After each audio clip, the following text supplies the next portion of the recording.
Sorry about Bucky's. Too late now. Now we're live. Too late. It's too late. About Too late. 700 miles. Too late. But when did you send the message? I just got it. Did you? It was It just appeared. I should have It's did it like 8:58 p.m. I should have did it Friday. It was on Saturday morning. I just got the message. Did you? Did you just turn your phone? Did you All just- right. Well, you never look at your phone anyway. I never look at that thing. It is November 10th, in the year of our Lord 2021. This is a most special day. Is it? November. Was that? Well, yes, November 10th is a very special day. Well, I mean, it's 1 month till my birthday, so I mean that's cool. But no, November 10th is a special day because years ago, the first woman who ever loved me was born. It is Your my mom? mother's birthday today. How do you know she loved you? Well, because I wasn't supposed to live when I was born, and after were you premature or something? no, I wasn't. I had the same disease that JFK's son had that killed him, like killed their newborn son. I had the same disease on my lungs. It's called like Mann's-Hyman's disease or something like that. I have to go look it up again. And yeah, so like even though she had a C-section, she had them get her in a wheelchair and wheel her down to the intensive care unit where I was being held because they told her I might not live through the day. So she said she had to get down there so she could make sure she held me. Oh, happy birthday to your mom. Yeah, happy birthday to my mother, Luana Vetter. She's years old today, and a gentleman never asks and a lady never tells, as they say. But yeah, I mean, basically, my mom always gave into all my like geeky pursuits and stuff like that. That's cool. I mean, like I've told the story before, but I mean, my brother told me that like he had played this game called Dungeons and Dragons, and I was all like, "What is this game? It sounds amazing."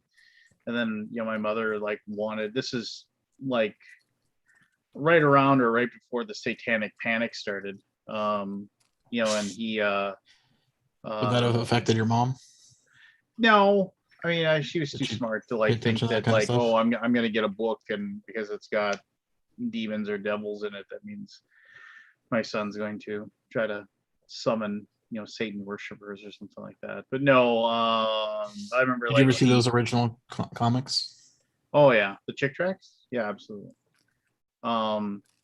So she ordered them through J.C. Penney's. She ordered because like you couldn't find the books anywhere, but she contacted J.C. Penney's, and they're like, oh yeah, well, you can order the books. And that was when you had to wait 6 to 8 weeks for them to arrive or whatever, because they had to go through whatever distributor chain or whatever it is they were doing. Well, yeah, bought me the Player's Handbook, the Dungeon Master's Guide, the Monster Manual, all in one fell swoop. I was like, 8 or 9 years old, trying to read these books, trying to understand how they worked.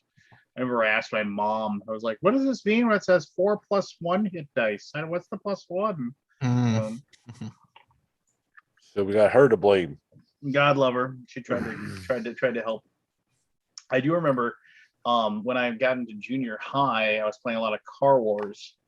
And like the thing that all of us wanted from Car Wars was they were finally going to, so Car Wars, the idea was that all the cars were electric, right? They had these electric power plants, because the idea was that the world had kind of splintered and because of oil shortages and fuel shortages or whatever. And I mean, I don't know if that was always their plan that they were going to do that. I think Steve Jackson Games just like the idea of, it was like, oh, it's just you have a power plant and you have a car that runs on electricity, and because it was easier to just one less thing for them to have to put into the car creation stuff. It's like, oh, you have a power plant, and the power plant is X and it weighs this much, and that's how much space when you design your car. Whereas if it was like fuel, you have to be like, we have an engine and we have a fuel tank and so on and so forth and all those things.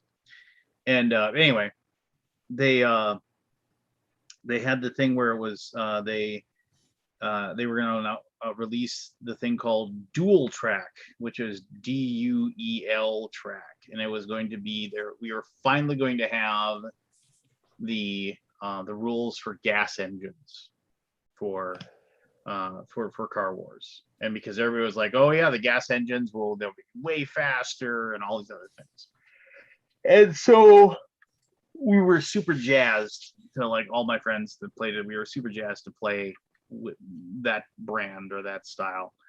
And I remember all my friends were like getting it, and I hadn't gotten it yet, and I asked for my birthday, or and my mom was like, well, we'll figure it out, and then, like, I remember I think I like just hammered on her to, like, saying, like, because like she would take me to the comic book store on Tuesdays or Wednesdays. Whenever the comic books came out after she picked me up from school, and like I made her promise that, like, we would, if there was a copy of Dual Track at the comic book store, because it was also a gaming store too, like, she'd let me buy it. And she said, fine, yes, if it's there, we'll get it, because I guess it was just, like, super impossible to get. Like, I'd asked this guy Kevin that ran the gaming store, comic book store. He's like, yeah, I just can't get it in. It's really tough. And so we ran in there, and, like, I remember I came in, I remember walking into the comic book store, and way far in the back where there was, like, the rack of the role-playing game stuff, I could see the box set of Dual Track was sitting on the shelf. I was like, yes, I'm finally gonna get it. When you walked through the door, you saw the logo. Yeah, it was like I saw it, right? And I was like gonna go, just, I'm snagging that. That's gonna be mine, and I was super excited. And the owner of the store saw, and he was like, oh, I'm so sorry. He ran over, and he, like, literally, as my little grubby hands are reaching for it, he pulled it off the shelf. He's like, I'm so sorry. I actually sold this one to somebody. It was the only copy I got in. And I was just like, no, she promised. I was like, whatever. It was like, I mean, it was probably like, $15 for it, but it might as well have been $1 million. And I remember being so dejected. Well, here's the moral of the story here is that, like, she had already bought me a thing, but it was very close to my birthday, and she was just holding on to it until she could give it to me as a birthday gift. And she had actually called the store ahead of time and told him, take it off the shelf, because I promised him he could get it if it was there.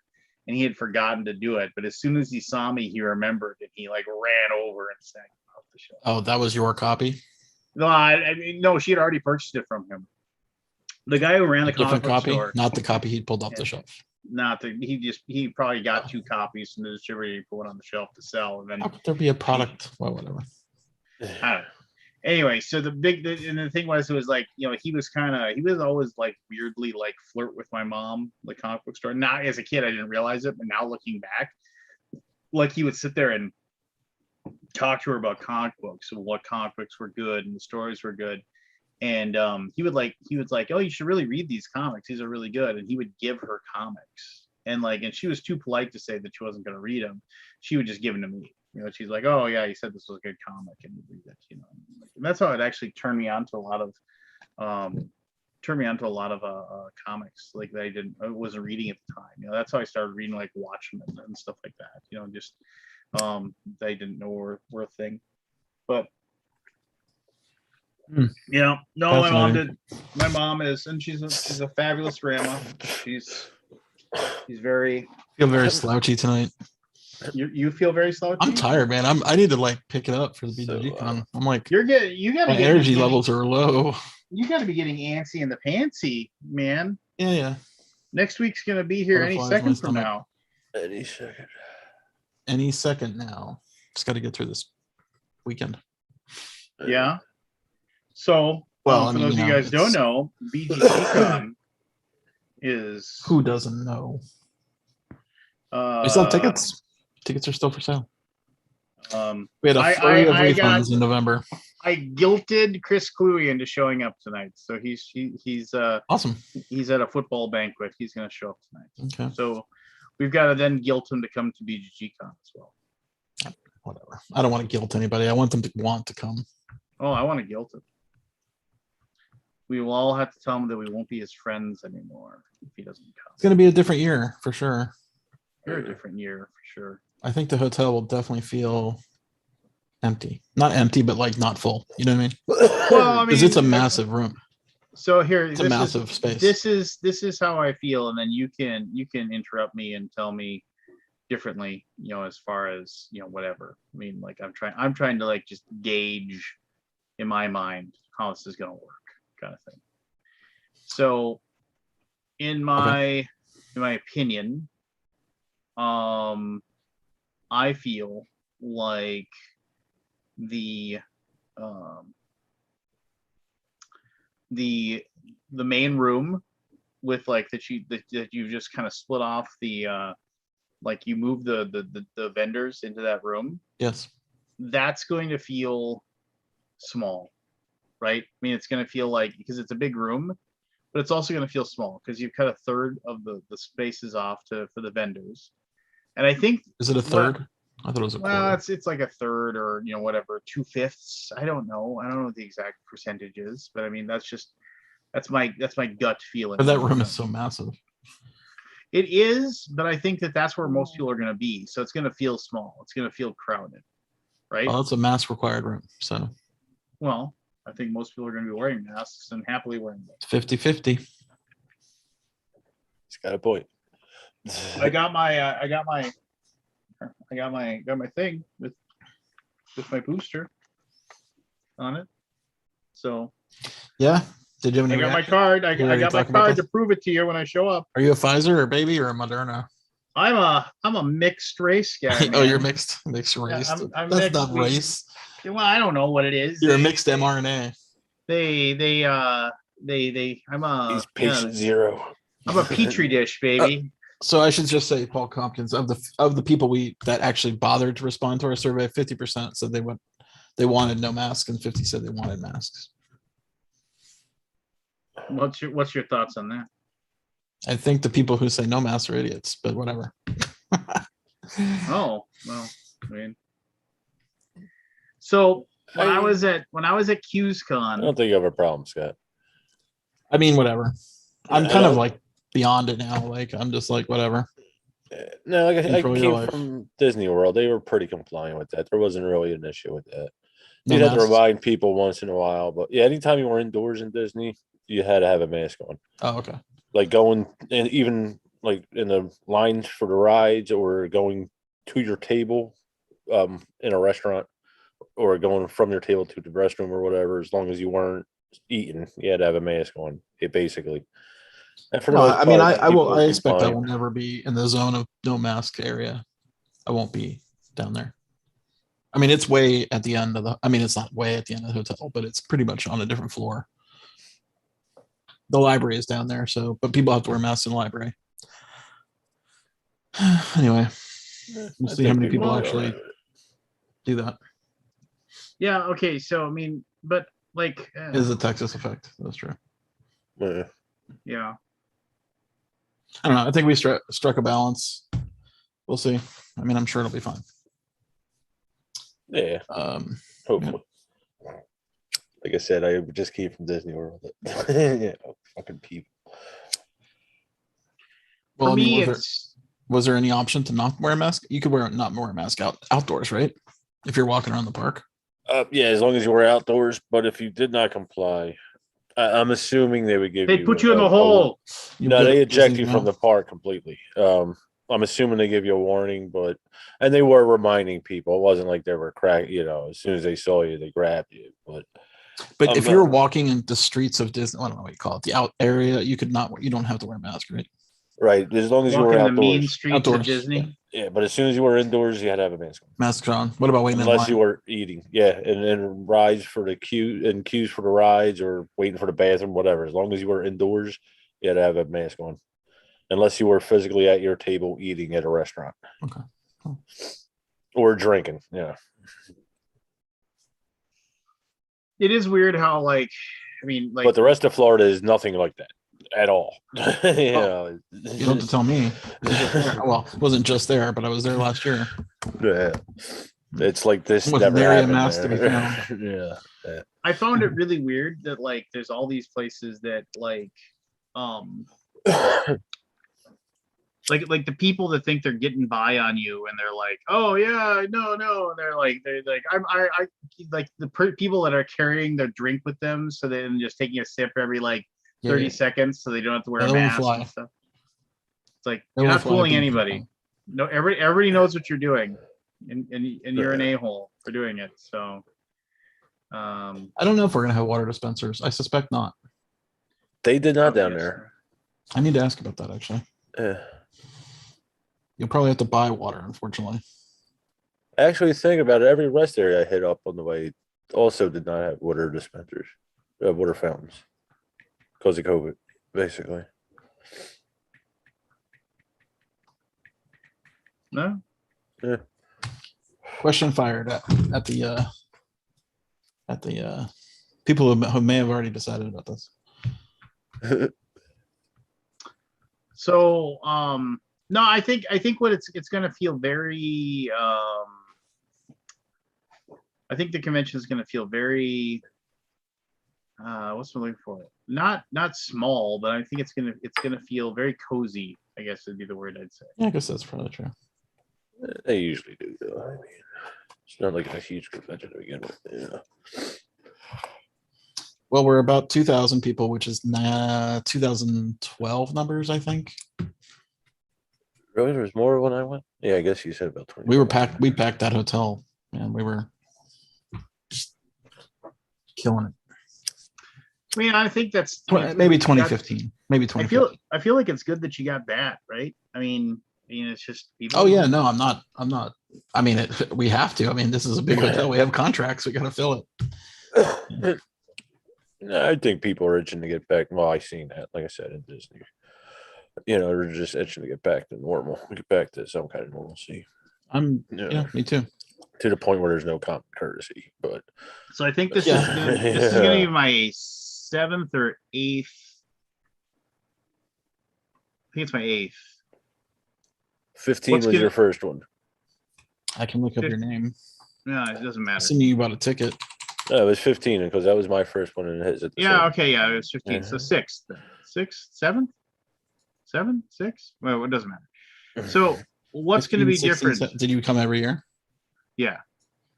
15, what's going to be 17, 18, 19, 22, 21. So 15, what is that? 16, 17, 18, 19, 21. So 6. 6. So what's going to be different? Substantially different from this one than. Oh, there's barely any events. There's no super special events. There's no puzzle hunt. There's no game show. All the other stuff is happening, like the flea market stuff is happening. And, you're so worried about, but I am. There is a poker tournament. Good luck, all in. Good luck, all in. I remember her. How could you not remember her? There's no panel. There's no spielathon. Remember that thing? Oh, I enjoyed the spielathon. There's no panel. No panel. Yeah. You're not gonna put me to work this year, okay? They stopped the spinning top thing, right? Well, actually, I think the battling tops is happening. We just bought all of Chatty Boy's boards. I think there is a spinning top thing. Good luck, all in. Good luck, all in. Spinning tops. What else we got? Battling tops. Battling tops. Sorry. I mean, one good thing is there's a whole bunch of scheduled games right now. Yeah. Like if you want to guarantee a game, you can go make one on this. Like the fact that tabletop events allows user schedule. Like you can go create an event right now and get people to sign up for it. Actually, you should tell Roy to do that. Yeah. Or is he just going to demo in the booth? Well, so we'll have. Who's running the booth? We'll have 2 prototype cuts. I'll be working there a little bit during the day. We have other people too, but we'll have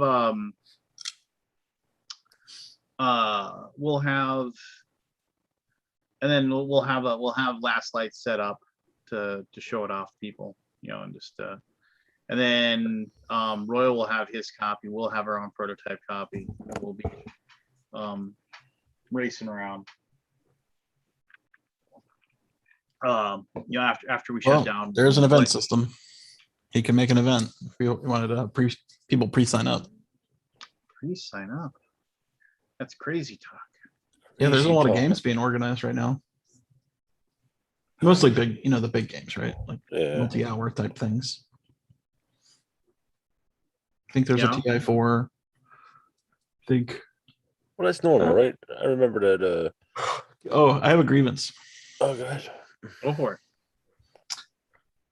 I get an email from the shop.asmodee.com saying we're shipping your games. I'm like, oh, cool. Finally, I'll get the Unfathomable for BGGCon. Sucker.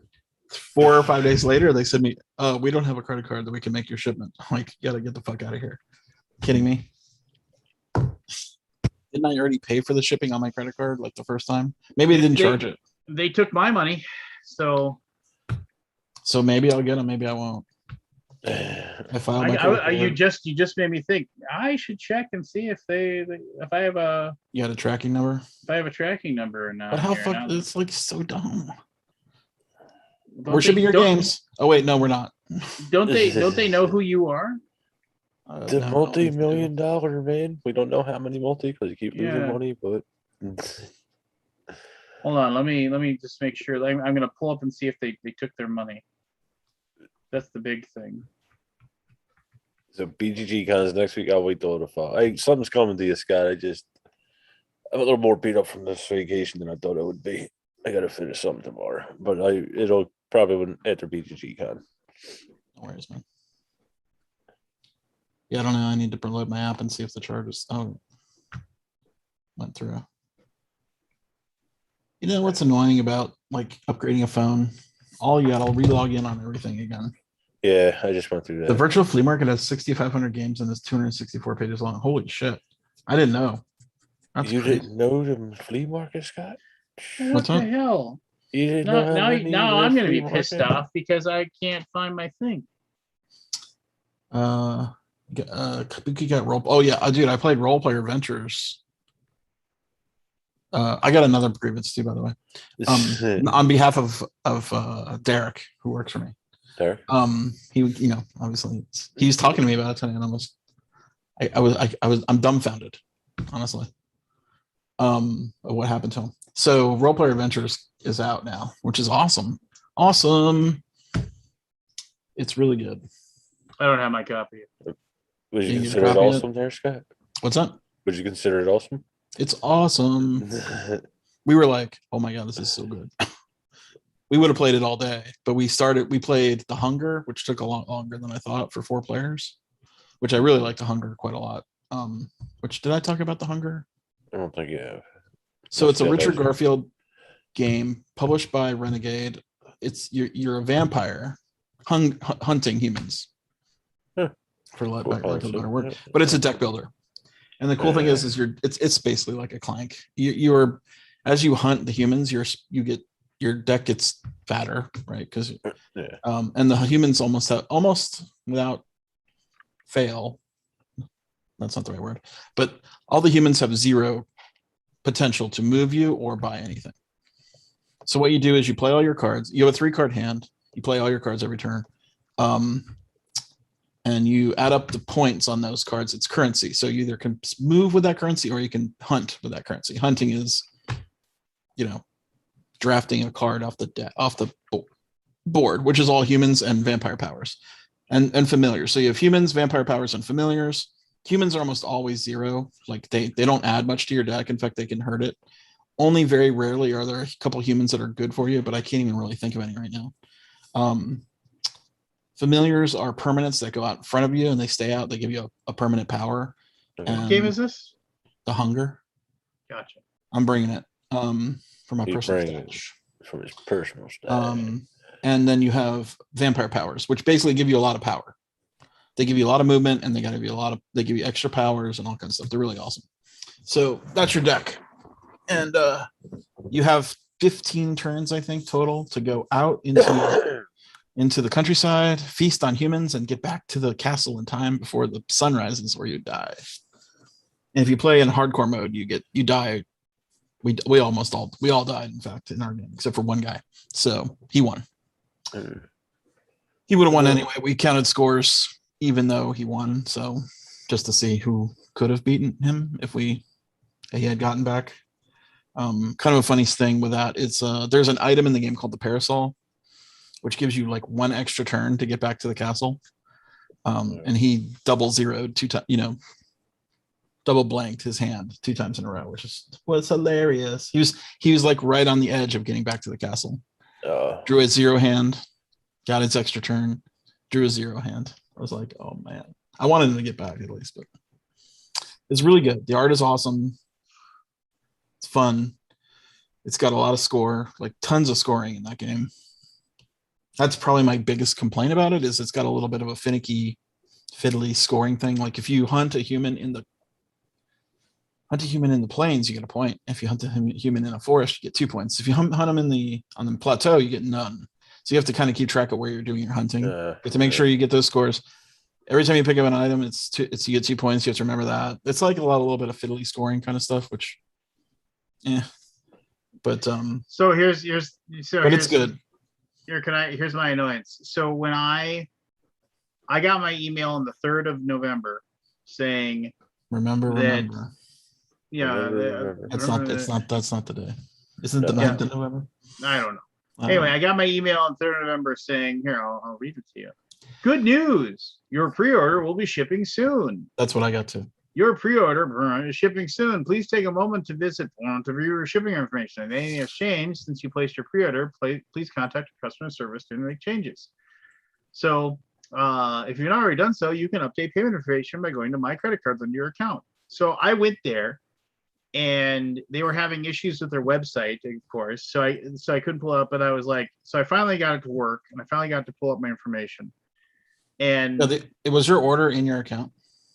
So you have to see their stupid thing is that when you go to look for your orders, like you have to go back. Like there's a little calendar thing in the top right where it's like search for orders from this day, forward. 5th of November. And so I placed mine on. My order back in August. Same. Yeah. So I had to like search and then. It's a date range. Yeah, it's a date. Oh, okay. I thought I did that, but I didn't bring it up. But whatever. So I better get those fucking games. So mad. But here's the deal. In August. Calm down, Scott. It's a game. Jeez. Whatever. I mean, we've got a copy in the library. I just wanted an extra one. I mean, here's the deal. I want the library to still stun people, right? We got to way less games this year, right? Because like less stuff came out. Yeah. If we have everything, then I'll just be like, oh yeah, BGG Con, yay. It'll still be stunned, Scott. I mean, you got one of the largest in the country, right? I mean, well, and that's just it. Like, and then so, sometimes when I go to their website, the As New website, and I copy and paste my order number in there, like we'll find it. It won't find it. It'll just it just won't do anything. And I'm like, well, why doesn't it find it? So sometimes it finds it, sometimes it doesn't. Mm-hmm. But I did see that they actually like did a pending transaction charge on my account, on my credit card account. And I was like, cool, that means mine's on the way. But now that pending transaction is gone. And I'm like, so they approved it and then they didn't make the charge. Yeah, and now I think they're full of shit. These games aren't ready to go. Well, and here's the deal. It's one of those things where it's like, I don't know. I'll give them a call tomorrow. There's a toll-free number you can call. I guess I could be angry and talk to somebody out and just find out what the hell's going on. I'll give them a call. I can say this. I had, since you mentioned Unfathomable, which is, of course, the... I need to still talk about role player ventures, but keep going. Finish his grievance. No, go. I also got a grievance. I mean, I'm fully loaded. Oh, no, go ahead, because I was going to give you my grievance, but are you done? Oh, no. Well, I have a talk about grievance games, or should I talk about the grievance first? Mm-hmm. I got a grievance about too many grievances. Shut up. So this really torqued me. It torqued me really bad today. I'm like, so think of a big game that has just been kickstarted or was kickstarted. I don't know when it was kickstarted. Last year. Oathsworn. No, that's a big one. Ago. a big one. Well, I might say the biggest. And so like Derek, like a Frosthaven is what you're saying. Derek bought it. Well, Frosthaven hasn't been shipping yet, so that eliminates that one. Derek, my employee. Yeah. That guy. That guy. He basically wrote in our Slack today. guy. He goes, "What did he say?" He goes, and I'm not going to mention the company. Well, you can put it in a chat for us, so I'll know what you're talking about. You might be able to guess it. So working for Scott Alden sucks. Yeah. He goes, well, this stinks. Another point why I just don't belong on Kickstarter. I'm like, oh wait, why don't you belong on Kickstarter? Here's what he wrote. Is there anything that can be done for me receiving my pledged items? I realize I am not the most savvy and experienced Kickstarterer. I mean, he's being contrite. I don't know why. And I missed the call for Pledge Manager. But it doesn't feel great knowing that I missed out due to a $26 technicality when I already paid in full up to shipping. You took $250 of my dollars, and assuming I was no longer interested in the related blank reward items seems to be a calloused response. I understand Kickstarter is a complicated realm, and I'm admittedly out of my league of the logistics, but I wanted to ask, is there anything can be done for me? If not, I'll take what funds you can give me, but I really want in on the game, like $250 wanted in. Thank you. Hi, thank you for responding. As the backer, your pledge is your responsibility, so making sure you confirm it and pay for the shipping on time. We posted multiple updates about the pledge manager and the deadline for it to the campaign page. It is the backer's responsibility to keep track of that. Oh, really? It's the backer's responsibility. Not so sure about that. You also had several months after the pledge manager deadline where we could have assisted you with getting it confirmed. At this point, you have two options. They are leave the funds where they are to use toward a future blank Kickstarter. Fuck no. Or we can refund your pledge funds minus 17.5% for Kickstarter and production fees, and for being past the window for a full refund as detailed on the campaign page. Please let us know if you would like this option. Thank you and have a good day. So, horse shit. And I don't mind calling it out. Then why aren't you mentioning the name of the company? I don't want to. So, Other reasons. And this is not a company we work with. It's a company you work with, No. or no? All right. Well, then why don't you name the name of the company then? There are reasons. All right. Fair He enough. would like to work with them. I mean, what the fuck? Yeah, that's some bullshit. Well, 17.5% I'm paying. Yeah. Well, okay, What? so roughly You made my game. Well, let me just go through this. You made my game. Here. Hold on. Yeah. This is you. There's the Kickstarter 5%, and then roughly like 3.5 to 5% for Kickstarter process for credit card processing fees. I might lose my power. That you're out. No, the 7.5%. So there's two things I want to say about that. Is that one, that person's game technically was probably put into the pile of we need to make X number of these games. And so that's the production cost to create the copy of that person's game. Now here's where that's the problem. So like with us, I get this all the time. I didn't complete my pledge manager. Can I? Well, here's another thing, and I'm not saying this company does the wrong thing, but like one of the things I started doing is that we're closing the pledge manager in 2 weeks. It is really easy to pull the pledge manager, separate every single person's email that has an unfinished pledge, put that batch of emails into your email like queue or whatever you're using. Like we use Send in Blue. Like you put them all in there and just send them an email saying, hey, you haven't completed your pledge manager. There's a really good chance there's going to be a massive delay in you getting your game if you don't go in here and go ahead and confirm your address and pay shipping. I mean, it's like one of those things where it's like, why wouldn't the company want to do that? Why wouldn't the company want to like send you the game? They should like, and then I send one of those out in 2 weeks. Also, and I ever heard of a fucking week. phone call? Well, they're not going to call you. Everybody puts their name. I gave you $250 and you can't even be bothered to give me a fucking call or a light email to say, oh, you need to pay this. I could agree an email would be, but you're not gonna You don't understand how many people just don't bother completing. I get completing those. I'm just like annoyed. But I mean, for that though, here's $250 level gives you a different level of service. You know how tough it is. Think. So that game, for him to, if he's paying the production cost, that means that game has been produced. I mean, it exists, right? So where is it? So send it to me. Yeah, I'll pay the shipping. That's just it. I reach out. If you don't have it to ship it to me, that means you sold it somewhere.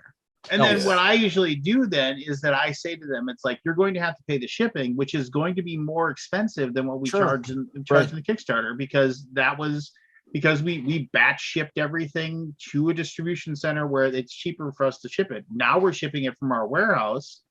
So shipping's more, but we'll be happy to send that out. And then you can buy this game. If they want a refund, we give it back to them, like minus the Kickstarter processing fees and the credit card processing. Sure, I'm fine with that.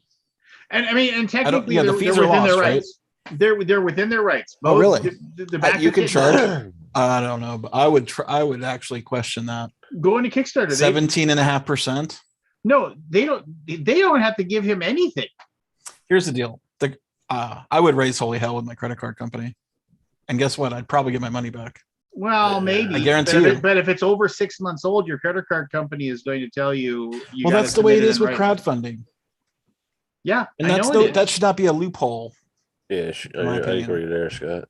But anyway. But once again, I agree with you. But here's the deal. I mean, credit cards don't give a shit whether you bought something on crowdfunding or not. Yeah. They care about. Okay, so like, let me tell you the story. There was, and this is like, this is a long time ago when I was still working for US Bank. We got a rash of these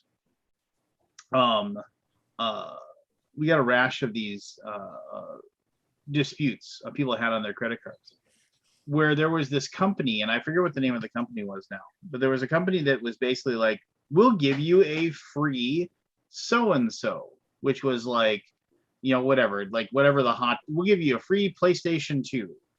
Normally they cost $200. What we'll do is we're going to charge your credit card for $600, and within 3 months we're going to refund that money. And the whole idea was that this company was just taking venture capital. They were taking the money, they were investing it, and then they get money using that people's money, and then the idea was, oh, that's $600. We turn it into $1,200. Here's your $600 back. So they weren't risking anything. I forget what the name of the company was, but wow, lo and behold, this like venture capital, extremely risky proposition, this place went bankrupt and they didn't give anybody back their money, or it was just a scam to begin with. What the thing was is like, they were like, people tried to dispute those transactions, and we couldn't do anything about it because the company was just like, here's the deal. It's like, it's like, you are agreeing to pay us $600 for this $200 item. And it was like, and they agreed to it. They charged it on their credit card, and it was just like, not much you could do. I mean, it was a shitty thing, and it sucked, but there wasn't much we could do for those people. But okay, I get the fees and everything, but to get charged a production fee when I don't get anything, well, that's a big ball of horseshit. Yeah. Well, I don't understand why. I think that's greedy. Why can't that company sold the game? Why it's can't in retail right now? You go buy it in the store. Well, tell me I don't know which game you're talking about. Tell me. Well, it doesn't matter. Because I'm interested now. You piqued my interest. I'll tell you later. Just put it in the chat. Just put it in the chat so I know what you're talking about. Type slowly, Scott. Keep the suspense up. Good evening, Lance Matthew. has to know. One letter at a time, Scott. Hey, Matt. There you go. How was your trip there? I thought that was the one you were talking about. Hey, Matt. Yeah. I'll miss you next week, man. Yeah, and I wasn't even here last week either. We still got tickets. So I'll give you a ticket. Yeah. He's giving away. I'd give you a room. Get a ticket, and you got a room. You'd give him a room? Dude, we got rooms. I would totally I am so fucked for time right now. Oh no. You could be working until you guys don't do Thanksgiving, do you? Well, we did, but Thanksgiving for us is one meal on a Sunday. That's all it is for us, just on a Thursday. Yeah, but no. I mean, there's no fanfare before and after either. Oh, there isn't for us. We're already in Christmas mode. Well, you get Friday. There's no such thing as Thanksgiving. Yeah, we have Thanksgiving No, Sunday. you might have. I never did. It wasn't even that for us this year. I cooked a turkey. I cooked some turkey parts, and then we ate it. Giselle was working, so we had leftovers after. Yeah, I always worked on Thanksgiving day and the day after. Usually. I worked a lot of holidays working at the restaurant and working at movie theater. So movie theater was great. It was double time and a half. Yeah, it's back in the day when I did customer service, you got double pay on core holidays. Yeah. Yeah. Man, I would make like nothing. We were making like $16 an hour. No, sorry, $6.25 an hour, double time and a half. So that was like what? But that's 16. Canadian money. It's like that's like 78 cents or whatever it is.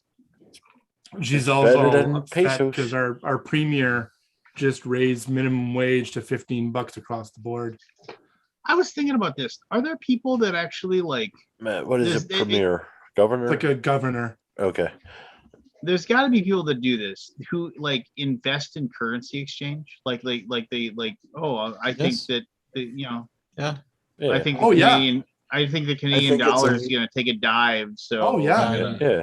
I wouldn't do it. When I was working at the Bank of Canada, one of the floors in our building was a secure trading floor for currency. Mm. Yeah, that's a thing. Like it was just like the Toronto Stock Exchange. My dad had a friend who wanted to invest in the Mexican peso, and my dad was just like, "Okay, lose all your money." He warned him. Yeah. Like, Okay, so which game was that? Could you tell me which game it was? I told you which company it was. Well, I know, but I mean, I can think a year ago. I'm trying to think of the games that they have. All right, there's a big just one. To make your satisfaction. Just started delivering. It doesn't matter. It's I don't know. I'm I just think curious. here's the deal. I think it's bad. Believe me, I'm on the side. I do. We deal with this stuff all the time. We're a retailer. Yeah, it's bad customer support. I mean, for the mystery company and mystery game, I know they still have copies. I know they do too. He's been saying that since the beginning. Lance, You can go buy one right now. Well, no, I mean maybe you can't buy with all the exclusives. Probably not. I mean. So basically, what they did is it was earmarked for them, and they basically said, "Up, nope, didn't pay us our shipping. Give it to somebody else." I don't know. It's garbage tactics. Hey Scott, look what came. Oh, awesome! What Did you get the package of CMYK film? one? These things. How much you buy? 15. Oh, nice. Oh yeah. Yeah. It's good. It's good. I need to find mine. I took it downstairs to put in the sunlight and need to bring it back. Anyway, I've not really ever been mad, but Derek fell on his sword. He took the refund minus $40. Oh, you just got robbed. $40. Whatever. I'm just mad. I hear what you're saying. No, I mean that's garbage. It's not. It's all around though. By the way, I mean, I hate to. I'm not. I don't know. I'm such a shitstar right now. Yes, you are. But go ahead. I'm not going to say anything. Go ahead. No, you Well, can I give you my grievance? So I tell you what though, Kickstarter is a big loophole. Yes, it is. Yes. And I think has some big potential liabilities. But nobody has successfully sued Kickstarter yet. So I'm not saying they can sue Kickstarter. Well, there's I'm not going to say it now. But there are laws. Decorum prevents you. Is not abiding by. Yeah, I see the loopholes getting. There's tons of loopholes. I mean, I see them getting filled eventually. I mean, the credit card is one. Holding the fees for that long a time is not appropriate for purchasing an item. Anyway, I don't know how they get around it. So I was at QSCon, and I started hanging out with a guy named Derek, or a lot of you probably are familiar with him, but I mean, you just know him as he goes to all kinds of conventions and he goes to the Gathering and stuff like that. And then I was hanging out with Mike DeVito, who is the publisher of Stuff of Legend. And we went and grabbed something to eat, and then we they were like, "Oh, I've never played Battlestar Galactica." I was like, oh, it's like I'd love to play Battlestar Galactica. Let's play it. And we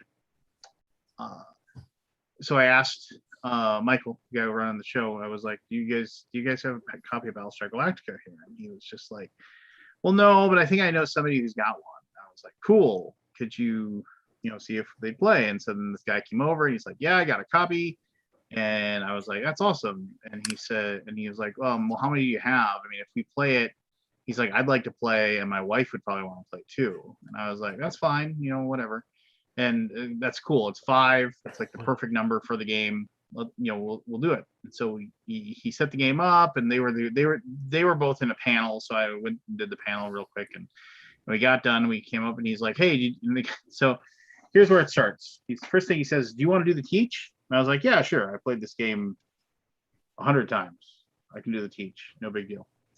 And I didn't get a sentence into my teach before he interrupted me. He goes, when I teach it, I like to do it like this. He said. I was just like, okay, whatever. You can go ahead.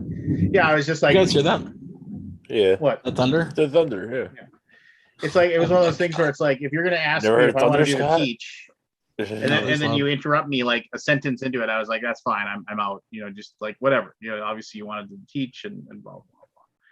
So I let him do the teach, which is fine. And then we started playing the game. I look at my card. I'm a human. I was like, cool, whatever. Start playing the game, and we're mucking around.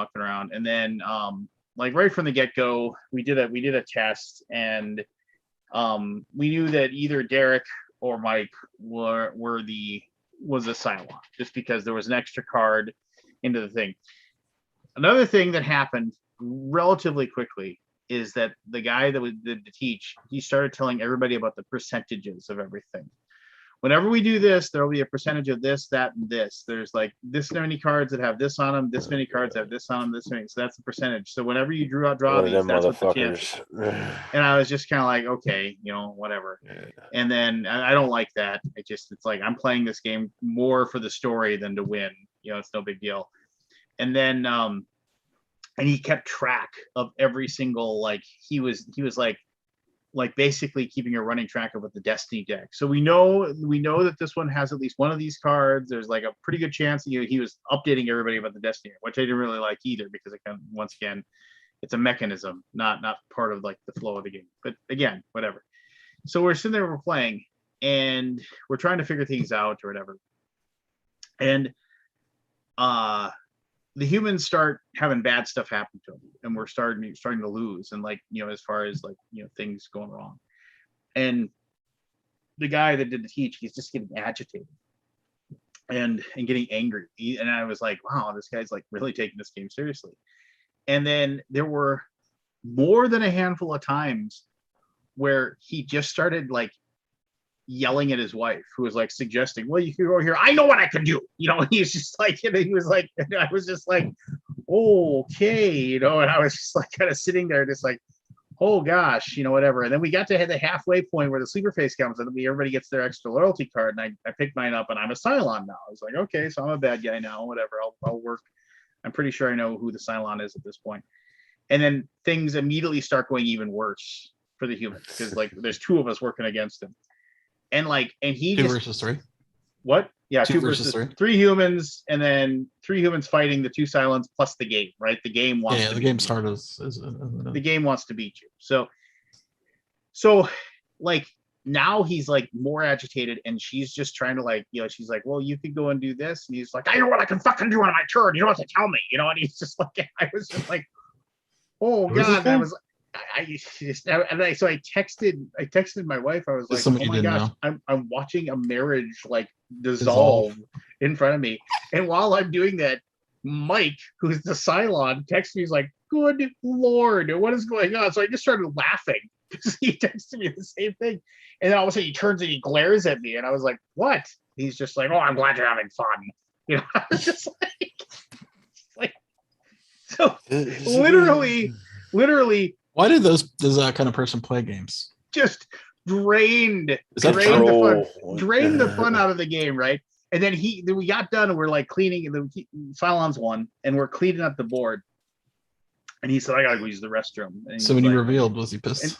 Yeah. So he got up to go use the restroom, and his wife was sitting there looking at us. The mirror. And she was like, he can just kind of be an asshole sometimes. And I was just kind of like, yeah. I was like, wow, I don't know. I felt bad for him. I felt it's like, and I was sitting there and I was thinking about it. I was like, there's one. I don't think I'd ever take a board game so seriously. I'd be cursing out my wife in public to other people. And two, I was just kind of like, there's no way I would wake up the next morning if I talked to my wife like that in public. There's that. Just, and then we got done and we cleaned everything up, and I said, thank you very much for letting us play the game. And he's like, oh, no problem. Oh, we're gonna go play Clank in Space. Did you guys want to join us? And I was like all three of us all but the exact no, thank you though. Thank you. No, thank you. I could literally I was thinking about actually driving thumbtacks into my fingers. How many hours? More fun. Battlestar? Interminable hours. It was probably a couple hours, but it was just, it was horrible. It was just the worst. Yeah. I love that game. Yeah. It was bad. It was really bad. But have you guys ever had a game? This happened to be Toys Up at Beer Mongers. A couple came in and joined. It was me and Jamie the one time and me and Chris the other time. They joined the game, and then halfway through, they were like, oh, we got to go to work, and they left. This happened twice. Yeah. Oh, they left in the middle of a game? Didn't say nothing beforehand. Just, I got to go. Has this ever happened to you? Yeah. Yeah, I mean, but I don't know if I really care. It just shocked me that they wouldn't say anything. Like, well, if you don't like, I don't know, the Euro game kind of stuff. Game time matters. Like if you're playing party games, it doesn't matter. Maybe they thought. Oh no, we weren't playing party games. Sure, but did they know what they were getting into? Oh yeah, they know. They know. Okay. I learned not to play with that particular people anymore. But oh, we gotta leave. Yeah. It's like, wow.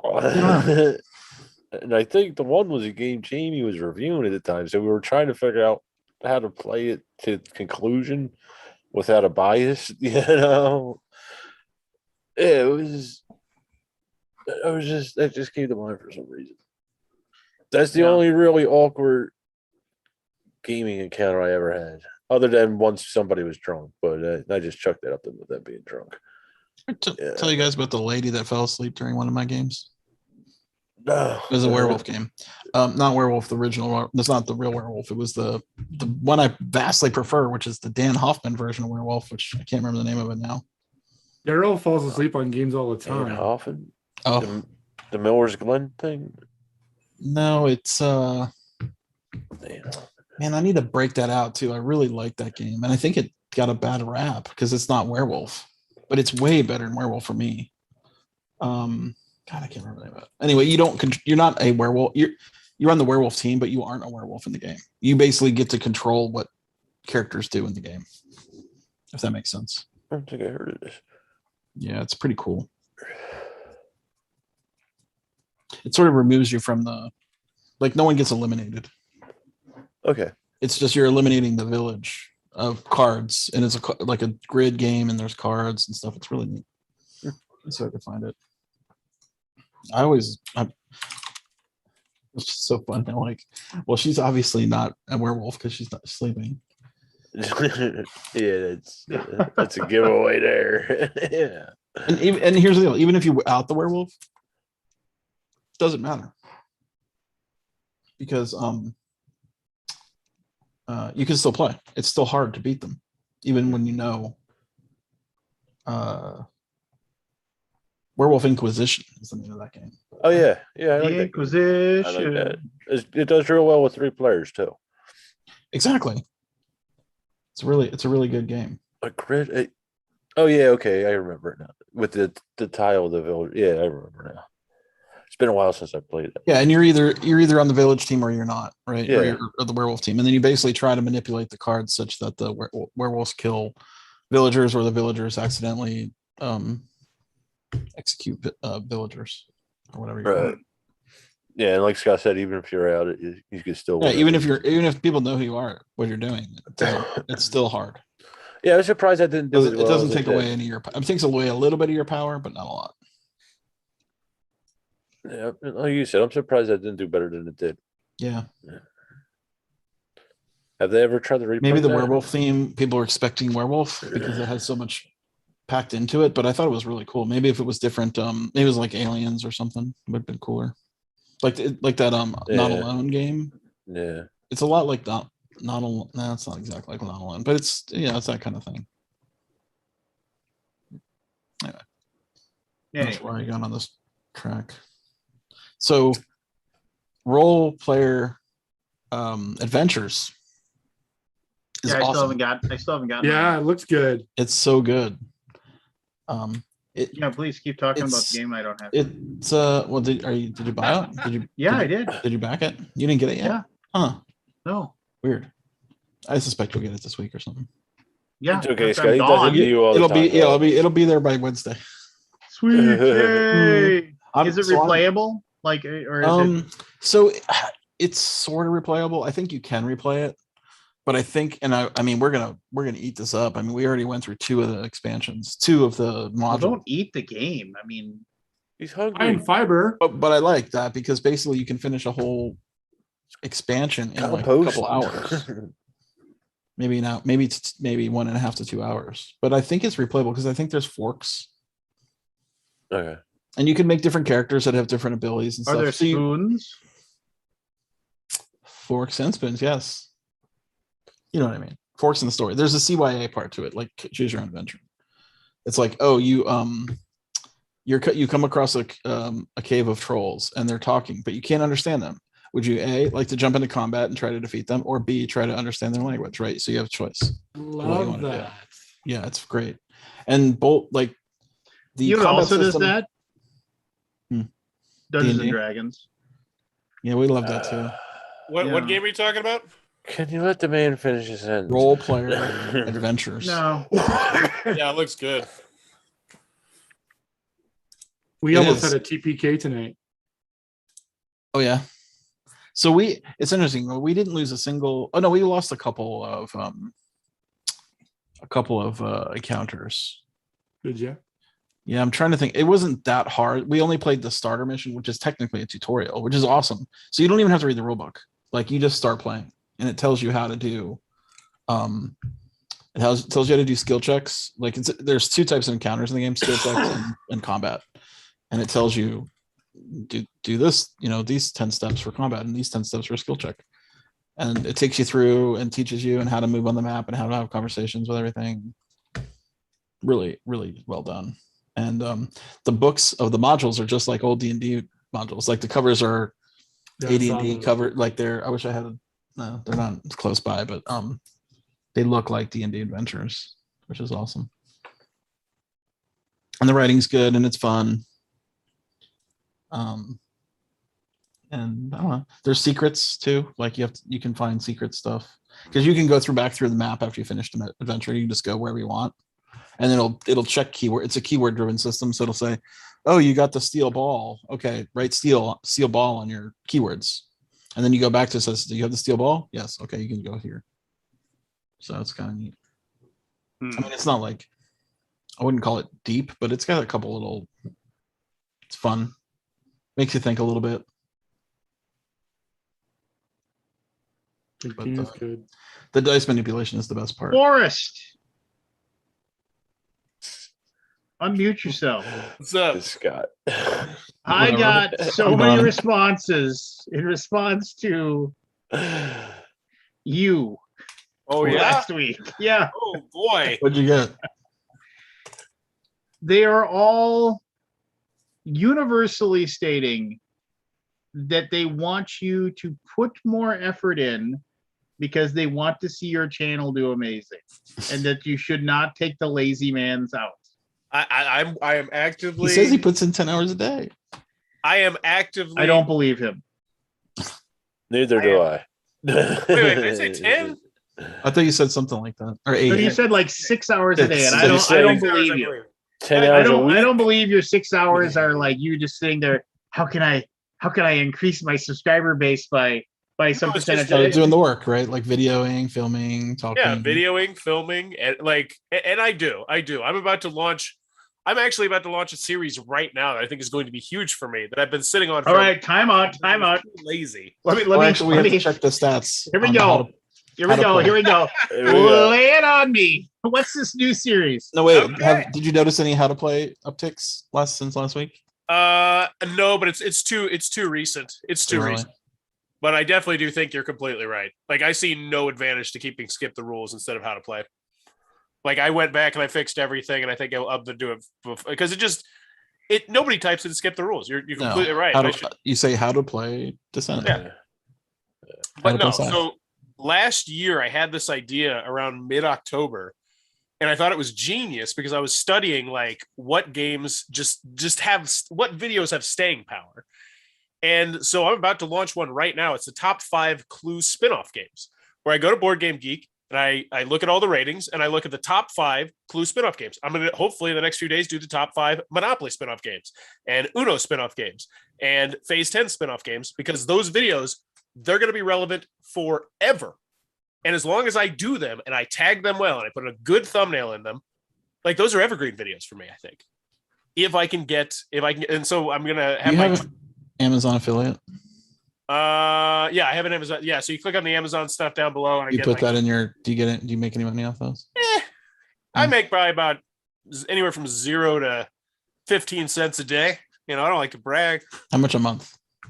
Like nothing. Like probably like $0 to $1. $30 under 20 $2 to $5 on a good month. Yeah, Oh, okay. that is not one of my major sources of income, but I do have Amazon associate links down below in all of them.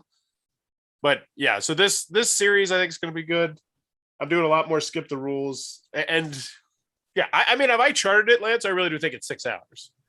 Now, granted, one of those hours is streaming every day, which is a fucking joke because I have like no followers, but I'm slowly gaining followers. But yeah, Streaming. But yes, I am going to do more how to play videos, and I'm going to do more complex ones eventually. What would you be able to do if you took that hour of streaming out per day? I'd be way more productive. It'd just be an extra hour of me. I would actually go down to 3 days a week instead of 5. Are you doing every day for real? Oh, no. I actually stream more than that. Well, I do a Kickstarter critique Monday through Friday, which that's like 40 minutes to an hour. Probably 2 days a week. I do another one. Yeah. Well, no, that's my bread and butter. That's honestly the most popular segment I do. And that but allows you do it while you stream. Yeah. So the Kickstarter critique, I do streaming, but then I do also do streaming on like Xbox. I'm going to do like, I wanted to do Tabletop Simulator. I was actually going to talk to you, Lance, about just sitting in on one of your demos, as long as you know I'm slow as hell. Because like I had somebody offer me, because I know what I need to do. The people from Elder Scroll saw my Kickstarter critique and are like, hey, do you want to sit down and play the game? We'll run you through it on Tabletop Simulator, which is it's a no-brainer. Like that's thousands and thousands of views immediately. But I don't feel comfortable enough with my Tabletop Simulator skills to sit down and do it just yet. That's one of those things that I need to be doing. But no, I really do think I work probably about 6 hours a day on it. Like today, it'll be even more because I can sit like. Do you work weekends? Yeah, not as much, but yeah, I upload on the weekends. And on the weekends, it's mostly just playing games with my kids and then recording that. Reading rules. Twitter. A lot of Twitter. Yeah, that's 6 hours of Twitter. Do you have Instagram? I do, but I completely neglect it 100%. And you don't do TikTok at all? No, YouTube Shorts is going to kill it. So no, it's just no, it won't. No, it won't. I guarantee it won't. I'm speaking it into reality, Lance. What do you think about the Clue YouTube spin-off? already lost. What do you think about the spin-off games idea?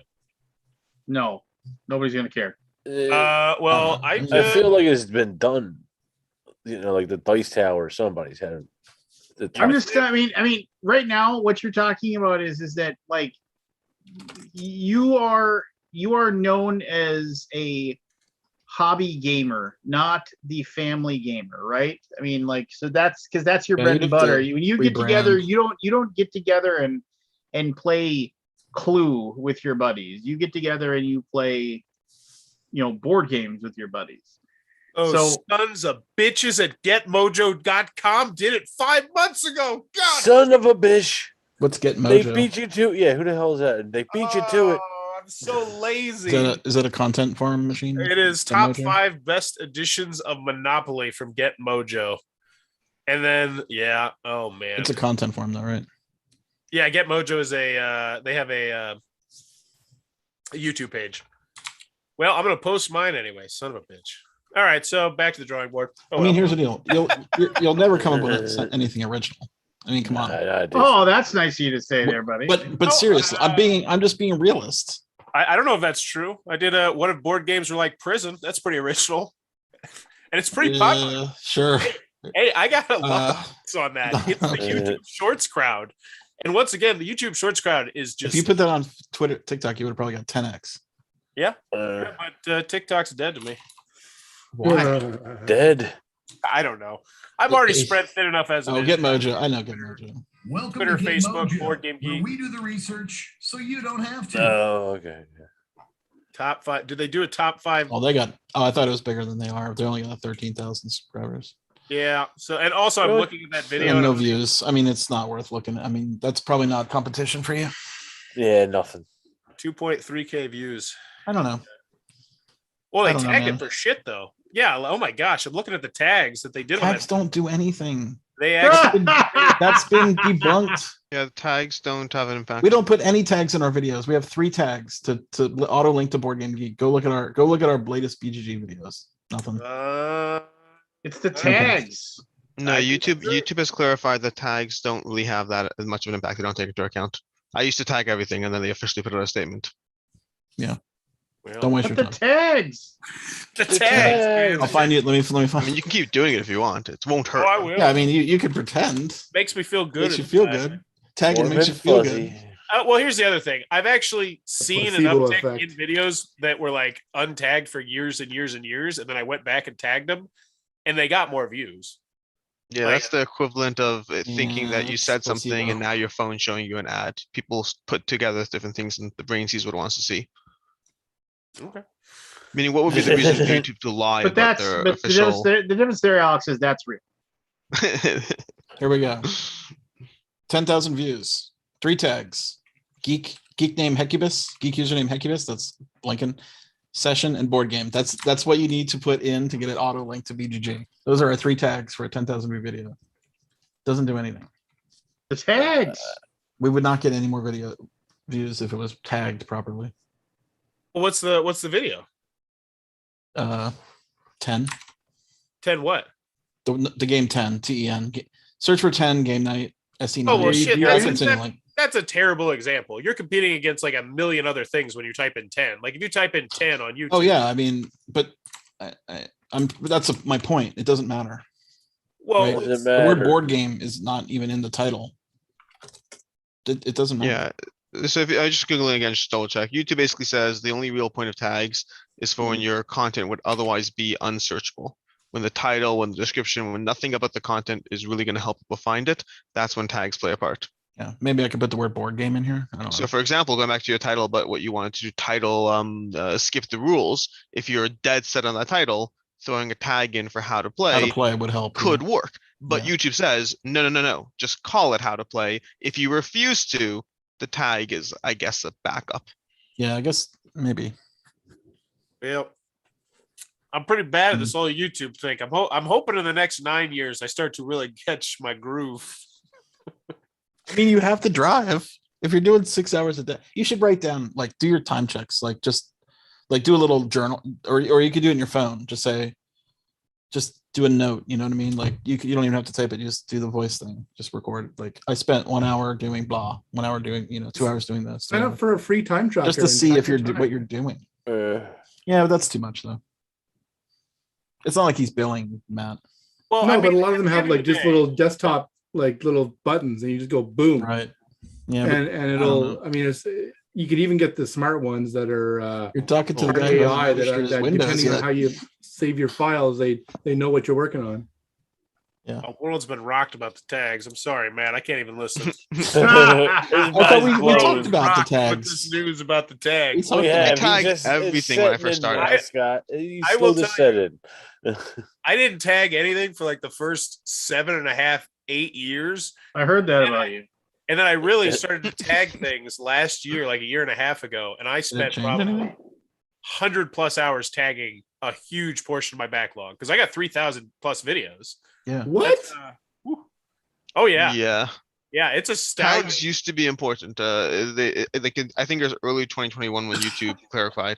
And trust me, by the way, like I'm not saying what you should do or shouldn't do, but like I used to tag everything, and the idea of stopping doing something that is helpful, I was terrified of that. I was like, I should tag. Why not? Should tag. But I looked up dozens of articles, and eventually I was like, nah, it's not worth it. Yep. But it's hard. It's hard. The It's scary to content- do This has things. been That, rough. is- This has it been has to rough. be. My top 5 videos got taken by Get Mojo because I was too lazy. The tags suck. Here's another question. Have you Oh. ever thought about getting another person on the channel? I have Adam and Lucy that I mean, I've shot my kids come Like, can on. they fly solo? I have Lucy's done one video by herself, and I tried to get her to do more, and it's just she doesn't have a place to shoot that would be conducive, and neither does Adam. Right. And I've opened it up to other people, but I've always been like, if anyone wants to be on, like I always just feel like a douche for asking. It's like, hey, you want to put videos on my channel so I can make money off you? You know, you'll get free games and stuff. Share the revenue.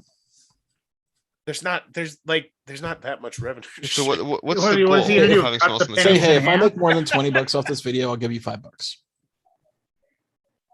I also have never actually. I don't take out my. Well, yeah, I guess I could do that. So I mean, do rev share. I don't know. I don't know. Scott, here's the thing. I don't have to worry about it being a full-time gig. I know. I always mistake your goal. Yes, my goal is You don't have a goal of like working on this as a income maker. That's Oh, a it's- hard. That's a hard it's goal rough. to. I consider I mean, myself you've got the successful. goal, but you don't care if it makes it right. I consider myself successful if in 20 years I can make it a living. Like I like in 15 20? years, if I'm nowhere close, then I'm like, shit, this sucks. But right now, Yeah, go look at the early days of Mr. Beast. Yeah. He had nothing for like the first 3 or 4 years. well, I check my social blade and I check where I check my social blade about once every month to see like what they're projected I'm going to. And it's like, yeah, if I just keep on this pattern where I put in a lot of effort, and maybe it's putting a lot of effort into really stupid shit, I'm gonna keep growing, and I'll eventually get to where I need to go. And at the end of the day, my biggest concern is that it's never going to be something that gets me burnt out. I am actively, as much as Lance would want to disagree with it, working my ass off. It doesn't always show. But yeah, like, I mean, look at my channel right now. I put out like 12, 15 videos this week. Like, I do a lot of videos, and I don't want to be the hobby. I'll be gamer. Tom Vassell. How many views did each one get? I couldn't even tell you. I put them up in the air, and I don't really care unless they fun. Let me. Well, also, I look at this from the long term. I'll tell you exactly what I did this week. You know my big video this week that I was excited about? Let me tell you. I did a video for which For what? I think In a Pickle. I think it's going to be a big one for me. I did a how to play on In a Pickle because it doesn't have a good how to play video, and they've sold over 1 million copies of that damn game. 1 million fucking copies. Good for Game Right. There's like some guy with like a shaky cam, and then like there's another one that's too long. And You have two, buddy. In a pickle. Forrest, do you have two, buddy? TubeBuddy. Yeah, I got TubeBuddy and then another one too that I use to look Are up. you running the searches for how many people are searching for the terms? I don't.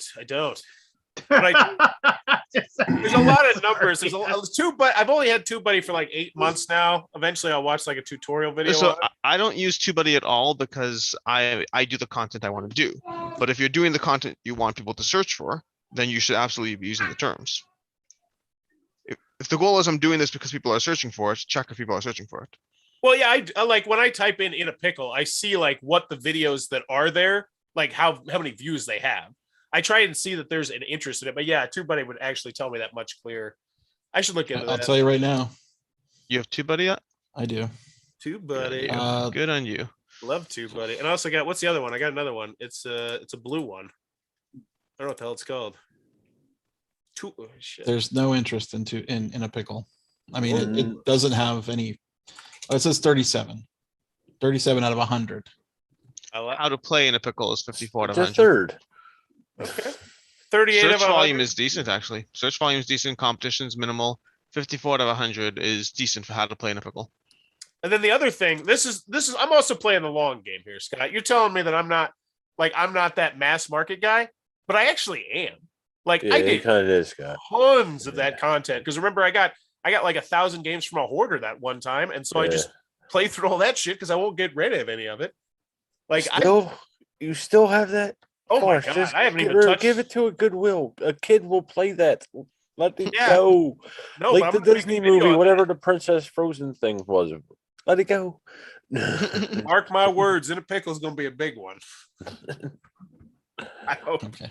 Well, no, but and honestly, I'm just right now. I'm looking for evergreens. I'm looking for videos that are gonna be relevant forever. And In a Pickle will, because there's a million. I feel like whatever we floating say, around. it doesn't matter. I know, it's like, Oh, I guarantee you make a Scythe video, you're gonna get way more hits than any In a Pickle game. I will gladly take that challenge. well, and you can't. Well, but you're not gonna make the Scythe video. I made a Scythe. I did a Scythe prototype video. I had one of the first reviews of Scythe, period. It was a terrible video. It looked like there was fog in my basement. In fact, somebody commented. Did you have a dirty lens? Did you think that maybe that was part of the problem? But I mean, you Could can't have been really that, say. yeah. No, but I can't believe how many no views my shitty video got. Yeah. what I'm saying is, though, no matter how hot a game is, for the most part, after a certain period of time, that video is just going to die. Yeah, I agree. And So is In a Pickle. So is In a Pickle. That's why he's getting in It's there got a early. million no, it's not, Lance, because it's got 1 million copies and kids lose rules. You know, I think there might be a false positive here because pickleball comes up in that thing. So Well, that's because it's they don't making have it a seem great more In a popular Pickle than it really video. is. There's not a great In a Pickle Pickles video. were such a big rule, thing. and I will be that In a Pickle video, damn it. You know, I'm gonna make a documentary. Cannondale has the biggest In a Pickle game. I don't think he's talking about In a Pickle. I think I'm he's talking gonna about make a something else. documentary about Bauer's Game Corner and call it Bauer's Game Corner : In a Pickle. I will Featuring I say, feel like you're just taking his the In a piss. Pickle review.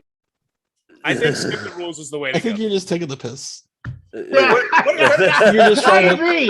I just think you're agree. trying to come up with like the most ridiculous game. Oh, No, they've sold over 1 Well, million. okay, copies, so Scott. Forrest, here's the problem with your theory about the whole, like, you know, you just like Scott just said, it's just like you're taking the piss. It's just like your problem with these things is that you're saying, oh well, you know, it's just like I'm gonna be able to do this to make sure that 20 years from now these games nobody's gonna be playing In a Pickle 20 years from now. I Nobody's disagree. We're There's gonna- 1 million sadly, copies. We're going to be trying to survive in the atmosphere in 20 years. There are 1 million copies that There are are going no to be board floating around in games. classrooms. That are going to be floating around in people's closets. They're going to get played every once in a while. And I might be Right wrong. back. No, but here's the problem Damn you, with your Scott, theory see, is started. here's the problem with your theory is that you say kids lose the rules to the games, right? Yes. Okay. Fine. I mean, I'll agree with you there. But here's the deal. Most kids, like, what's the ages for In a Pickle? It's actually a really fun game. I Just to played. answer my question, what are the I ages don't know. for In a It's Pickle? probably like 7+. Okay, so 2 7-year-olds go, let's play In a Pickle. Where are the rules? I don't know.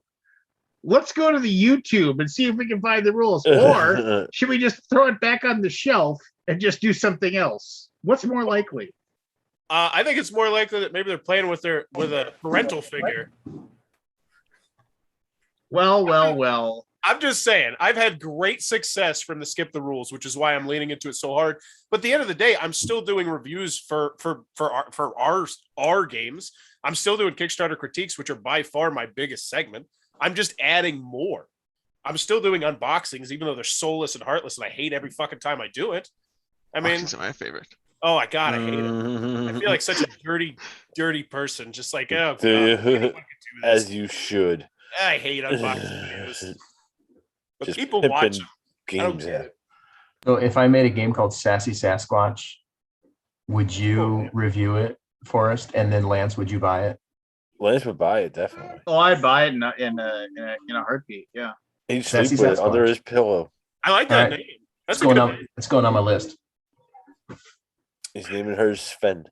You got one sale for sure. Hi, Christopher. Hey, Lance. Hey, everyone. Hey, Chris. Hey, Chris. Who else do we got? Jeremy came in. Hey, Warby. Chris, do you know how to play the game in a pickle? I don't think I've heard of it. Oh, look up the YouTube how to play. Yeah, look up the skip Look it the up in a month rules. when I'm higher. In a pickle? Because right now, Center Games has got the #1 how to play in a pickle, but their videos got In a nothing. pickle game. How many rules. views does that one have? It has 3.3 thousand views in 11 months, which I would be more than happy if mine had 3.3 thousand views in 11 months. And honestly, I spent 150. I don't even buy board games anymore. I spent 150. I probably spent $300 in the last 2 months on games specifically to buy them because I thought I would make my money back in about a year on how to play videos. Like I bought, what is it? That Unstable Unicorns for Kids specifically because I think there's going to be a huge market for it. And I think I'm going to make my money back in the first year. And then everything else on that is just gravy. Do you have any idea just how insane you sound? But here's the other thing. I gain subscribers. And the other thing, the subscribers that I'm gaining are people who are just getting into the hobby, most likely. If you're looking at Monopoly Dice, if you're looking at In a Pickle, you are newer to the hobby. And if I'm snagging you up as a subscriber, you're a subscriber who's probably going to be a subscriber for a very long period of time. Or Like, I'm I'm in It's this complicated. As Or- long as you're splitting your focus on the type of content you do, the subscriber count doesn't rise as quickly because you're losing the traffic. Have you You're ever either thought, focusing on search terms or you're focusing on your audience. It's kind of pick Yeah. one. and then you can create an audience by just creating a different series. Like you okay, so you really are digging into this have a series thing. Well, like right now, instead of spending that $300 on games that you want to make views off of over the next year, how about having a baller ass month by covering games that you just bought off Miniature Market during the sale? There's a couple content I bet creators you who could just also do write that. Like Miniature they look at Market. the sales site and just talk about games they're going to And buy. they would send you one They of buy everything. them, then they Yeah. cover them, and you have all that happen within the shopping holiday. You could spend $300 and actually get some games that came out this year, review them and cover them during the holiday, get some videos for some recent stuff, and then you got a new group of subs. Then you can take those same games and pit them against each other. You could do all kinds of shit, man. But like chasing the historical stuff, I mean, you can get that in there and people think it's wacky and fun, which is cool. Like I'll never not love you for being wacky and fun. I love that. But man, you gotta, if you really want to do that this way, I would just say, man, the way to jump it up is take advantage of these sales that are going on right now and find some of those titles that people were kind of looking at or were hot at one point and cover them, because the coverage is usually pretty initial, and you do have one little YouTube thing on your side and it's called like recent. So you have that one little thing on your side that you may get into the little algorithm just by being new, but not necessarily. So yeah, I mean, just try that, man. Try that. That's, yeah. I Like plan on $100 doing that next year. $100 right now can get you, like you could cover Great Western Trail. I just bought a copy of Great Western Trail for somebody. You can cover that. That was $40. You'll never find it cheaper. And you can just do a thing on that. You can even do like you can buy a box of Unmatched and do Unmatched character breakdown. You can do there's a lot more exciting things. They may not be that much better, but they'd be better than the ideas that you have, and they would get more activity than what you're pitching as activity. That's the plan. I honestly have pinpointed about 50 games I want to do skip the rules videos for that other popular people have not done, because I see other people who got on this years ago and now they are just rolling in fucking cash. Yeah, but the thing is that the market is always ever changing. But like there are just games that will get you, like, dude, I could sing you these Chronicles of Crime right now.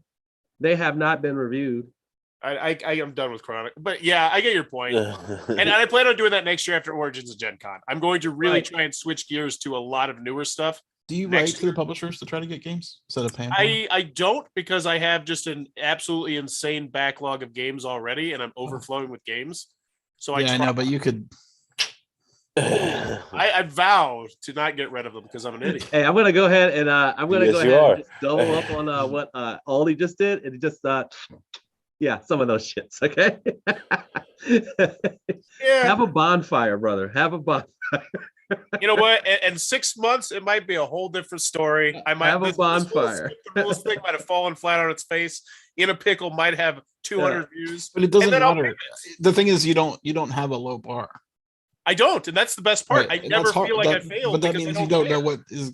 You can't judge. Well, whatever. Well, here's the thing. I do. This, Scott. I'll put it like this. I do recent games, like sometimes, but they just. I don't know. I don't see. Like I did a review for Unfathomable, and I tagged it and I shared it, and it got like 200 views. And it was like, oh, cool. It's more than the 30 you have on In a Pickle. For now. I bet we talk about this in a month and a Pickle will beat it. Oh, I bet it's Unfathomable. I'm totally down for that, Bell. So a title like Unfathomable, how much time did you spend on making that video? Well, we played it, so that was like 2.5, 3 hours. Then we shot the video, which was like 15 minutes. Then I edited it and put it up, which is probably like another 20 minutes. So do you feel like? Okay, so not every game. This is so great. He wasn't here for the last conversation with Tom, so he's just like you can actually see Jeremy's mind like being blown right now. And he's so wait, you did the video in 15 minutes? Okay. Well, it's a first impressions video. It's a first impressions review, and then so it wasn't a true video then. I mean, like it is. Okay, so here's. Well, it depends on your goals. If it gets views, you're really curious. I'll just tell you the amount of work that goes into our first impression videos is ridiculous. So you can. There's a difference in quality, just ever so slight. I was just when you said when Lance said first impression, I'm like, do you know how much work goes into our first impression? I think I told Dave, I said, dude, we got to dial this shit back. This is getting ridiculous, man. I mean, you can't. I mean, it's like where you say it's not a fair comparison. It's but the same. It's not really a fair comparison for you, Forrest, to say, well, I did this. I did Unfathomable. It's a brand new game, and I did this thing in the first impressions video. It's like, well, yeah, but you played the game and then threw it together in 15 minutes. Whereas a channel like Man versus Meeple or something like that would spend 12 hours making that video. Well, is their opinion any more valid because they spent more time on, like, assuming they're both no. Is their opinion any more valid? Absolutely not. No. But what are people going to watch? You even just got done saying, I watched this other guy's In a Pickle video. It's fucking garbage. I'm gonna beat the hell out of his video. I swear to you, just a little bit. I mean, dude, because when I had my channel by myself, it was just me like literally holding a camera, moving around the table and making videos. That's all I really did. I had my tripod, but I was holding it in my hand because I was trying to do shit like Rado used to do, right? And the only difference between me and Rado is that I took like maybe 2 extra hours taking a bunch of pictures and flipping them in there so I'd have some transition stuff. And like people just appreciate that.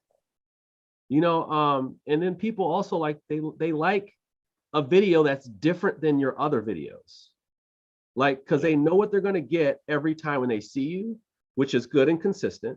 But if you're doing another series, then it should have like a different cut to it, like a different opening to it, or just even like the silliest, like let's say you're doing something and it's like, let's say like a news show and you transition to this other part or whatever. Like it should have something where it has its own little, just finesse to it that people are attracted to. So they know, hey, this is, like for us, it's debatable. Sometimes our previews are shit. Sometimes our reviews do shit, but Chit Chat does well. Well, of course, because it's our highest fucking production show. Put so much work into it. Because you're also charming. But it's completely different. Like it's that different. far. Like previews, reviews, all those things are all different. Our round ones, every program that we have is completely different. so that you Basically, understand what Jeremy's saying is you need to go topless, Forrest, in your videos. He already is. I do. Pole sure, really dancing. good. His opening is topless. we it? had one of those videos. Me and Lance watched it. Oh, it's not. Is it still topless or no? Oh no! I'm not. I mean, I'll rip my shirt. Wait, is that channel still alive? By the way, What? is that channel still alive? Which one? I believe it is. I believe it is you, Jeremy. You said, "Of course he's wet." You talk about the video? That's not on Bauer's Game Corner. That's a, Here's another kind of problem. But it could I be. mean, there are so many video channels now. Of Yeah, course. there are. It is insane. I don't know how you can even make a dent. And I don't think you can do in reviews. Like honestly, I mean, like I looked at your video on BGG, and it's like, yeah, okay, you're one of 50 reviews, and there's so many there. But that's Kickstarter critiques. That's where I make most of my money now. But the Like, thing that's is, Just do those then. you have an opportunity to do even more. Like, I mean, like even if you got one of these prototypes for a game, man, the one thing I definitely brought up a long time ago when I started with MVM is like covering a prototype multiple times, and Jesse and Alex do such a fucking great job of that. I see the views. It's really valuable. It's really valuable to the publisher. It's really informative for the audience because they get to see more and more, and you can talk to a publisher and they can help you, along. They may send some of the stuff they have for the prototype to say, hey, like here, we got this extra shit, show it to them, and King of Average, same thing. He gets extra pieces and they show them, and people can do that. It's how you carve out a niche, man. And I think what you're doing is fine because it makes you happy. But if you want to do what you're saying you want to do, you got to take some different leaps, man. You got to dig deeper. This is my biggest year ever. And I believe next year will be my biggest year ever. And I believe the next year after that will be my biggest year ever. Yeah. But I always say, just like my boss, when he gave me an excellent review, I said that we got to do better. This is it. This is the bar. This is only the bar, and next year we do better. Well, yeah. Well, that's my plan. Like last year I gained 700 subscribers. This year I gained 1.3. I gained 1,300 and I got another month. I don't want you to gain that amount and call it a success ever again. I want you to do. But you have different goals than I do. What I would want for you, I should say, what I want for you is I want you to at least get between 1,300 to 3,000 subscribers every year. And that's you've been doing this for a long time, and just like us, we got to find our audience again. We got 63. We're trekking. We're trekking again. Yeah, weren't you guys up to about 100 before at one point? Like, was that? Was it Man versus Meeple like 100? I thought you guys were like 80 to 100. No. We were like at 55, and then we just had we're having a spike now. We're like 62 or something like that. Nice. But I would just say, man, you got to find that audience, whoever's subscribed to you, and do it and unlock them again with some new shit. Unlock them with some new shit, and usually it is new games. Hey, Forrest, you know who needs you right now? Who's that? Is my buddy's making a Kickstarter review of Megapulse. Have you heard of that one? Yeah, I saw it's. Dude. I might. Yeah, I was planning on doing a Kickstarter critique maybe next week if nothing else big pops up. Yeah. But that's honestly. I mean, it's not going to solve all your woes, but I know they need it. Kickstarter critiques, I think, where I'm going to be making most of my money in say 5 years because I sell them on Fiverr. I'm about to raise the price up to $50.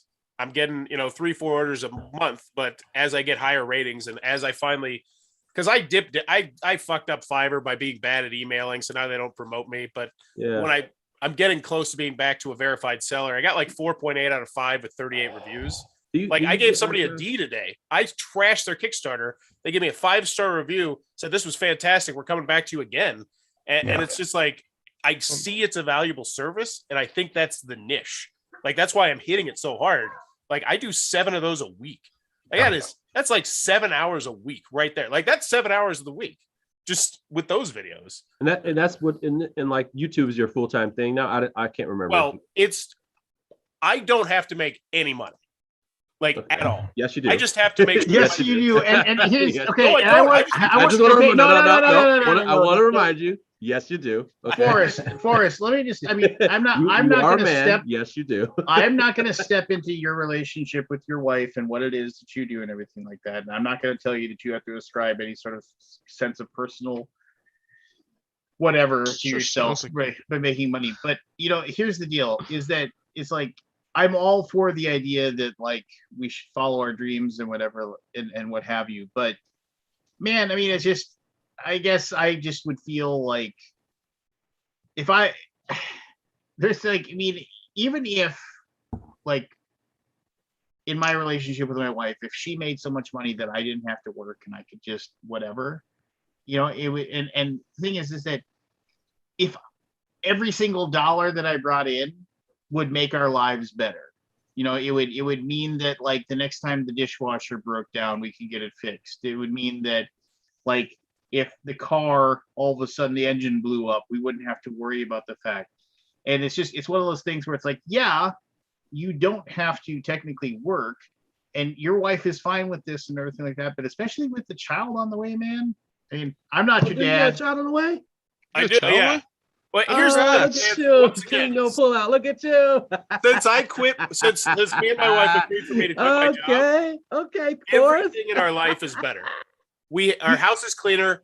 We are less stressed. Our finances are better. Bowers game quarters going better. Our kids fight less. Me and my wife fight less. Literally, nearly everything is going better because while yes, I work on Bowers game quarter, I work my ass off on it, even though it doesn't look like that at the front. Apparently, I do a lot of other things, and it's like my wife is perfectly happy with everything. And I'm not saying that she isn't, but I'm saying what if you took one of those days where the kids are at school and one of those days for 6 hours and you went and got a job making $16 an hour bagging groceries. And that meant that hold up. Where are you going to find a job bagging groceries for $16 an hour? Yeah. Well, in Fargo, North Dakota, they beg at the Menards in Fargo, North Dakota. Like literally, they'll hire part-time workers. I hate to tell you, if you want a job, I don't care what nobody say. There's a lot of fucking jobs for. Oh yeah. I left my Menards the other day. Nobody tell me. They're hiring part-time workers at $20 an hour right now. I agree with you, Lance. And in my life, our lives would immediately get better financially. 100%. I have the solution for you. 15 years from now, like I would have to put Bowers Game Corner on the back burner, and then I would go back. You wouldn't, because honestly, like you say, you're working 6 hours on it every single day. Like literally, you could just work you could work 7 hours a day on it, and then you could just work like at a normal job that fifth day. What? But who takes care of the kids then? Yeah, well, they're at school. Blasphemy. They're at school. They're not at school for 13 hours a day. Newborn's not at school for no. Listen to me. Let's say like your kids go to school for 5 hours a day, and you're working on Bowers Game Corner 6 hours a day. So that's 30 hours a week. Let's just say, okay, or whatever. That's reasonable. Yeah.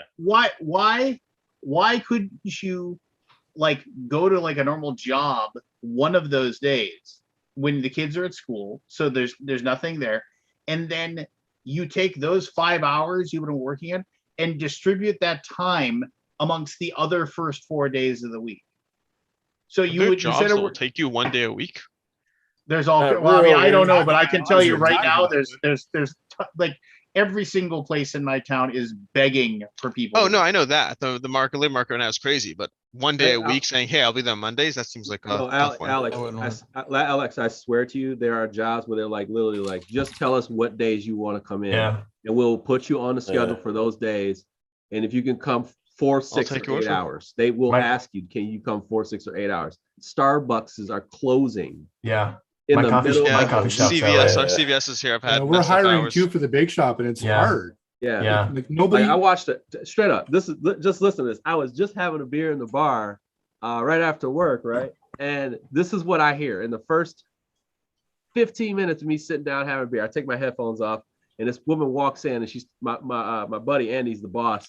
She comes in 15 minutes late. He looks and he looks at the clock. He looks at her. She goes, "I'm here. What?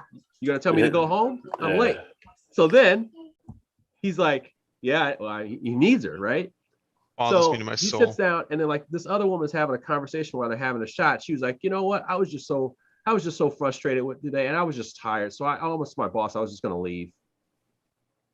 And I was like, and she's like, well, what do you mean, like leave your job? And she's like, no, I was just gonna leave for the day. What? It's a slightly different culture than when I was. Yeah. She was like in her mid-40s. Yeah. I was like, how did you get that mindset ever? Well, yeah, Ever. mid-40s. Yeah. Yeah, I don't know. you Like I have to, know. like, pretend So you're sick or something. employees at my coffee shop, with tips and everything, they make about $23-24 an hour. It's not bad, right? Yeah. But even at that, pretty hard to find people that just want to work. And Forrest, like you don't want to do it, that's fine. I'm not telling you. I'm trying to figure. So you're telling me to work 1 day a week and work less on Bauer's Game Corner a week? No, like okay. There'd be so nothing. I'm just awesome. gonna throw out numbers. Let's say Monday through Friday when your kids are at school. Let's just say you worked 5 hours a day on Bauer's Game Corner. Yes. Okay. So $20 a day. let's $20 an hour. let's say you did that. Okay. So now 15 with the X's. let's say that Friday you went and worked at a normal job, whatever that is. I don't just pick a job. Taco Bell. I would love to work Whatever. at Taco Bell. Okay, you're yokiroing for 5 hours at Taco Bell. Now you've lost those 5 hours of Bauer's Game Corner. Take those 5 hours, and then now you're going to redistribute that 5 hours into those first 4 days. So like you would say, I'm going to work Monday through Wednesday. I'm going to work 6 hours on Bauer's Game Corner. And on Thursday, I'm going to work 7 hours on Bauer's Game Corner. I'm still putting 25 hours a week into my channel, and I'm also working in a normal job and bringing in a steady paycheck. A steady paycheck would be like about $50 a week, right? Like honestly, it'd be easier for me to Uber or something like that. I don't have a car right now. Our cars, we're down to one car. You'll wreck your car. Lance, I'm honestly like, I don't want to rock the boat. Like everyone in my house is happy. And let's just cards on the table. You sound like you're lazy and you just don't want to do it. Okay. I don't. I have another solution for you to make money. My wife and create content. My wife yells at me for working too much, and I'm not bullshitting you. I believe you. I met your wife. She is a wonderful, wonderful human being, and so I don't deny that is the case. I do not deny that she probably has that belief, and I'm not trying to. I mean, and you know what? If you don't want to rock the boat and things are going perfect for you, then yeah, maybe not. I'm just here saying, what if? That's all I'm saying. I think there's so much room for growth, and I do wish that you would accept some of the advice that we're given. And I do ever so slowly. Hold on. I do. And actually try and execute on it from people who, at least have a different opinion that I think is valid. And there is some track record of success in different ways, by the way, and in different ways. This green screen right here, this was an idea from you guys. That black mat right there, that's an idea from you guys that I do in every video now. And it makes it look better. There's so many little things that I'm adding, and I'm slowly adding them into there. I try and make this. But if you're doing that, here's the thing that drives you crazy is that why don't you're blowing up 15 videos in the hopes that one of them is going to catch on and it's going to be the one that is. But you would do so much better if you, instead of throwing up 15 videos, you just did like one really great video every week on a game that people like Jeremy suggested. Like you pick up Great Western Trail and you do like a really deep dive into Great Western Trail for like 2 hours talking about each thing. That sounds that terrible. is not you. Yeah, that is not. Yeah, like you. But it isn't you. But I guarantee you get tons of views for making content. We're just talking about an example of making content. You do not have to like Great Western Trail. I do not want to keep your eyes off the prize right now. Lance is giving you the right advice right here. It's really focusing on finding something that's going to give some gravitas, like, and it may be something you're not comfortable with in the beginning either. Oh yeah, that's why I'm doing the skip the rules. The plan is to do more advanced games eventually. I'm cutting my teeth now. Yeah, but that's why I do Monopoly, Diced, or whatever the shit is. I'm serious. Like I would rather watch a video on a random game that's not popping right now versus what you're talking about. Like you would get more than 100 views if you reviewed Oklahoma tonight. You would get more views than your historical view for the other one, like an entire year. Like you would. I'm serious. I actually just put a Yokohama review up like a week and a half ago.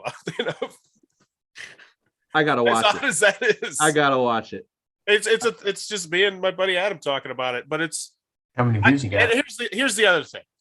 I see the next year, if I'm not growing the way I want to grow, then everything changes. Like I pivot completely. Because I look at my channel from literally a year ago, and it's a whole different channel. And you leaned into it. So yes, I mean, if you put more work into a channel, it's going to give you something. But it's also about what you really want. You like to get to your goal. You're really going to have to shake it up. I mean, like shake it up, and shake it up can't be these small things. You're past it. I mean, you have what, 6,500 subscribers? 8,100. What's that? 8,100. Okay, so you have access to 8,100 people. Like you want to constantly get you want to have a video that pops off. You got to start trying to find these games or create a series that people get attracted to. I mean, that's it. That's what I'm doing. I mean, that's the Kickstarter critique. It's not, Kickstarter critique is one. It's one, and it's your gravy train, and all you can do is make it better because it works right now, right? It's popping, right? It's popping. Okay, got one. Skip the rules. I would say that's another one. Skip the rules. Ain't working. It ain't working.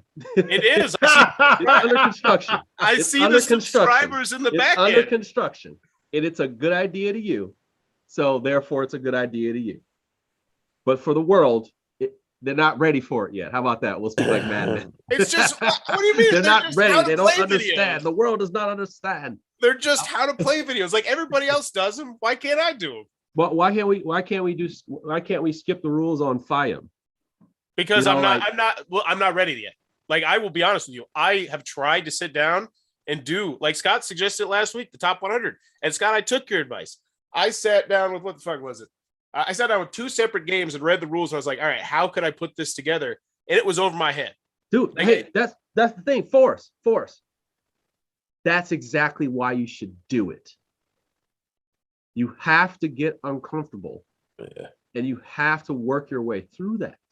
And I feel like anxiety with you. It's not even anxiety with you. You have the confidence. You have the ability to explain games. But now you may have to dial it back just a tad to get the information across. And you know what that requires? It's called editing. Yes. That's what it's called. It's called editing. If you can't, I mean, like the bigger Euros, sometimes you can't just, like Alex and myself can kind of just keep going and talking our way through a long set of rules. You may have to cut it. So, Chris, what was your suggestion? I was going to say, just from an audience perspective, like, it's okay to let the audience know that, hey, this is a really freaking weird rule. Like, it took me off guard. Like, I did not understand this, and it took me a while to get my head around it. Like, the best part. That's even cooler to edit in. Yeah, just some quick cuts. Just make sure you get your central point across without dragging it on. But like, audiences love that. When you're making a cut for that, you can take a breath. Yeah, because you can go like, hey, and then you do this, and this, and then we go to this phase. Yeah, and then you don't move your hands. Just leave your hands in the place. Then you go the cut. Then you go and you go, hey, all right, what am I going to say for this? Hey, there's this really crazy rule that does this, and this, and this. Blah blah blah blah blah blah blah blah blah. Cut. Set everything else up that you want to set up. Go back to the rules. So you're even making it. You're taking your time. You're getting through it the way you want to get through it. It doesn't have to be a full. Like you're so used to like saying all the rules in one blow, and it's comfortable to you. Well, now you got a game when you kind of have to even explain some of the strategy as well, in a sense, right? Because people want to see it being a moving part. Yeah. Yeah, man. I mean, I feel like you can to the do choir. it. I just feel like you're I'm not telling ready to you, get uncomfortable. That's the thing. I'm You're not gonna ready to get there. I was actually thinking about trying to do Floriferous, the new one from Pencil First Games LLC in the next. Okay. Like I'm slowly making my way there. Right now, I got a big cat. Like I said, I spent about $200, $300 on a lot of games that I think are going to do. They're going to make their money back. You know, the Catan card game, In a Pickle, a lot of that sort of stuff, and then I'm going to get to just keep on with this In a Pickle. Top five games I think are going to make their money back. Forrest, there are just so many good games on this miniature market sale right now. Even for $100, you can get games that are worth it. I just spent $150 on covering. Amazon 2 days ago. There is no way I can ride that one by my wife, and that's not like that. Haha! Look, I'm afraid to spend money. It's just like. That's like, hey, dear, I want to spend another $100. I just spent another $150. You know, Blue Orange Games just sent me 4 games. This company just sent me 2 games. Okay, so then cover the Blue Orange games and then make a gift guide. Make a gift guide. Yeah, those are popular. Make a gift guide. Like make a gift guide, whatever games you have, and quit fucking around. Grind the games that are good games in yours that you can highly recommend that people can find. Here's something. If and then we're gonna play initials. I mean, here's something. Thank God. Here's something that I want to just impress upon you is that you say that your wife's totally cool with this and everything. Forrest, what if during this time that you're working on this stuff 5 or 6 hours a day on your channel, what if instead of 20 years from now, your In a Pickle video is making you $1 a day, and you can say, hey, check it out, honey. What if 3 months from now you've got 25,000 subscribers, you've got a Patreon that's giving you $400 a month from your friends, the people that want to have your video, you're like YouTube ads are clearing you an extra $200 a month, and then you can point to your wife, holy crap, I've been just doing this, and I'm making us an extra. I'm making this next $1,000 a month by this little side project. Just because you had enough faith in me, honey, to let me sit at home while you worked and take care of the house. You know, it's like, think of how happy and like your wife would be, you know, 4 months pregnant, you know, thinking about like, you know, you're making that much extra money a month, and you're like, oh, we need a crib and we need this and we need that for the baby coming up. Think about how happy she'd be. And like that should be your goal. That should be what should drive you to that. $1,000 a month. That's realistic. I think that's in striking distance in the next few years. I mean, I bring home about $600 a month right now. Well, then make it $1,000. Figure out a way to make it $1,000 a month before Kickstarter critiques. That's the plan. Like the price is slowly going up for the rules for the Kickstarter critiques. I'm gonna get back into the god awful soulless Kickstarter videos that I detest and despise. But yeah. Like, I know Kickstarter's the money. Kickstarter's the money. I just need to do more shit with Kickstarter, but it just, that shit burns me out. Dude, it burns me out hard. It would be great. It would be great that if you had enough extra dough to just surprise the fam with some things, or be able to do some things with your own bread, dude. Like, I need to reach out to publishers more on giveaways and stuff like that. You know what I'm saying? Like, it would be way more. I mean, like, buying, like, that was the thing. As soon as I got some extra income, I put it right back in the channel. I was putting it like into buying things for giveaways or attending cons like you did before. But it's like, man, I don't know. I mean, that's your life, dude. It's your life and your wife with your family and stuff. But yeah, man, I just feel like there's so much opportunity for us. Just raise the bar, man. I'm trying to get the raise the bar, man. I don't know why everybody who's on the skip. Your bar is on your forehead, man. It's not above your head. That's the problem. Like your bar is on your forehead, man. Was that a exercising joke? I don't get no, it. I'm just saying, like, you got to raise the bar, man. Like, okay. You know what? You're all right. You're all right. It's just, man. I don't know. I'm stubborn and stupid sometimes. Do you have a goal for next year? I would like to hit. My goal at the end of this year was to get 9,000 subscribers. Not reasonable. I think next year I'm going to pound the drum on the Patreon because I get about $70 a month from that. And I'd like to maybe get up to like 100, 150 somewhere in that. But your channel, as far as the numbers, like what? Oh, because I mean, like that's the deal. I'd like to hit 10,000 subscribers, but I'm already going to do that probably just naturally if I just keep on churning. You can get that shit done in 6 months. It just depends on what you're doing. Yeah. That's the thing. You're thinking slow roll, slow roll, slow roll. Wait till 5 years from now, 10 years from now. I've implemented another series that I think will help where I play hot games. I do the Bauer plays with himself, which I did change the name of, by the way. It's now Bauer Plays, but that's going to be all hot new games. So as soon as a company sends me a hot new game, I'm going to sit down with the next game. I'm going to play a 2 or 3-handed version of it. So it'll be just a gameplay of it video up immediately. I want to get on Tabletop Simulator once I feel more comfortable with Lance. Oh, dude. Hey, before I say, I was going to say this before. I'm gonna let it be because I'm done with it. But man, you got to learn how to play on TTS and Tabletopia, man. Like that is like that's not fucking around. You could actually, you want to talk about, you can just go Bauer's Corner digitized or something like that.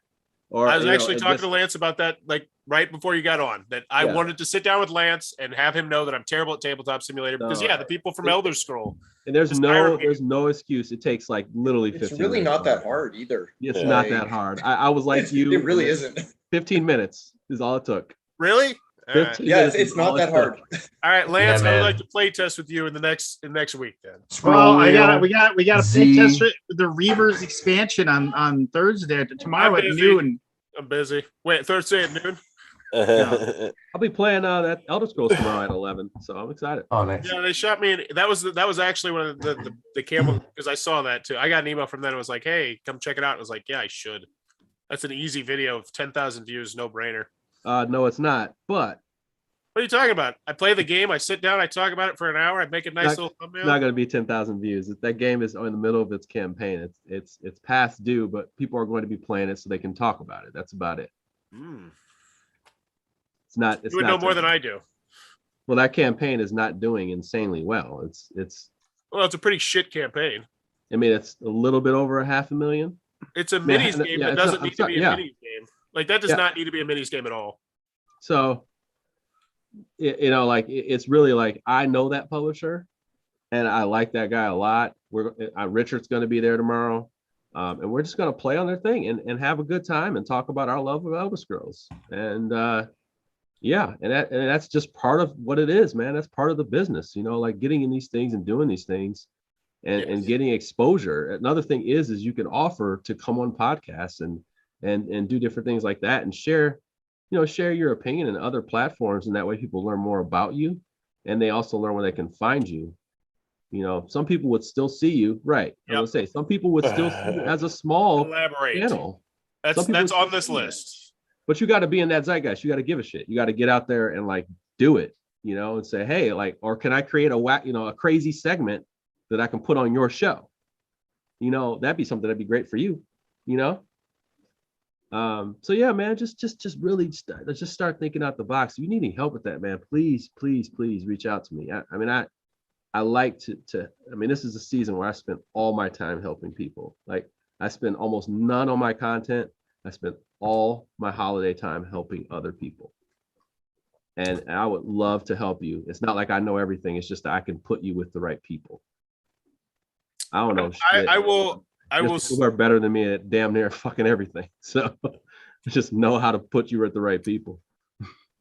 Basically, Jeremy knows the hustle. He wants to show you the hustle. Yeah. I need to take you up on that. Well, collaborating is something I'm absolutely. You want analytics? You better listen to fucking Alex and Aldi. That's all I got to tell you. You better shut up and listen to them. I listened to them earlier. They told me my tagging was a waste of time. Listen to them. You want to see Alex at his best? Watch Alex's video today on his review scores, on how he's trying to change his reviews. This dude pulled out like a spreadsheet and went through the entire questionnaire. I was like, and I'm a numbers guy, and I was like, this guy's such a fucking nerd. He's so analytical, it's ridiculous. But that just shows you how much he cares, and he's speaking to his audience, and he can make a video like that. To me, that's a waste of time, but at the same time, like, no, you earned it so you can make another piece of content where you just talk. Where's Scott? He should have been paying. Oh, Evan, happy birthday. Oh yeah, totally. Oh, did Evan have a birthday? When was your birthday? I like how you. What tone was that you just used there, Lance? That was a very odd tone for. Did Evan have a birthday? It's not. When was your birthday, Evan? November 10th. Look at this big shot. He was born. You know, well, I'm sorry. Born on the Marine Yeah. Corps birthday, I can't wish you. Yeah, I right. can't wish you. No? Evan, cannot Yes. wish you Veterans happy Day. birthday because Thank you. I cannot. Lord, I am. Because all of my birthday wishes are reserved for the first woman who ever loved me, my mother, on this day. Oh, So- it's her birthday too? Yes. Yes. Happy No. birthday to It your is mom. only her birthday. You do not have a birthday. I see. Well, happy birthday to your mom then. Yes. No other children were born. No.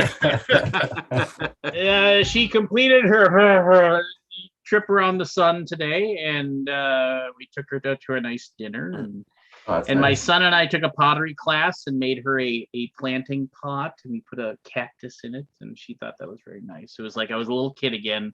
Look, Mom, I made you a pot. Now you have to keep it forever. Yeah, now you can't ever get rid of it, Mom. Don't mind how janky it looks. You have to keep Yeah. Where's Scott? He's not. We got initials. We got the feud. Hey, what's there? He is. Scott. All right, Scott. I'm trying to do Jesus, other man. work. All Ah, the BGG man. I got Chris. shit to do. Chris, Yeah, what do you got to do, Scott? Chris, are you gonna go to BGGCon next week? Probably not. Chris, Why not? Scott, why should I go? Because I have to coach my daughter's soccer team. Why should I go to BGGCon, Scott? I go to PAX U. Say what?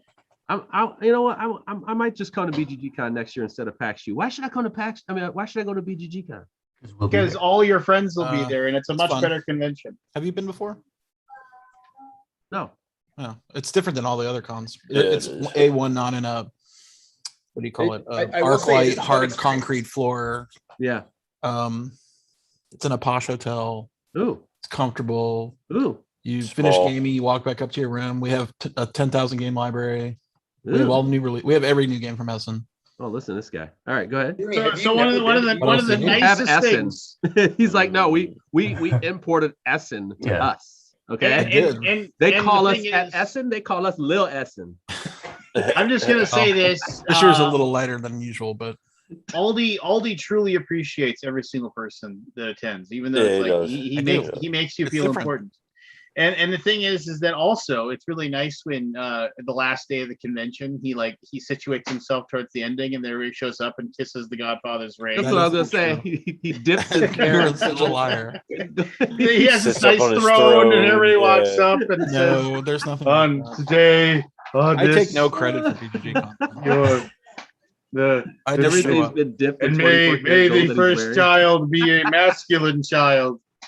I don't know, It it's is your just pleasure. It's more laid back than a lot of those other cons. You play a lot Yeah, more it is. games, right? Yeah. I mean, You'd probably have access to the Glasscock room if you went. Ooh. oh, for sure. Yeah. So you're going to PAX Unplugged this year, Jeremy? I that's my thing. I like the PAX Unplugged. I just like the way it ends the year. Yeah. Yeah, and you haven't lived, and I've done both. I've ended the year at PAX Unplugged, and I've ended the year at BGGCon, and ending the year at BGGCon is way better. Yeah, Yeah, I'd Depends like what to- you're looking So, for. and honestly, They're totally different things. PAX Unplugged is more like a, hey, this is the end of the year, guys. Everybody hang out, handshakes, hugs. One last time of the year. Nice seeing everybody. But this year is kind of important because BGG Con used to be that. yeah, and but this year it's really important because I a lot wonder of if they'll people move PAX. they haven't made it to a convention except for this one this year. Right. That's true for me. Yeah. Yeah, I was thinking about going up for a day. I don't know yet. So I excited. went to the first one. I did too. I like PAX Unplugged, but And yeah, like I said, I'm thinking about this year. I don't think I've been to any other one but with the first one. let's All right, plan if this, you didn't man. see, here we go. Remember, your name is your buzzer. What's the what are the letters? Chad is SC. asking if are you bringing eggs, Lance? Do you have eggs? I don't know. Colbert. Berkey's not going, so I don't know how I'm going to get him down there. I don't know how. I have a batch. He drove him the last time. I have a batch, but I got to figure out if I can. I got to find a sealable You won't get container him on that I can put. And then because I thought I had a pretty good Tupperware container that I wrapped up and I put in my luggage, and then it leaked, and half of my stuff smelled like pickled eggs. You got pickled eggs. Yeah. Clothes. Sure, they love to eat that week. So I got, if I can figure out a way, I've got a really good batch. So anyway, here we go. Remember your name is your buzzer. S as in Samwise. Oh wow. C, as in Camg. crap the bed. Samwise Camg, the great YouTuber. Yes, Wow. yes, there you go. There you go. All right, here we go. Hey Matt, how you doing, man? Matt, you're a little low key tonight, man. I'm not liking this. What's going on? But no, he's just getting He's getting his stressed. game face on. He's getting his I'm game working face. on a logo. Okay, that's what I was gonna say. There's something going on right now. Okay, He's working. he's intense. He was a little intense. All right. Here we go. Clue number 1. Appeared in a 2007 Vince Vaughn film. Aldi. Aldi. Steve Carell. Oh, I thought you were right. Yes. And it was a long shot. Save that for another answer. Forrest. I mean- yes. Just like you got it wrong. All right, here we go. Clue number 2. Appeared in a 2004 Tom Hanks film. Matt? Appeared Matthew. Santa Claus. Santa Claus is Nice. correct. Yeah, Very yeah. well. Oh, wow. Matthew, Wow. work on your logo. Your logo to You work on your logo. All right, here we go. Clue number Oh, 1. I still am. How's that make you feel now? Not better. Not better. Clue number 1. Escaped from prison. Chris, Oh, damn it. Christopher, go ahead. Sean Connery. Well done, Christopher. Nice. Boom, The Rock. Yeah, it was a professor of medieval literature. Yeah. Has been on a submarine. Was once an extraordinary gentleman. Yeah. Knows well that the penis mightier than the sword. Yeah. Welcome. Hey, Forrest, just so you know, your Broncos won me $250. Evan, you're Bet shitting against on the Cowboys? gold mine. They, No, so I was in a suicide league where you pick one team, and as long as your team wins, and you can't pick the same team twice in a row, or you can't pick it twice. Yeah. So you got to pick a team, and then so it was down to 5 of us this season, and I was hammered at the hotel bar in Syracuse, and I was trying to read the hotel odds, and I for some reason, I don't know why, but I told the guy Cleveland, who was actually the underdog by 2, and they pulled off the upset against Cincinnati, and the other 4 people picked Dallas and lost. Yeah. So I got home and I was like, "Oh, who did I pick anyway?" He's like, "You picked Cleveland. Why?" I was like, "Oh my god, I picked Cleveland." Then Yeah, 3 hours later, I had $250. So I checked my since I have season tickets, I check my ticket prices every week to see how they go up and down because I find it fascinating. I probably made about $200 as well, and if we beat the Eagles this weekend, it's probably going to go up. well, if even you have more. season tickets, where do you sell them? Ticketmaster.com. They sell them. It's all done really simply through the thing through the website. All right. So how much money have you made selling your tickets so far this year? I don't even really keep track unless it's like Peyton Manning type years, but I make my money back. I make more money off of it than I make enough money so that I can go with someone in my family every year. Do you go to any Really games? good. What? Do you go to any games? Yeah, you have to go to one game a year. Oh wait, this is you have to go to one game a year. No, turn it back to the soap dispenser. Yes, it was getting interesting. We were seeing if it's going to trip. Because the Broncos, I don't think that's everywhere, but the Broncos have 10, 15 year waiting list. So you have to go once a year. So I sell most of the tickets and then I go one game a year and that pays for it. And then when we're really good, like the Peyton Manning years, I'll make $1,000, $2,000 off those tickets. Yeah. So we had Vikings tickets for like 4 or 5 years, and then when they got rid of Moss, we got rid of our tickets. But we would sell the home game against the Packers to some drunken Scotties that would pay for the rest of the year. Oh yeah. It paid for all the other tickets. So. Oh yeah. When it was Peyton versus Brady, we'd get that in Denver. I think I got that in Denver twice. Oh my god. Yeah. Those tickets were disgusting, and we're in the nosebleeds. It's ridiculous. All right, here we go. Indiana was the dog's name. Clue number 1 has been seen on 30 Rock, Cougar Town, and One Tree Hill. Cougar Town. Was heard in a James Bond film.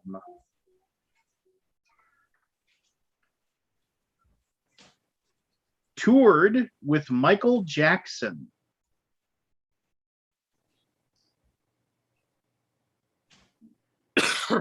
Performed a Guns N' Roses song for an Adam Sandler film.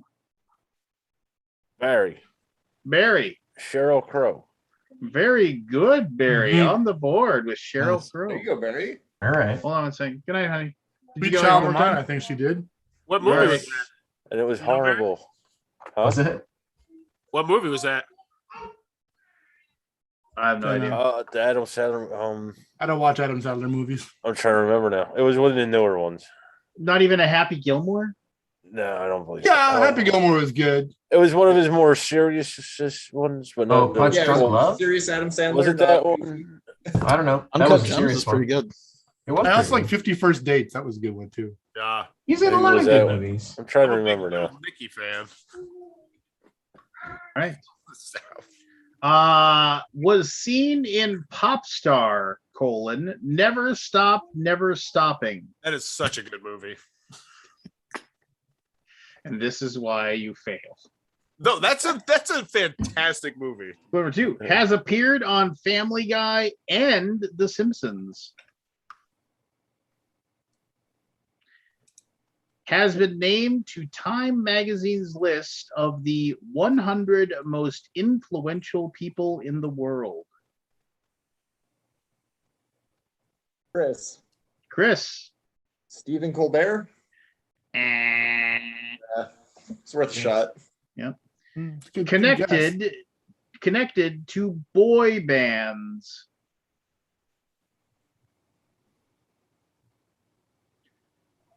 Often seen on a panel. Aldi. Simon Cowell. Simon Cowell is correct. Yeah. By the way, that movie is like 80% on Rotten Tomatoes. That is a damn good movie. What's it called? Yeah. Never Stop, Never Stop. It's from Andy Samberg and the Lonely Island crew. Oh, really? It's really funny. The Transformers movies make billions of dollars. They're not 80% on Rotten Tomatoes. Here we go. That's the end Little of the one. conversation. 50 cents to buy a cup of coffee. Right. $20. $20. Featured The Hard Goodbye.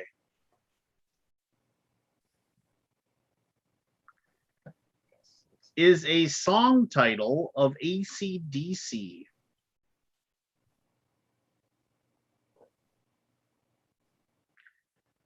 Was mostly black and white with some red and yellow.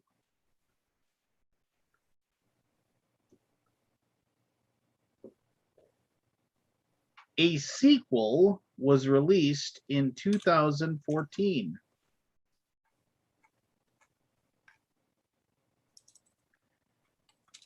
Featured Jessica Alba, Bruce Willis, and Clive Owen. Aldi. Sin City. Sin City is correct. Oh, that's a good fair. Good movie. Was a Is good that sequel any good? Second one, yeah, it's okay. It's not as good as first one. It's not as good as first. It's. No, I think it's first one's worth lighting in a watching though. bottle. Yeah, the first one's awesome. I know I'm going to sound like that guy, but the graphic novels are way better. Anyway, You're right. That You guy. sound Would like you that sound like guy. that? You're that guy. Yeah. I'm that guy. You're That guy. Congrats, Randy. The source material is fantastic. Lance, stop while you're at. guy. The source material. Lance, you're not wearing glasses. I know. Actually. I prefer the script in the original Klingon. All right, here we go. Clue number 1. Involved a foreign exchange student.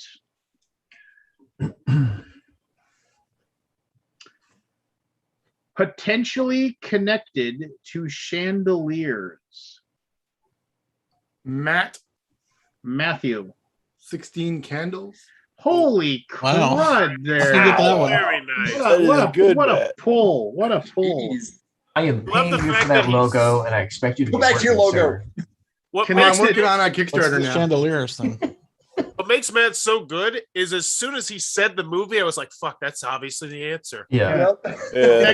Connected to high school senior Jake Ryan. Yeah. What's it do with the chandeliers? Didn't they break one? It could be Candles in a 16 chandelier. candles in a chandelier.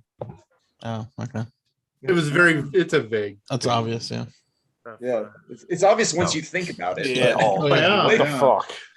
But initially, it's like, no. All right, here we go. Appeared in 2004's The Notebook. Am I allowed to look at the poster? Is this fair? He's really got it on the poster. That's hilarious. Sure it does. I need to get in the fine print down at the bottom.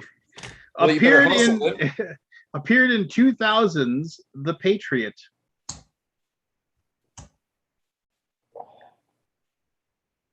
Appeared in 1989's Glory. Barry, Barry. South Carolina. South Carolina is correct. Told us all. Nice, Barry. That was even the I one that I never wrote think of down. states. I know. States I wrote that He one kept down. saying appeared. Yeah. It's a hard one to think Boy. about if you're not from America. Yep. Yeah, it's true. All right, here we go. It's anybody's game. No. Jeremy, does your microphone work?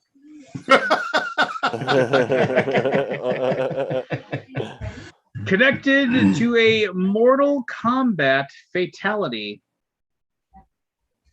Matt, Only. I think it's Heard Matt. Matt. Yeah. Matthew. final column, Spinal cord, Jeremy, spinal cord. final chord. I guess, yeah. Spinal cord. Oh, I should Ding, have ding, got ding, that ding. one. You are correct, Aldi. Is that I was fair? No, distracted by the family. hold on. Jeremy said it first. Yeah, but already called in. The answer was spinal cord. Give us a half point each. Yeah. I did say my name. Yeah, I'll give it. His Jeremy, name, but Matt technically failed. Aldi's the next guy up. So, but then Jeremy give a half point to Jeremy, half point to Aldi. I have made my decree. Agreed. It shall be done. Yes. Shall be done. So be it. Has appeared on The Late Show with David Letterman. Evan.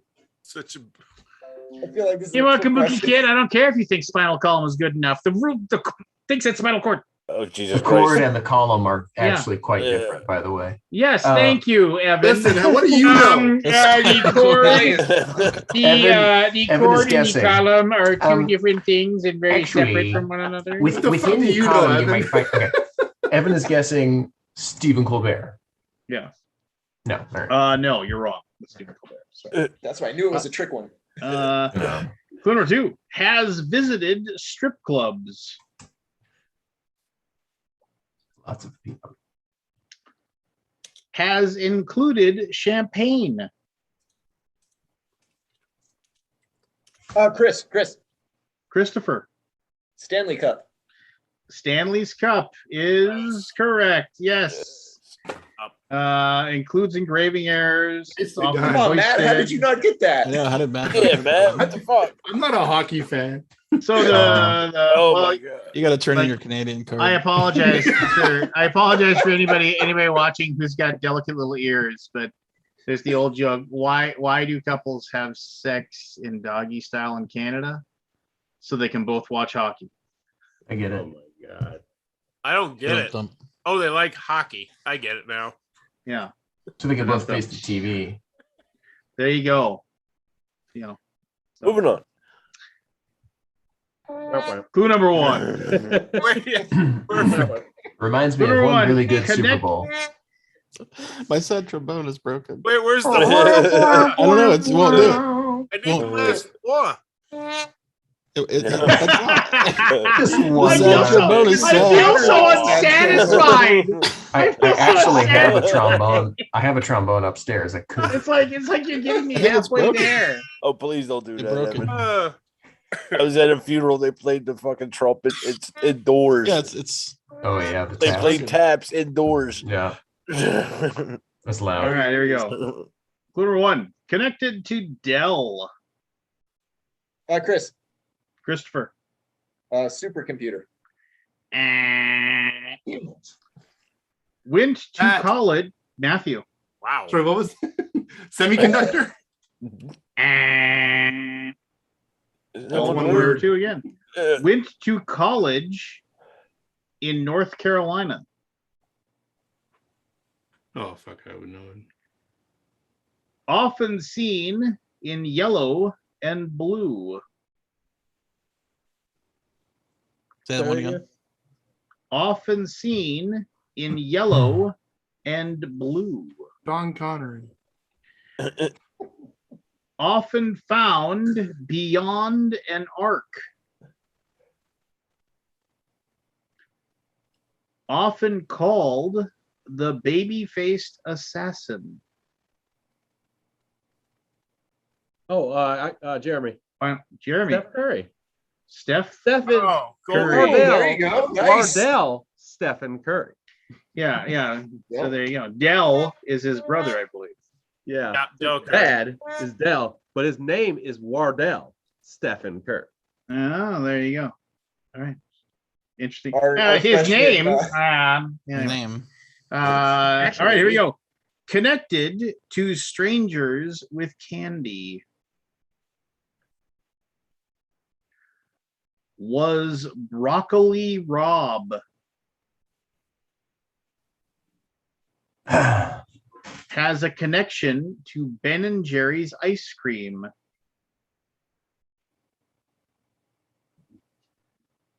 Released I Am America and Chris. So Can Christopher. Stephen Colbert. Stephen Colbert, I believe. We were is how going to you get there pronounce it. eventually, right? But yes. Right? Well, is it the Ben and Jerry's is like, I'm pretty sure it's him. And We then were going to get there. American That's what I was Dream. thinking. All right, so we got Aldi with 2.5, Barry with 2, Chris with 3, Matt with 2, Jeremy with 1.5. Now here's the crazy thing is it's still anybody's game with 3 left. Surely it's not my game. Nobody has been mathematically You can tie eliminated Run the at this table. point. You're still in it, Evan. You can run it. If you got the last You 3, can do it. you'd win. If you got the Actually, last 3 correct, you'd win. I was going to come Every back time on with Chris. and just say Stephen Colbert no matter what. I should have just done it. You should have done it. You should have Trust your done it. instincts. Oh no, you can tie Chris. Here we go. Clue number 1. Cluey. Connected to smart tech. Evan. Stephen Colbert. I mean, Stephen Carell. Steve Carell. Steve Carell. I think you allow it. Yeah, he You could gotta Steve allow it. Carell. Well, I will allow it. Yes, Steve Carell is the correct answer. That was 40-year-old virgin, right? Yes. Yeah. I'm gonna Yamo be there, blow up this place. That's such a good movie. And that one guy who played the salesman killed somebody and is in prison. Oh, Oh yeah. all right. What? Yeah. Google it. A guy Wow. who played a guy who had a small role in the movie who was a salesman at Worked the at Smart Circuit Tech City? or whatever. Oh, smart. At the Smart Tech or Circuit City or whatever. He murdered somebody. He's in prison now. Wow. Way to bring a crowd down there. Yeah. Kelly Oh. Malia. That got dark real quick. Yeah. Forrest has been mathematically eliminated. This is your mom's birthday. Lance. Here we go. See what you birthed. Appeared in a 1996 Woody Harrelson film. Connected to a 2017 Tom Hanks film. Barry. Barry. Sweet Caroline. And Yeah. Yes. That one. Yeah, sure. number 3. I thought it was a natural born coach. Often discussed on the Netflix drama House of Cards.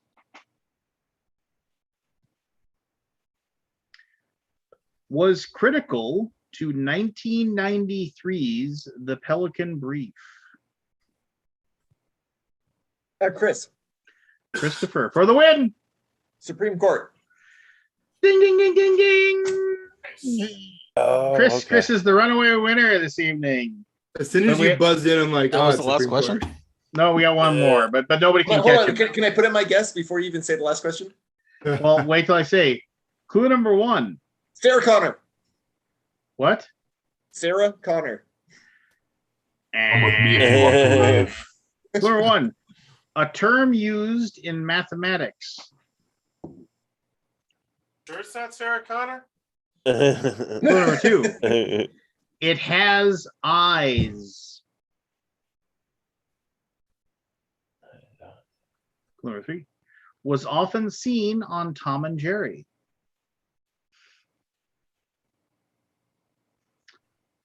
Clue number 4. Found in blocks. Found in what? Oh, Evan. Found in Evan. Swiss cheese. Swiss cheese is correct. Oh, I enjoy a good Swiss cheese. You tied, Evan. Yeah. I did as well as Aldi. That's a win for me. That's as good. So there you go. Aldi has a half point on you. Oh, Chris. Or Chris all was right. 4. Yeah, Aldi does have half. So All right. Chris, Oh, as Evan's got a, 3. Yeah, 2. Okay. All right. Chris, as a former NFL player who lost me my 2009 NFC Championship game. Personally, me personally, make sure you have that in there. Yeah. Of all the people in this room right now, you are more to blame than anyone else. Sure. What's your take on the fact that a guy got fined $100,000 for having his shirt untucked the wrong way in a football game, but Aaron Rodgers only got fined $14,000 for exposing people to a deadly disease? Yeah, I think it's fucked up. Thanks for asking. Oh, come on. What's he make a year? What's his salary? Like somebody like what's his public salary? I was listening to the wonks on the radio, and they were one guy said Aaron Rodgers wouldn't walk downstairs to get $14,000. No, exactly. Yeah, He wouldn't like, bend it's like over to pick up a 1% of his salary $14,000 or check. something like that. Like Tom, it's I just love that. Aaron Rodgers, what do I have to do for the 14 grand? You had to go walk downstairs. Yeah.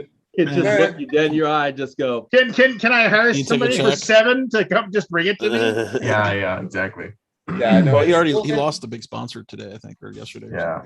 Well, no, he should. Like, because the thing is like, it's one thing to be like, okay, yeah, I'm going to be a regressive shithead and just say, yeah, I'm not going to get the vaccine. But it's an entirely different thing to make people believe that you are vaccinated and that you're not a carrier or potential carrier. But then to actually be a carrier, that's fucking homicidal behavior right there. Like that is press conference. Sociopathic. Yeah. If you go back to his press conference, he basically says, I know other guys aren't vaccinated, and that's their right. Other guys, he says. Like, and oh god, it's so frustrating. Because like it completely goes against everything that human society is supposed to stand for. You look out for other people. Anyways, I'm gonna get off my soapbox. So I'm curious. It's very shocking. I mean, that guy almost hosted Jeopardy. Do the other player, Chris, in the case like this, or I don't know if it would be defined when you were playing, like, could the other players have recourse on him? Sorry, say that again, Barry. Say like some of the other players caught COVID. And they believe it was because of him. Could they pursue? They could absolutely file a grievance through the NFLPA. Like the problem is that based on my interactions with the NFLPA, they tend to favor the more well-known named players versus the rank and file minimum wage guys. The higher players. It's the higher players' job to protect the lower players. But the NLPA in general, no, they don't do that. Like, when it comes down to negotiation, usually to fight for the minimum guys if they can. But most of the time, it's like who's the most popular person, they get all the benefits. So when we were renegotiating our CBA in I think it's like 2010 or something like that, we had an issue where it was a lawsuit, right? We filed against the NFL because they were keeping players from free agency, and those players felt like they should be in free agency. And I had a guy personally on my team, Brian Robeson, like he was one of the named plaintiffs in the case. And so they brought the case, got it dismissed, and two of the other named plaintiffs were Peyton Manning and Drew Brees. Right. And they were looking for a $10 million payout from the NFL for being named plaintiffs in the case. And it's like, hold up, wait a second. Aren't we a union? Like, Yeah. isn't it supposed to be you're doing this for everyone, not just yourself? Like, just because you're one of the named plaintiffs doesn't mean you're not representing all the other players in the NFL. And like that, yeah, I am very leery of the NFLPA. I don't think they have the majority of the players' best interests at heart. Well, not only that, I was thinking since you played, I'm sure being last year that the players had to sign something with this COVID. So I'm curious.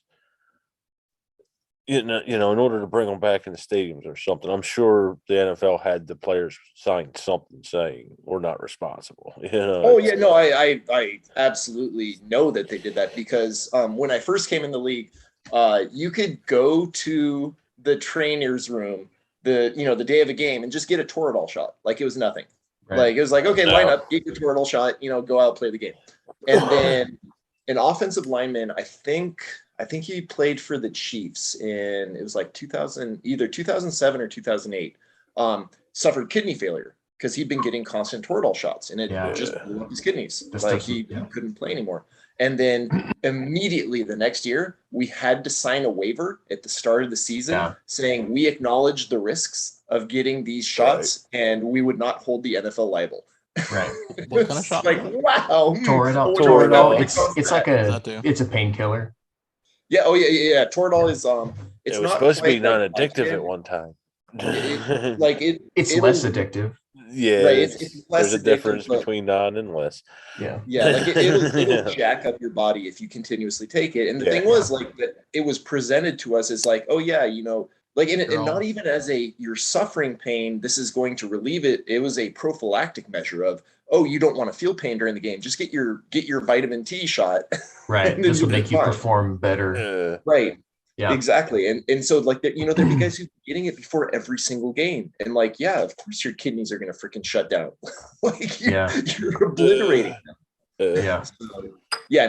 Barry, I absolutely guarantee you there's been a waiver they've had to sign where if anything COVID related happens, they can't go after the NFL for it. Right. So yay, football. It's not only football, it's just a fucked up world we live in. Yay, capitalism. Yeah. Sorry. And again, now I will really be getting off my soapbox. Yeah, please do. Jeremy, have you played that Vagrant Song yet? I saw you holding it up. Was it Vagrant Song? Oh yeah, keep hearing good things about it. That's what I'm doing right now. I think we got one copy from. That's what I'm doing right now. Oh, you're reading the rules? No, I'm playing it right now. Oh, you're playing it. Is it solo? I guess it's solo. Yeah. Cool. Yeah, playing it three-handed. Okay. Oh, that one looks so cool. Any early thoughts on it? How do you do that? I don't have the brain space for playing a game three-handed. It's so it's a dice chucking puzzle. Okay. I like that. It's dice chucking puzzle because every guy player adventures. So it's really just a straight up boss battler. Okay. But each boss presents like multiple challenges because there's events that are changing how it interacts with you. And you're trying to get it to gain health, which is like you're trying to get it to gain its humanity back while it's trying to take yours. Interesting. And there's a way that you play with that a little bit in the game. And it also will help you get benefits in between. Is it a narrative stuff or is it just like, here's the thing? What's that? Is there narrative or is it just? Yeah, there's definitely narrative because each one of them has their own story.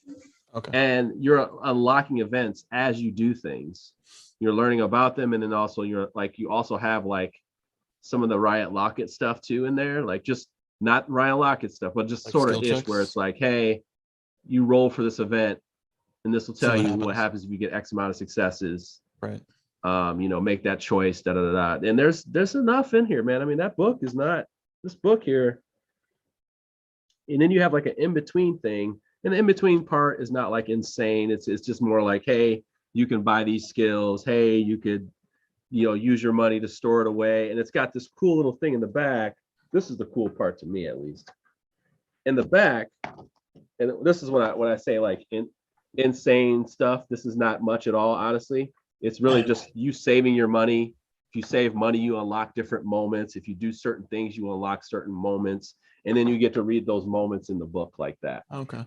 So it's got, I mean, when I say like it's got script, it's got script. It's not like for sure.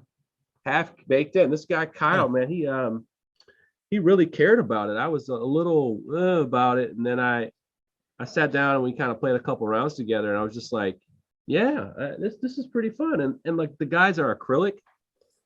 They're acrylic standees, the ones that I like a lot. Oh yeah, cool. I talk about all the time. Yeah, acrylic standees are the shit, and they're all acrylic standees.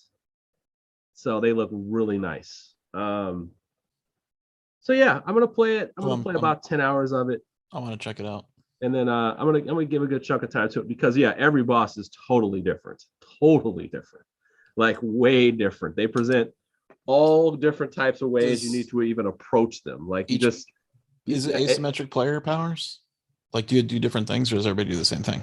No, everybody has like their own passives and then they have like their own. Oh, so everybody's got something different. It's not like it's not like insane. Like okay. But yeah, you can buy skills and you guys can trade them and stuff like that too. So you have that as well. You have like a bank of skills that you can exchange, kind of like you can equip yourselves like in a Final Fantasy game or something like that.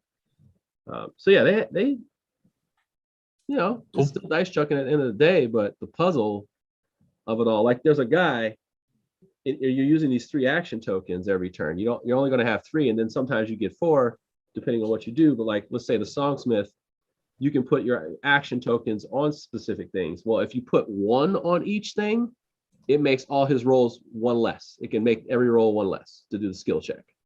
So it's like just something small like that. You have someone who can, by giving the humanity to the enemy, you can heal somebody else if they're within range. So it's like you're kind of stealing the soul from the enemy and giving it to the other person. I was like, oh, that's kind of cool. So they have all these different little, just different little things like the curse bearer. When the ghosts when they attack, they actually try to go through you. So they try to go through as many people as possible, even if they're like running through. Yeah, they run through you, and then you get status effects that they do. Plus, they try to hit the target. Okay, but is it pretty tough? It's tough. Okay. So here's the kicker: there's a curse bearer. If you try to curse her, she will curse you back. So she hits them back. So it's like a reaction.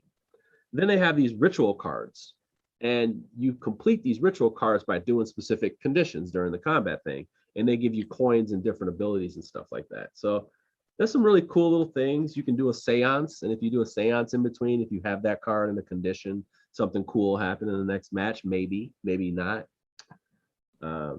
Yeah, it's got this little bag thing. It's got some interesting stuff going on, like these bags. Yeah, it caught my eye when we were doing the preview. That's pretty cool. Yeah. So yeah, there's a lot of interesting things going on. We'll see after I get through, like I said, about 10 hours. We'll see if it all wears off. But I think the fact that the bosses do feel different thus far, Okay. Yeah. Are you 10 hours in now? No. You think it'll take 10 hours? I think it'll take me 10 hours to get through half the content. To get through all of it? Okay. No, I don't think through all of it. I think half, because I think each boss is like an hour and a half. Is there like 10 bosses? There are 16, I think, man. Oh wow. Okay, so that's got some game. Yeah. Let me look. That's cool. 20. What? Wow. 20. And they all have their own stories? They all have their own little.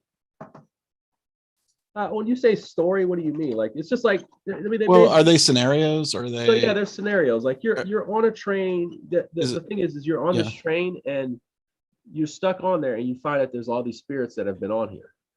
Okay. And they're coming to you. So it's like you're not gonna see too much. It's more like, it seems like when you're reading these things, it's more like, hey, this is what you're experiencing, not necessarily like, hey, the person is realizing about themselves that they were cheated on by their wives and that's why they're sad. Like no. Oh. Huh.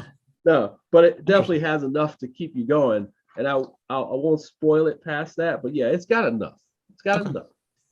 It's just not going to be narrative heavy, like it's got narrative. It's got some story, but that's not right. It's not like you're doing a story-driven campaign. Like yeah, I'm not feeling a full narrative of the whole full narrative. Okay. But I am feeling like, hey, they actually did give a shit. It's not like dry bullshit. Okay. It's cool. Have you played the Ultra yet? It feels good to have that puzzle of each one. Okay. You know, that's what feel at the core of it all. It feels good to have that. Yeah, I'm curious to see how that works. It's on my list to play at PGG Con. We only have one copy. I got a list of games this weekend. We got our stream this weekend, by the way. We got our big stream this weekend. Oh, cool.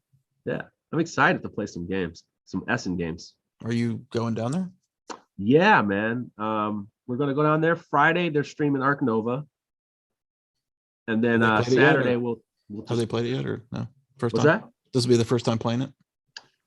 Or I think their second or third time. Okay. I've played it twice on Tabletop Simulator. How long does it take to play? Okay. So like a 3-player. Well, I mean, I guess it could players, I'm thinking. I mean, does each player add like another half an hour, 45-minute kind of thing? No. Is there I would say if you plan this at 4 players, this is going to be like for those AP Terraforming Mars players. Okay. So I would say let's just think in Terraforming Mars numbers. There are people who play Terraforming Mars that can play it in 90 minutes. And there are people who go, oh, I played Terraforming Mars for 4 hours. It was awesome. There's that. Yeah. So, but the thing is that no cards are the same. Like they're all different cards. Every card's unique, yeah. And they're all unique cards. And and it's the beginning, right? It's the beginning of this. It's what card combos work? What's coming out this game? What are we really doing here? What's the end game look like? What am I really doing? That kind of thing. You're reassessing. What are you really doing? Are the animals like thematic in any way, or are they just rules? You know what? No, but the fucking cards are cute as hell, man. They got these cute ass animals on them. Because Terraform Mars is somewhat thematic, right? I'm like, oh, I'm building plants and I get oxygen. That kind of thing. Okay, here we go. This is your thing. So you decide if you think it's thematic or not. So they have animals, and they have animals that you can put in these enclosures. The enclosures are really just tiles you're putting on a map. Right. And you're building that map and flipping the tile over. That's it. It's not like this. You put like a cube in there that represents a little animal like New York Zoo or something like that. But you flip it over. That means that card is in an enclosure, right? So you would never know one or the other than the fact that it actually needs to be within a 5 enclosure or a 4 enclosure or a 3 enclosure. But what it will say is it has to be next to water, or it has to be next to 2 spaces of water, or next to a rock, or whatever. Based on what kind of animal it is? Yes. Okay. Then there are certain animals thematically that can coexist with other animals in the same enclosure. So like a llama could be with a lot of different animals in the same enclosure. So it's a way to build a card combo, and it's also a way to do it. The other key thing is that just like Terraforming Mars, is the more icons you match up, the more things that you can get in there. Cool. Like you can get a lion if you have a whole bunch of Asia icons, because now you have like an Asian market kind of thing, and then boom. Right. And then you can make deals with the Asian market so that they go, hey, we'll let you get more of our animals for cheaper. So you make a deal with them. So you have this association board where you go there and you gain association favor with them. Okay. Like I guess it's like a little lacking in the theme, but I guess it's fine. So what I'm saying is it's abstract as fuck. Yeah. But I'm overselling this theme. But I get it. Yeah. It's very much. It is. They definitely went to the school of Terraforming Mars for this game. I'll tell you. It's all clip art and stuff, right? As a person who does not like Terraforming Mars, this game is fucking fantastic. I wonder why you like that one better. It's fantastic. Why is that, Jeremy? Is it the theme or lack of theme? Oh, you know what? You know what it is? I think this is the weirdest thing. Like, I'm a gameplay over everything person. Like, the gameplay will make me think about the thing. Basically, that's how I feel. Like, if the gameplay is good, it actually is probably because the theme is coming through to me. So this is one of those examples of like, okay, like, and the thing is here's some small little things that are thematic. Like, okay, so you'll get like cards that'll say, hey, put this water slide here. So you put a water slide down. It gives you another water space because you have more water now in the area. But it'll say for every income phase, you get an extra $1 because you got more like an attraction there. So it's like, you know what I'm saying? Like theme parky. little stuff like that, but really all you're doing is, building up this nice little mat puzzle, and trying to get people in these enclosures. So there's little stuff like that. Like they have a petting zoo. So all the petting zoo piece is a 3-piece, and you can put a bunch of docile animals in there, and they score combos off of each other, but they don't combo with anything else. Or you have just little things that work like that. It, like I said, it's very Terraforming Mars-ish. I mean, really is.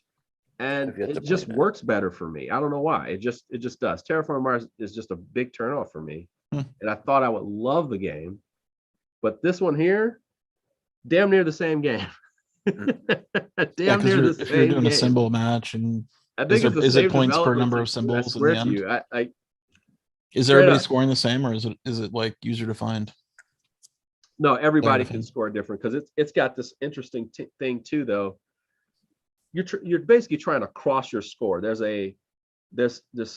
points for basically getting attractions like the animals and stuff like that, but then there's also this I don't know how can I say it? It's like it's called conservation, and conservation is harder to get, but it's if you take the more difficult animals like a tiger or like a lion, like bears, the conservation type animals, you will gain more of that. Now, as you gain conservation, you also gain the opportunity to unlock more things. So you're unlocking a lot of things.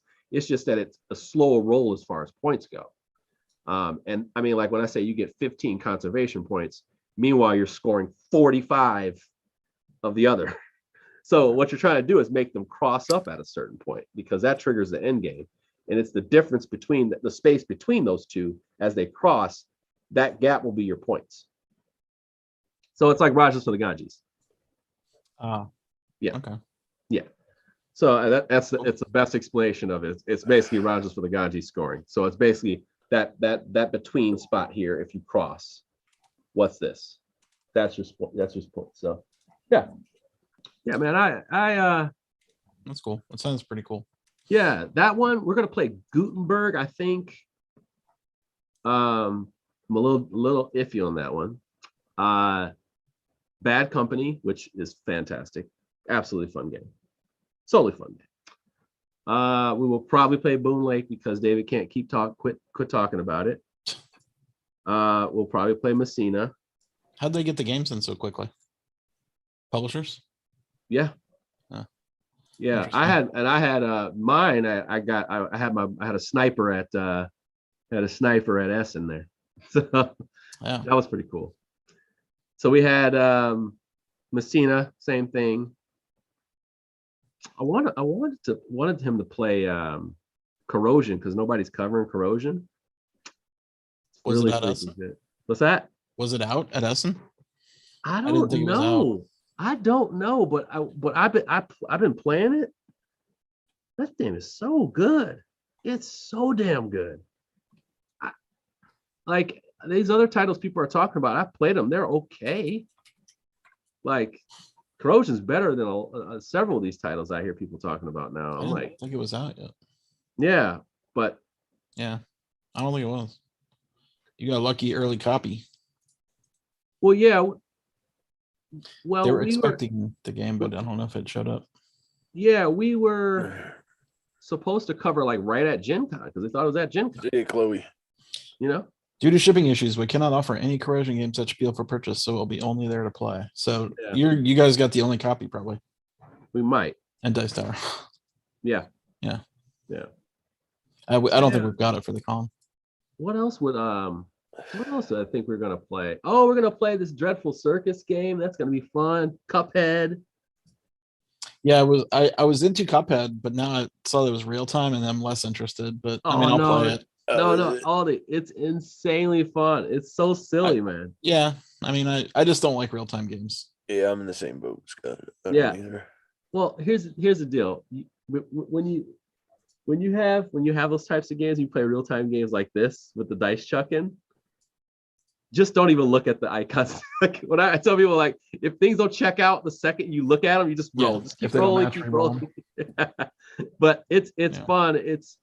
It's so dangerous and chaotic at 4 players, but it works. And it's a little it's maybe a little too easy at 4 players. But when you Oh, it lower the doesn't player scale. count, you really lower the chances of success. So it's like, so if it's just you and somebody else, good fucking luck. Yeah. I mean, the And I production mean, looks good awesome. luck.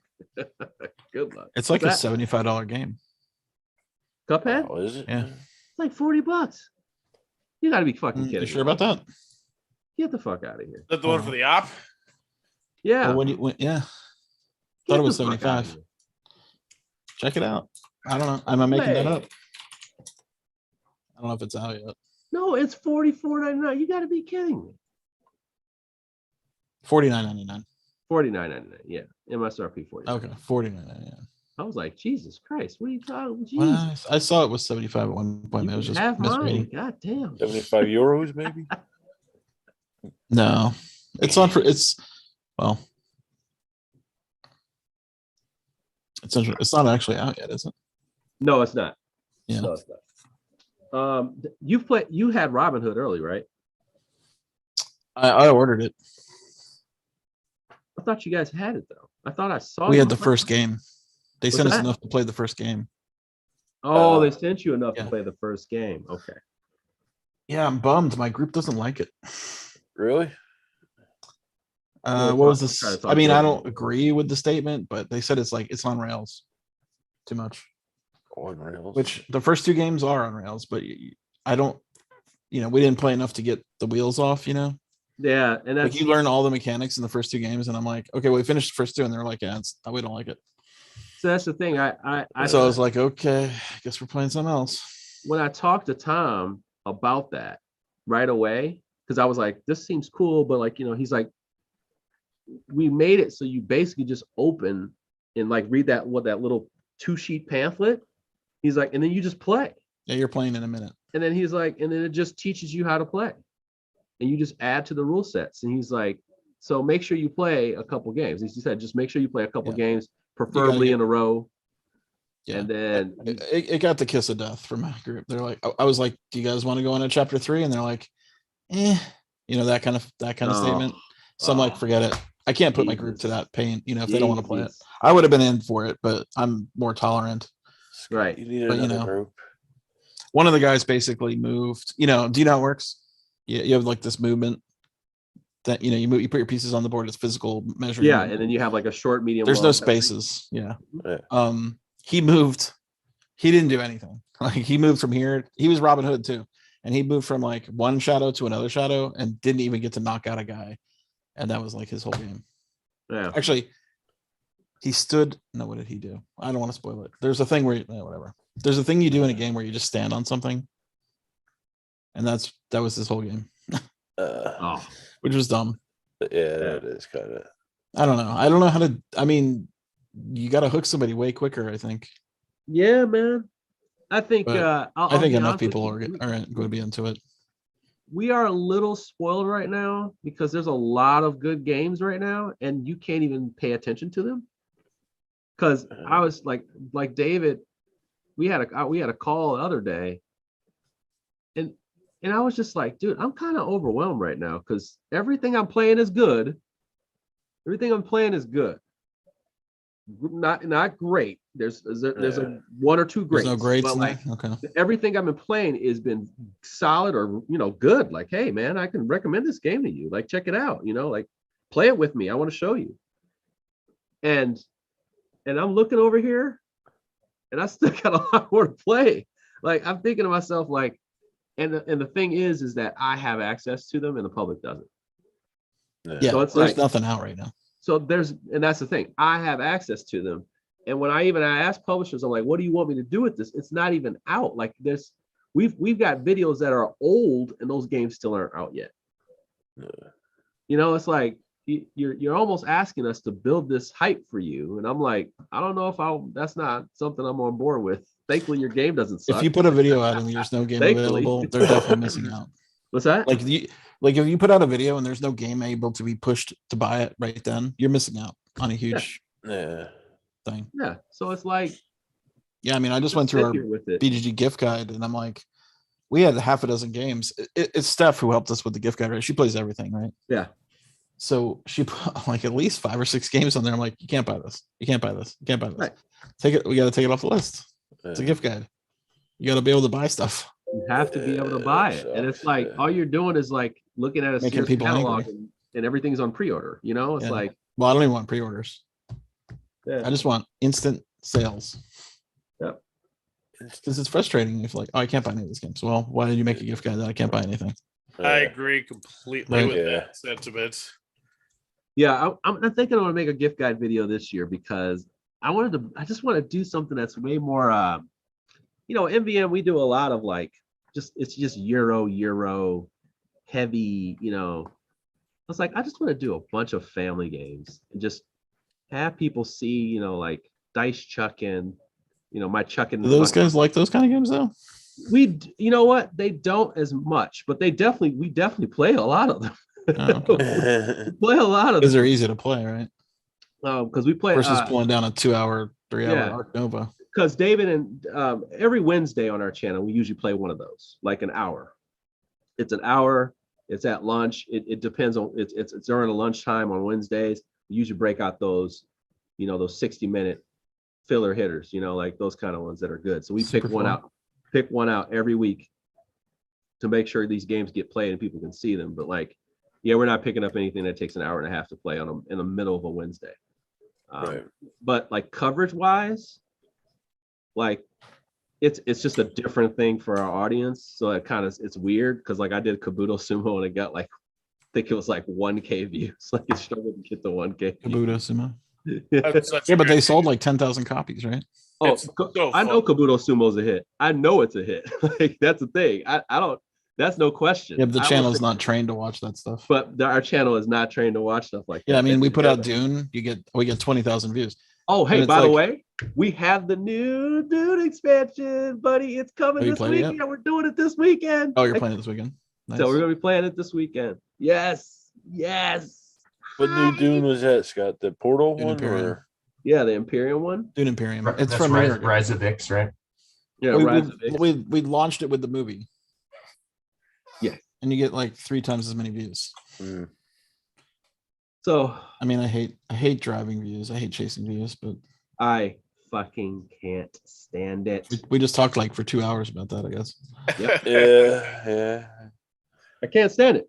I can't Yeah. stand it that it's all about timing. It's all about this. Yeah. It's all about the push. I mean, sometimes you even have to ask a publisher, you say, hey, you sent this to me to cover the damn game, and now you're not covering me. Like it's like, hey man, like there's just a lot to this, man. You have to kind of pay attention to. But there's a lot of, like I said, there is a lot of very fun games right now, even lighter ones that are fun. And I'm one of those people, to be honest with you, I'm one of those people, I don't go, hey, it's kind of light. I like light games. I like them. Yeah, they're Sometimes played. sometimes more than heavy games, because heavy games sometimes they fuck up the fun and they Yeah, hide it in this yeah. long drawn out experience. And I don't feel like fun should be hard to find. I really don't. And it's not complicated to have fun either. But there is fun in strategy, and there's fun in the long game, and there's fun for the big payoff, as long as it's a big payoff. But I just feel like there's nothing better than spending like 60 minutes tops, or even having a good 30-minute game. Man, I was in the hood. I'm all over the place. I was up in the hood at a party, and I brought just one. Do you understand how much that killed? Oh yeah, that kills. That's why I won game of the year. Dude, they did not want to play anything else. Yeah. We were Played playing for 3-4 hours. drinker You get through every card 2 times. We played all kinds of shit, and then like we played that game. They're like, man, we want to play that game. Uh-huh. We kept playing the game. Like we were gonna play. I was gonna show them medium. I was like, well, if we play medium, we're gonna be yelling at each other because everybody was drunk or whatever. Like, I was like, you know what? I think I'm gonna put medium away. Yeah, that could cause some anger. That could cause some drama. Just one is not. Yeah, it's like Just all one. win or all lose. It's not all here together, because if you get medium and people are intense, yeah. it could get ugly. But I've had some. We had like a minor breakdown by someone on the cruise one time about medium. Oh, Really? I think, whatever. I don't want to go into it, but dude, we are look like this. there might have been other things going on. Most likely. We're in a year where Cascadia is a great game that nobody talks about. I need to try it. Cascadia. Like absolutely, It's great. really It just good. looks so abstract It's just for a me. really Is it it like is that parks abstract. one? Yeah. yeah. It is abstract, but it's also really just simple but good. It's just that is just like a definition of a game. I'll Like play it this weekend. I'm doing a giveaway right now.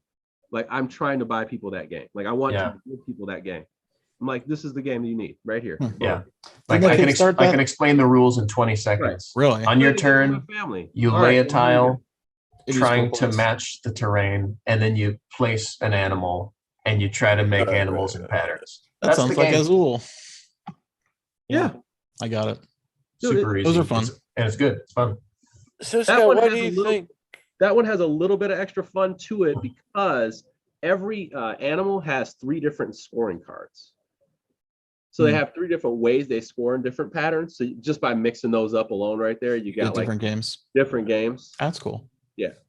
I like that kind of game. Yeah, like it. So like Calico, right?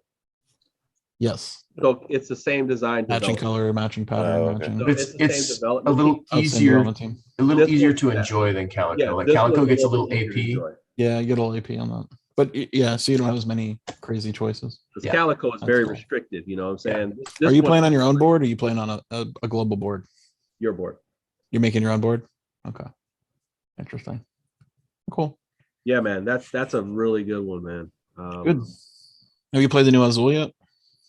I have not. David, Okay.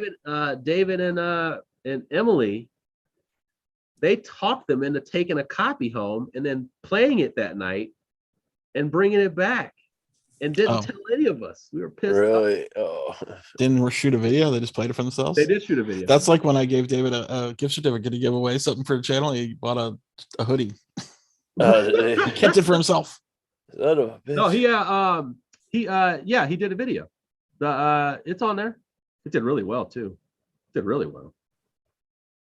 It's a tough. It's a way tougher version than the others That's what I've been told. It's because really, it's a 2-dimensional grid instead of one. Like you don't just match colors. You have to match color and patterns in different ways. So it adds like a way more brain melty tile placement puzzle. Huh. So because the other ones you just want to match colors. So it's getting Ticket to Rowdy-ish, where it gets just Well, it's more got complex you match as color it goes and on. symbol, but you can't match the same colors with the same symbols or the same symbols with, you know what I mean? Like you can't have, if you're matching all purple, you can't have the same symbols on the cards, on the tiles. If you're matching all birds or whatever symbol, you can't have multiple colors. You can't have 2 purples. Okay. Does that make sense? Yeah, no, I understand. You're trying to make a grid that is as big as it can be of groups of colors or symbols, but no rule breaking things in there. Hey Aldi, have you played this Roll and Write Riverside? I have been eyeballing it. Dude. It's been sitting there for like 6 months in our BGG library. Dude, pull It's that good. game out, man. Yeah, Oh. I think it's like a weird theme. Yeah, it's super fun. River cruises. Yeah, it's river cruises. Yeah, I know. Yeah, like, that's a strange theme. But it's a cool little combo. It's a cool little combo game, right? You're basically rolling these dice, and the dice that you have, you take some dice, and they go on the top. I can't remember what the conditions are, but it's like those are your heated dice, and then you have the ones that are cooling dice. But the key here is that you can use one of the dice at the bottom just fine. But if you want to add the other ones, it adds heat to the top of your page, and you have to tick those off. But you get to move. You get to use more. And what will happen is this boat will move X amount of spaces. I think the first heated die is how many spaces it moves to represent the steam. And what will happen is when you stop, there are these little stops along the way. And by the way, the board is built with these two little boards, so you can mix it up so it'll be different every time.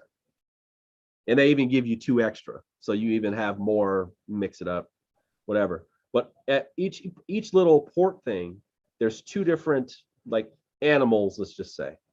And if you're within 3 spaces of that spot, you can score a combo score off of them. And you can do that on the way there and the way back. And you can even pay by ticking off certain things to kind of reach further ahead, so you can continuously score. But the key with the continuously scoring part is there's another part of your sheet where you have to get a higher score than the next time. So you kind of have to build a multiplier. Oh, so you have to build up numbers. Right. You have to build it up. So it's like it's a timing thing of when you're going to use that. And of course, it's the other standard affair stuff.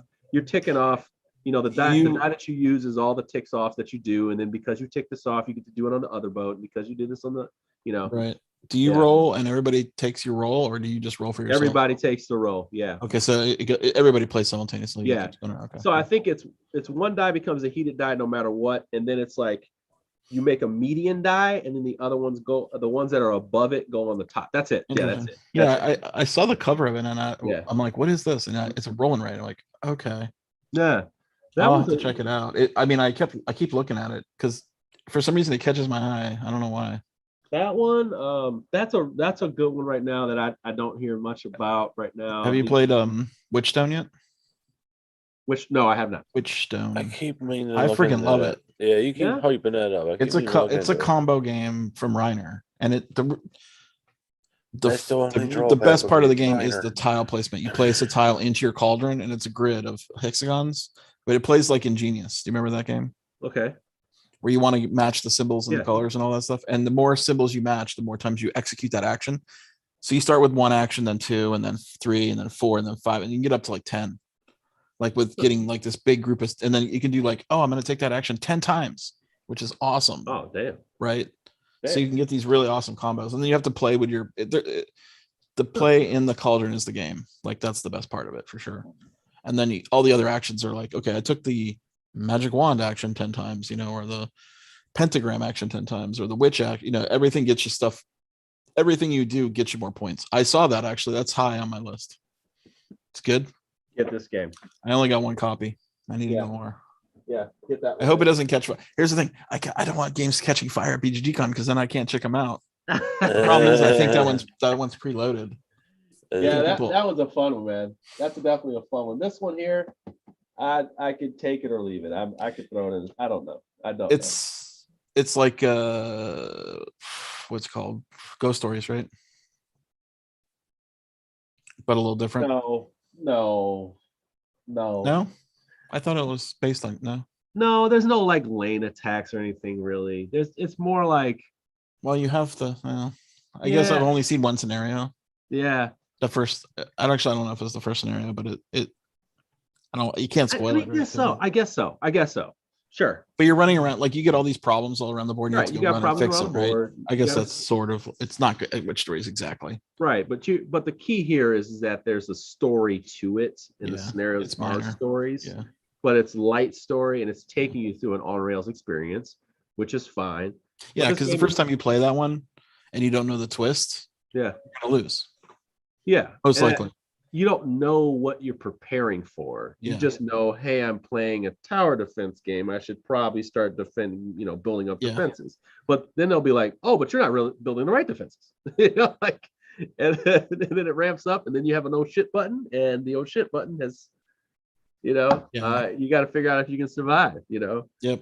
But I guess that's okay. I definitely want to give it a play. Yeah. I like the artwork is amazing. Like artwork is absolutely amazing. The components are really nice. Well, right now, I'm that one's probably going to go on the channel. What does that mean? I don't know. Like get rid of it? Yeah. You say go on the channel. What does that mean? I'm gonna be doing a video for it. Oh, okay. Yeah. Yeah, I saw the It Dice didn't Towers blow me video. away. It didn't blow me away. I saw the Dice Towers Foursquare video, and I was like, wow, you guys put all that energy into this one. Well, I mean, if they all play it. No, they played it several times on the stream. So I get it. I'm just saying, but I was just like, I would not in that one. Yeah, I was a little. I mean, I wouldn't say I was disappointed, but I was hoping for more. I would say overall, it is one of those games that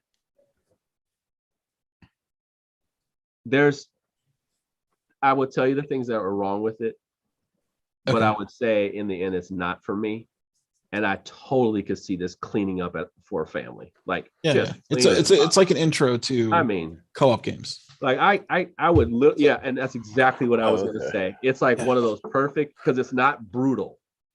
it's not brutal. Even when you lose, it's not brutal. You're still playing the game. You're still going through that scenario. You're gonna have it. It can be whereas I can see it as a strategy person being like, that's kind of fucked up. I would rather it feels more so like, hey, we're having an adventure to someone else. And then I also see the feel of like, man, this is too damn on rails for me. I know what it's going to be every time. Yeah. I would only be playing this game to show somebody else.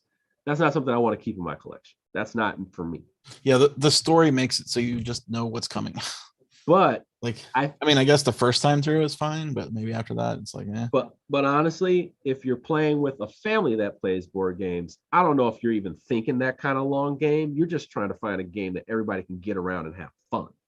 And like, there's some fun stuff in there. There's other games. It's way more high fantasy than I thought it would. Yeah, I thought it was just going to be medieval. Yeah, there's like dragons and ogres and everything. And there's a scenario where that's even cool. Like there's moments where stuff is cool. Like there's a dragon in this game that like blocks off spaces and goes around and flies around and it destroys parts of your castle like a dragon would. I'm not saying this is a bad game. I'm just saying it is so average. So average. Well, when you've got Ghost Stories, which I think is like one of the best, it's hard to beat that without at least just copying it. And I try not to pit games against each other. It's just that like for me, but it's definitely if I want to chuck it and fuck it game, like if I want to chuck it and fuck it game, I'd rather have Cthulhu Death May Die. If I want another chuck it and fuck it game, I played Resident Evil yesterday with the publisher. It was fantastic. Who's the publisher on that? Steamforged Games. Okay. And I was like, I played it with him and I'm like, hey man. Did Ross, is that what Ross? Yeah, Ross is there now. Ross, yeah, I know Ross. One of Yeah, that's cool. Yeah, I had to. Have you there's that Siege of Rundar, which is another Reiner game, which is a castle defense. Hey, you know what, right? Hey, Reiner's not just throwing pieces of paper at the wall and calling it a game anymore. What's going on with this? It's got a theme. I don't know. Yeah, it's got a theme. I definitely want to try it though. It's on my list. It's on your list. I wish I had my own copy because we've only got one. Did you? Oh, hey, have you played Roll Camera? No, I just got it. Okay. It's supposed to be awesome.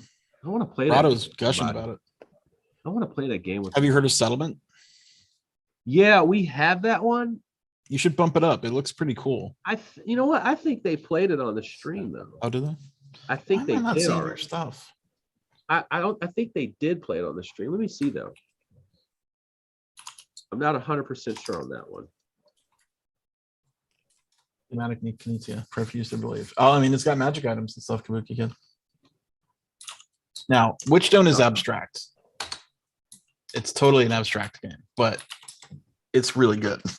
I think I'm going to ask David to play this then. We're going to play this. Yeah. Why not? I'm interested. We got that around Gen Con. They just you got the Merchants of Dark Road too, huh? Yeah. Lucky you. I got copy number 1. Look at that.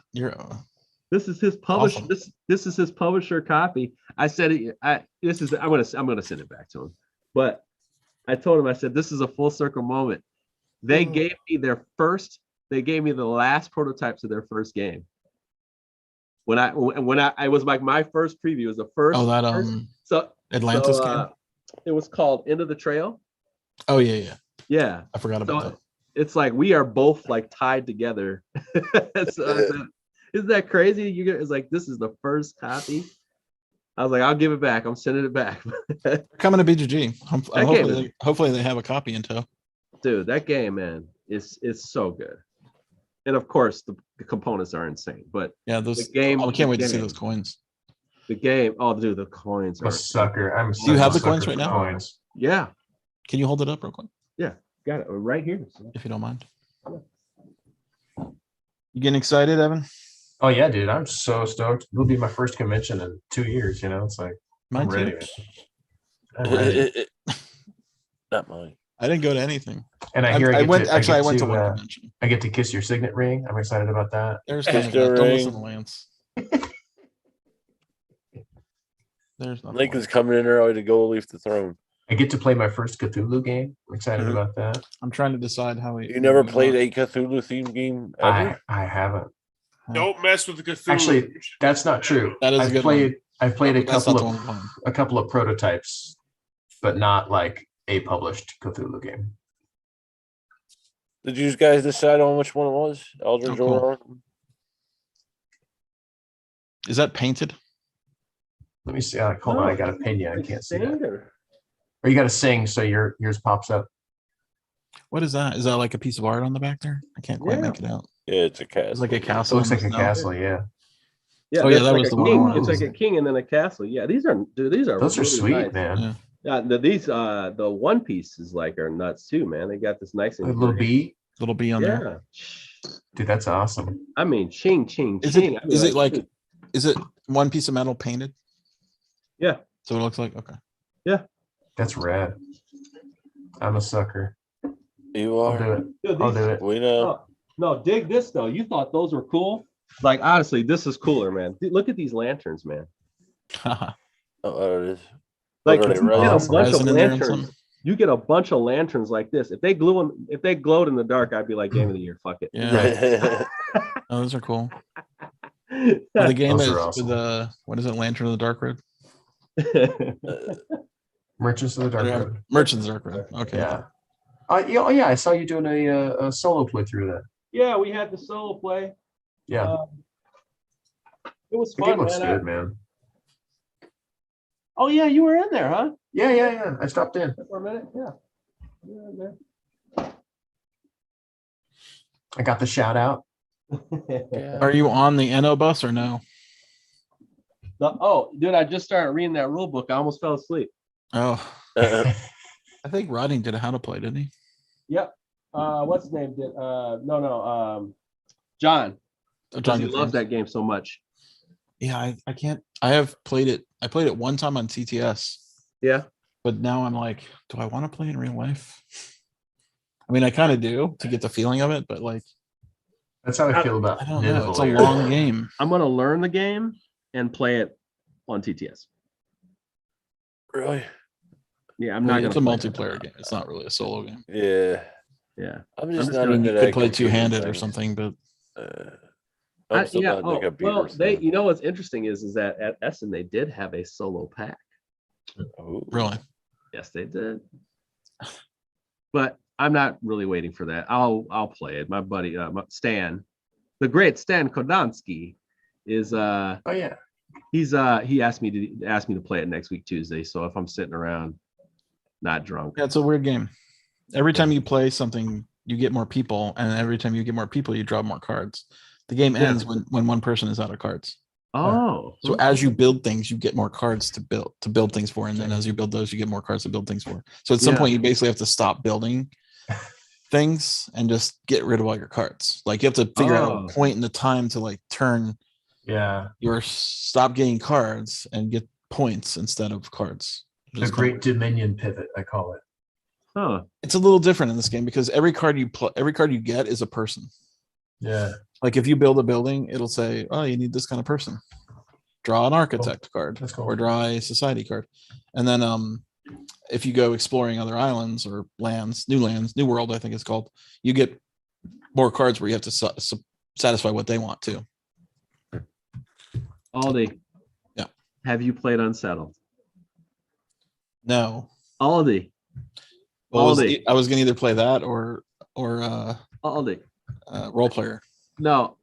Well, I play role. I mean, we had the choice. Yeah, play it was role player, but Yeah. still, role player adventures, yeah, role player bitch. the new one. Yeah, But, dude, it's good. I want to have a conversation about this game Okay. because you want to talk about weird promo for a game. That Kickstarter page, it just doesn't tell you what this game is. Like you have no fucking idea what the game is. They did a You- YouTube video, or they did look- a Facebook video. Look at the box. Like if you look at I the don't box, like the box. It's you like don't even know what the fuck it's that a- is. it's What a is that? long rectangle. Yeah, it's a long rectangle box. It has no pit, nothing. It's just a box. So it's a complete obelisk. mystery. I did not want to touch it. I didn't want to cover it. I didn't care. I didn't like Vindication. I like So- vindication. So It needed more theme though. So yeah, and that's exactly what happened. Top 10 games I hate. But anyway, so interestingly enough, Mark, the designer, I told him that. And I About told him vindication. I told him, the designer. And now they've overdone it. Now, so the thing was, he took it to the heart because we were breaking bread when we were doing this. He's like, I was like, I feel bad. I was like, I got to tell you that I didn't like you. I think they take it in stride. But oh shit, yeah, he took it in stride. He's like, I'm disheartened by it, but it's okay. We know. He's like, but I think Unsettled is going to be the game for you. And I said, because I had liquor in me. I said that would be great if I knew what the fuck Unsettled was. And he's like, oh man. So then he lays it out to me and he's explaining. I'm like, this is the type of shit I'm digging right here. Space worlds, unpredictable stuff. You know, he described to me like, and I was like, wait, you're like kind of describing Alien, but then also Prometheus. And I'm feeling that vibe. Yeah. And so like, let's just put it like this. You are scientists going to planets. And the planets are alive in their own way. It's you and how many other people and your robot. Luna goes out and turns over tiles, gathers data and materials. You can go pick those up. Those work for certain things. But what's going on is you are discovering everything in that planet. Anything. You are scientists. You're not warriors. You don't have no guns. You don't have plasmas or anything. Nothing. You have nothing like that. You're not shooting phasers. You are literally exposed to whatever the elements are. It could be heat. It could be poisonous gas. And what you're trying to do is keep your endurance up because you're spending time, and the more time you spend in that atmosphere, moving around, moving too far away from certain things, you may get frightened. You might hallucinate. There's all kinds of all kinds of shit that happens based on the properties of the planet and things you discover, because you can discover like different life forms and things like that, and they do different things to you. It's just a really interesting game, and I'm curious to see how it plays out. I mean, has it got like a turn order and it's very structured like that, or is it? Nope, not at all. So like, what happens is you get these like that they have it, and this is the craziest part about the game. In the first planet, it's set up a little bit more, but as you go to these different planets, they're gonna have like map layouts. But then other ones will have like, no, you just go from dark to whatever you find. Like you just keep making the map as you go. Or it'll make this map where you really only have these 5 spaces to work with, and the time is very restricted. So every choice matters. So you get the feeling because you have a lot more space, you have time, but you don't. You have to go out there and discover stuff because you're poisoned. Your crew is being poisoned. Like flipping cards over or something? What's that? Yeah. So the flipping tiles are cards these big cards. Okay. And you flip them over. Yeah, they have these big weird square. Yeah. With a weird, the sleeves, they're like custom sleeves and everything. Yeah, I've been hearing all kinds of shit about the sleeves. I'm not sleeving that shit. It's ridiculous. Yeah, I won't sleeve it unless I really love it. That's and whatever. Even then, I probably won't sleeve it. Did that and went to the effort, but it ain't worth it. But yeah, I mean, like, dude, it's got some really. I'm into exploration. Yeah. I'm into narrative, and like they do it well. As a matter of fact, the writing for that stuff is really good. It's like real conversational and very like you're watching a TV show type like Captain's Log-ish kind of shit, which is good. Like that's a good touch. Like it's written as someone is like just talking to you, not giving instructions, but like talking. Like, hey man, it's getting if you can't tell, it's like time stories. I'm getting a little choked up. That's a little joke, but as you can tell, our troops are not doing so well because it's getting a little too hot. Like that kind of thing. Like a little bit like time. Did you ever play Time Stories? No. There's a character in there called Bob who talks to you like that. Yeah, he's very much. If you meet Mark from Mark, they did our logo. He talks just like that. Like he talks when you're reading it, you're like, yeah, that's him. That's a sense of humor. Yeah. Their design company did our rebranding. Oh yeah. I know Mark. Yeah, I haven't talked to him in a while. Yeah, you should talk to him, man. He's doing all right. I know. He kind of. I don't know. We used to talk like once a week, and now I'm not nothing at all. Man, you gotta Not sure what reach out happened. to him. Reach out to Mark, man. I wish I had time. $87 million man has no time $87 for you million man, peons. I'm Come telling on. you. It's just Hey, hard. man. It's hard to work it in, you know. Mere mortals. He would love. I'm serious, man. He would love it, man. He would love it. You know, he's a passionate man. I need to talk to him. I'm surprised they're not coming to BGCon. I am too. Their game's coming out. Like, I don't know. Whatever. Yeah, man. Publishers. So you got to see my car when it comes. You what? I got. Just wait till our Kickstarter, man. You got to see this. Oh, for Man vs. Meeple? Yeah. Okay. You guys. Yeah. Hard for that game. I'm not an unsettled, but Okay. they have a card for me for Vindication because it's one of the top 10 games. Vindication. I think you showed that. You posted as that a- card. I remember that card. Yeah. So That's as an a awesome joke- card. So as a joke, he put me in the game. Okay. Well, that's a nice one. Yeah. But I'm with you. I mean, I feel like that game's just too mathy. It doesn't have Yeah. like the flavor of you have all these monsters, but they don't really do anything. Wait, which one? Vindication. Yeah, Vindication it's just so dry. It's just it's missing like a little heart. Like there's a heart. And the thing is that I like all the mechanics. I like color mixing. The thing is I know what they were trying to do, and it just didn't connect at all. Like it didn't connect at all. And I was like, and they put so much on top of it, like so many expansions and so many things. And I was just like, you're missing the point, bro. Like you really are missing the point here. And I get it mechanically, gameplay over everything, but like for some reason, like this game, you were trying to sell me a whole thematic experience, and you did not at all, you know, and that sucked. And I had on that game. That was one of those games where I was supposed to love it. And I like the mechanics a lot, but when you see the monsters, you're like, oh man, I want this whole other kind of game, which it didn't want. Yeah. It's like Dwellings of Eldervale could have been the driest game ever, but they leaned the fuck into it, right? Yeah.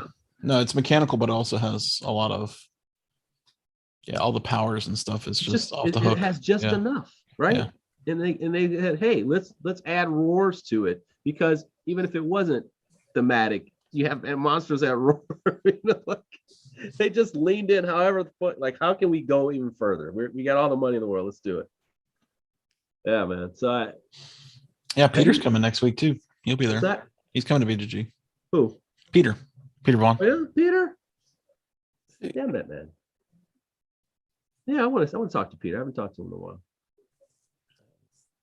All right, I got some other games to run down for you here. All right. How about Mind Management? I haven't played it yet. Oh fuck, Aldi. What are you doing all goddamn day, man? Jesus. It's not my fault. You run a board game site? I got a fluffy group. I got a group that basically only gets together once a month. What kind of operation is this? Group, Scott. You know? I don't want to get another group. I like my group. You gotta get your side piece. You gotta get your side piece group. You gotta get side piece group. My what do they call it? Whatever. I watched too much Sopranos. I don't want to say the wrong word. No, man. I think Gumar. The Gumar. Oh, no. Isn't that the right word? Goomba. No. Consigliere. Gumar. No, that's going to be one of your favorite hidden movement games, because I like hidden movement. I have no. Is it one versus many? So yeah, you have one guy who's the recruiter, and everybody else trying to chase him down. But it's hidden movement. It's really just a hidden movement game, really. Goddamn, that game's fun, man. Here's a kicker to this game. You're moving around, you know, like basically you get a little head start on everybody else, and you get to move around. They can't see where you're moving. You got your little thing. You got your 3 clues out of the 15, and they're trying to track. You move, they move, and then you get to expose how many people you caught so far. But here's the deal. You can add gameplay to this by having these little extra guys that you get to manipulate and move around. And if they land on the same 2 icons, you get to take a clue as well. So you can make it even more complicated. Now, the people, they can go to spots where they think you are and ask, have you been there before? Okay. Now, if you have been there before, you have to put a marker down. But if you have been, let's say you've been to 2 out of those 5 markers before, you can just put them at, you can put the marker on either one. Okay, But I see. But if somebody wants to spend another action and go on that same space, they can ask you exactly when you are. So they can start to track you down. Now, the players and you have abilities as well. So I can have an ability where I can like jump a space. So I can jump a space diagonally, you know, horizontally, whatever. They have an intelligence dolphin. Intelligence what? It's an intelligence dolphin. Oh. The dolphin is a secret agent. This is based off a comic. And it can tell you all the icons. If you pick an icon that you want to match, it'll tell you all the ones that if he's been to in that area or whatever. Then they have like when you win or you lose, you go to the back of this thing. Yeah. And it has all these different like little modules. I saw the boxes, yeah. Dude. Did you get the deluxe version or the basic one? Yeah, I have the deluxe version. When you start adding those pretty sharp. Woof. I mean, then you got a game. Like, okay.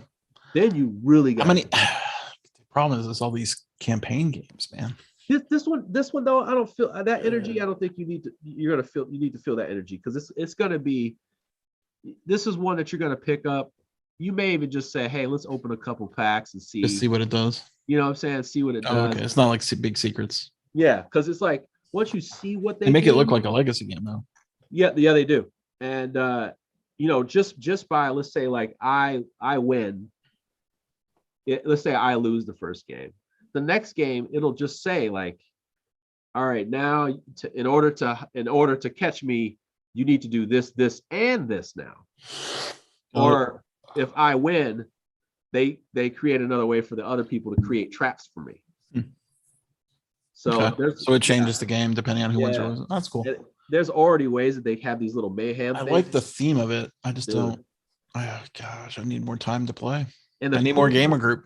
The cool part about we literally have gotten together one time in the past month. That's the problem. It's nobody's fault. It's like illnesses and like side piece, pets dying and stuff like that. But you're talking like just I mean we're talking 45 minutes tops, brother. Oh, that's cool. Like it's like an Aeon's End. That's like an Aeon's End. Play back to back. It is a back to back game. It's a we knocked out the new Aeon's End in like a day. Yeah, 4 or 5 hours. Yeah, which is Aeon's End is awesome. Yeah, you just can't like not play that. Yeah. It's like what's your have you played the Picture Perfect yet? Yeah. Oh yeah. I played it when he Rob's my buddy. We played it when he picked it up. I was like, dude, this is gonna be a hit, bro. Oh, when they were pitched. Yeah. I was like, this is gonna be a hit. How are we gonna play all these games this weekend, Evan, or next weekend? Too many games, and you're gonna be working. I'll be trying to pitch games, but I also need to play a bunch of games. Man, I got so many. I mean, I would play every single game we just talked about. Yeah, no, I know. Me too, man. Ken Scott, you got peons. The 87. I'm in for a lot of gaming. So, Scott, how much gaming do you actually get in at like a board game geek? Let's say the in the past. Yeah, 4 or 5. Yeah. What about the spring? 3 or 4. This one I'm going to get in way more because we don't have we have 0 events. Yeah, right. And we're not having a closing ceremonies. I mean, here's my pattern. Like the first day, I usually don't play anything until like till 1 or 2 p.m. because basically if anything goes, I mean, here's the deal. I have no power to do anything. So I don't even know why I'm trying to be available. Like if something goes wrong, there's nothing I can do about it. It looks good. And now I really can't do it because we're using tabletop events software now, which I can't do anything about. Right. Yeah. Which hopefully I need to talk to our programmer and make sure he's like sort of on call. That first morning. Because we're probably the biggest convention that's using tabletop events. Is that the one from the Game Crafter people? We bought it from them. Okay. Yeah. It's Board Game Geek now. Okay. Yeah, we acquired them last year. Okay, nice. That's why he's the $85 million man. No. Well, we need conventions to happen for that to be profitable. Yeah. So the first day I would usually wait until like 1 or 2 p.m. Now this is when BGG software was used as the check-in. Right. All that stuff, right? But now it's not. BGG software. Right. So I probably won't even need to be doing anything in the morning. Gaming all day long. Play games. I can start That's gaming the right off the role bat. of a leader, Gaming Scott. in the glass cock. There, So the first day, then I would basically like, play one game after like 2 or 3 p.m. That would roll me into 5 or 6 o'clock. I Right. think the first day we didn't have any events at night. Yeah. I don't think, but I would have dinner. Yeah. That's 2 hours because it's always a big group. Yeah. Which I told my wife like no big groups this year. Come back at like 9 o'clock, play one more game till midnight. 2 games in the first day. Thursday way less because we would have special events. I mean, I wouldn't, maybe 1 or 2 games in the middle of the day, but nothing at night because that was like poker or not poker, but like stuff. Yeah. And then Friday, same deal. We'd have the puzzle hunt, which I would be on standby for because I would do the code for that. Oh boy. In case that crashed. So that's 2.5 to 3 hours of just sitting there waiting for something bad to happen. Friday night poker game. Yeah. No games, just play poker and then maybe play a game after. Because if I'm in long, then I don't get playing games. I just play poker, and then if I get knocked out, I have to try to find a game. Yeah. So it's like maybe 1 game on Friday, maybe 2, and then Saturday is like maybe 1 game in the afternoon, maybe, and then we would have this huge ceremony at the end of the day, which took a while to prep for, like an hour, 2 hours. Yeah. Plus, I would just be nervous and be like thinking about it, Right. so I wouldn't be able to settle into a game. So I'm like not a lot. Yeah. And then Saturday night I would play more, like till midnight or whatever. Yeah. Cool, man. This year you get to play a bunch I of have games this year. none of that. Yeah, that's great. We're not even having a closing ceremony. Thanks for coming. Nope. I got an idea. Not even that. It was like a half an hour. I know. And last year, just like 2019, just like, so we draw tickets live to give away, like, I mean, literally we give away like $10,000 worth of games, right? Yeah. Oh yeah, but you won't believe what they give away. Just And walk 1 out of 3 tickets Really? would not, two out of 3 or 4 tickets would not be there. So Really? every 4, and you draw a ticket, you say the number, nothing. Draw another game, draw a ticket, nothing. Draw a ticket. Okay, 1 person gets something, and do that for 100 Yeah. prize packs. Oh, Annoying. wow. Super So annoying. I have to send my prototypes home with publishers, or I won't have room in my suitcase for everything I win. Is that what you're saying? Wow. Yeah. No pressure. Now we do have giveaways. You Yeah. get a pretty good prize pack at the beginning of the con. You get to Oh my pick gosh. from games. You You don't have still- to. Do you I mean, still give there's some away? decent freaky stuff. We have a pretty good haul. Yeah, we have some pretty good Yeah. stuff this year. Yeah, I was surprised by that alone. But what I Well, want. it's not every year. I mean, Yeah, I mean, I guess yeah, it depends on the. it's a little publishers and stretching this whatnot. year, but there's some good Yeah. stuff. I mean, I'm gonna have a blast. I'm excited. Yeah, I think it'll be Just good. keep away from that Aldi guy. and you'll be okay. Right. Yeah, He's always trying to draw Have you you into ever seen a situations where you library? might go You've mad. never seen a library either. That's No. it's yeah. like- This is my first BGG. I always ever. forget. It, Imagine. since I see it all the time, I'm like, whatever. But like, I know a lot of people be like, It's actually pretty darn It's mecca. impressive. I'm trying to give me numbers on the size of the room, Scott. It had to be like 25 by 50, right? oh, the Oh, no. library. I'm thinking of the old hotel. It's like enough for like 40 shelves to be put all the way around all the walls. Yeah, Wow. 40 to 50. it's like a huge like walk-in closet. Yeah. 6-foot shelves Yeah, with 5 levels. It's 10,000 games. Right. Yeah, I just saw somebody online posted a thing that was like, my $2,000 game library is the largest library on earth. I was like, I don't think that's true. 2000s. Yeah. It's a good start. 2000. Yeah, I was like, Yeah, I don't think It's a good so. start. That's what BGG started at. Actually, BGG started at 1,000. I just took all my games and put them in the library. Yeah, yeah. Because I never unpacked them. Like we used to literally pack all my games from my house at second floor Yeah. and then carry them down, put them on truck, drive the truck to BGG Con, unpack it, Yeah. and then everything packs back and it goes into my garage. And I would That's- slowly like unpack them and bring them back upstairs over the Yeah. year.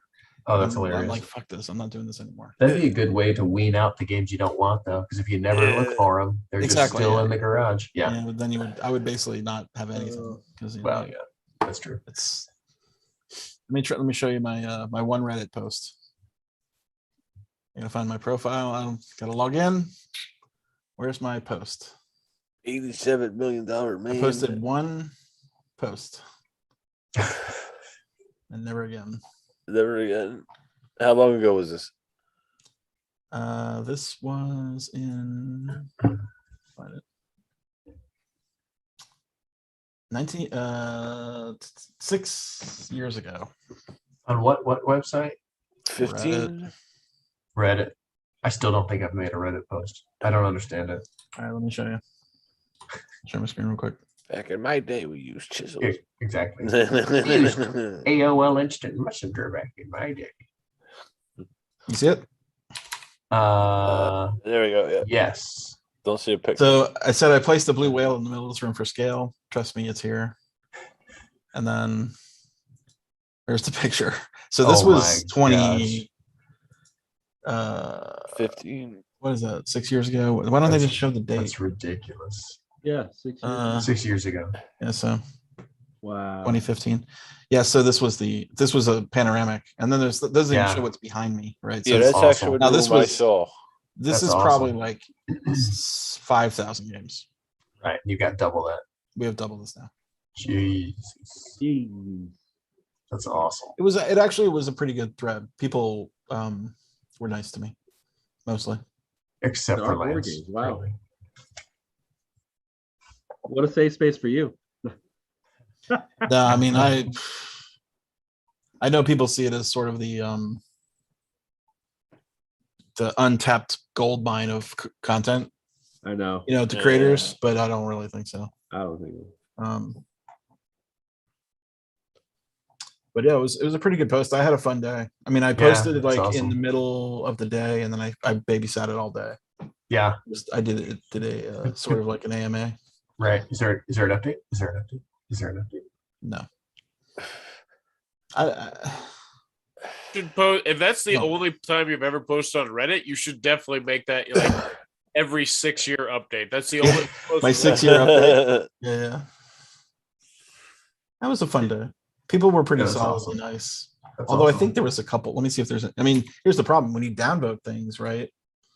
I came here to make a joke about you being the board game geek. Apparently you are. What's the difference in the colors? How come some of them are blue and some of them are red? I've got a dark mode. These are links though, the blue ones. No, I mean the arrows. A vote. Upvotes, yeah. Yeah, some of them are red, and some of them are blue. Oh, I mean, maybe I clicked it. Oh no, that's me. Oh, that's you. Okay. It upvotes yourself. Like when you make a post, it basically. Oh, gotcha. It upvotes it, right? And you enjoy the game Tigers and Euphrates. I Obviously. do. I would play that with you too if you want. I tried it once a long time ago, and I don't think I got it. Okay. Because I do like that kind of game. I didn't really get it. But yeah, I definitely would play that with somebody who actually Let's see if we get knows. the game of it. I know Lance doesn't love it. It was just me and my buddy trying to learn it together. We kind of like. Yeah, it's a tough rules set actually. But yeah, if you would teach it to me, I would definitely sit down and learn it. Do you know Candace? That works with us, Candace. I don't think so. Yeah, she wants to run a game at Tank Duel, GMT's Tank Duel. I've never played that. Lance, Me neither. How was your bath? What's that? How was your salt bath? A what? Just had some family stuff I had to get taken. Okay. It's salt bath. It was quite good. Thank you for He was installing a bidet. How was your sauna? How's your No. sauna? Lance has the old school ones where you stand in there. There you go. Yeah, so I basically have a couple games pre the Tank Duel for sure with Candace. You guys with the Tiger or not Tigers, Arkham Eldritch Horror. We're gonna play Eldritch. Eldritch. Believe me, I would play Arkham Horror, but it can take 4 to 6 hours. I played Arkham. I played Arkham at QsCon, and I expressed to them. How many people? It was 7 people. And oh good Lord! Why?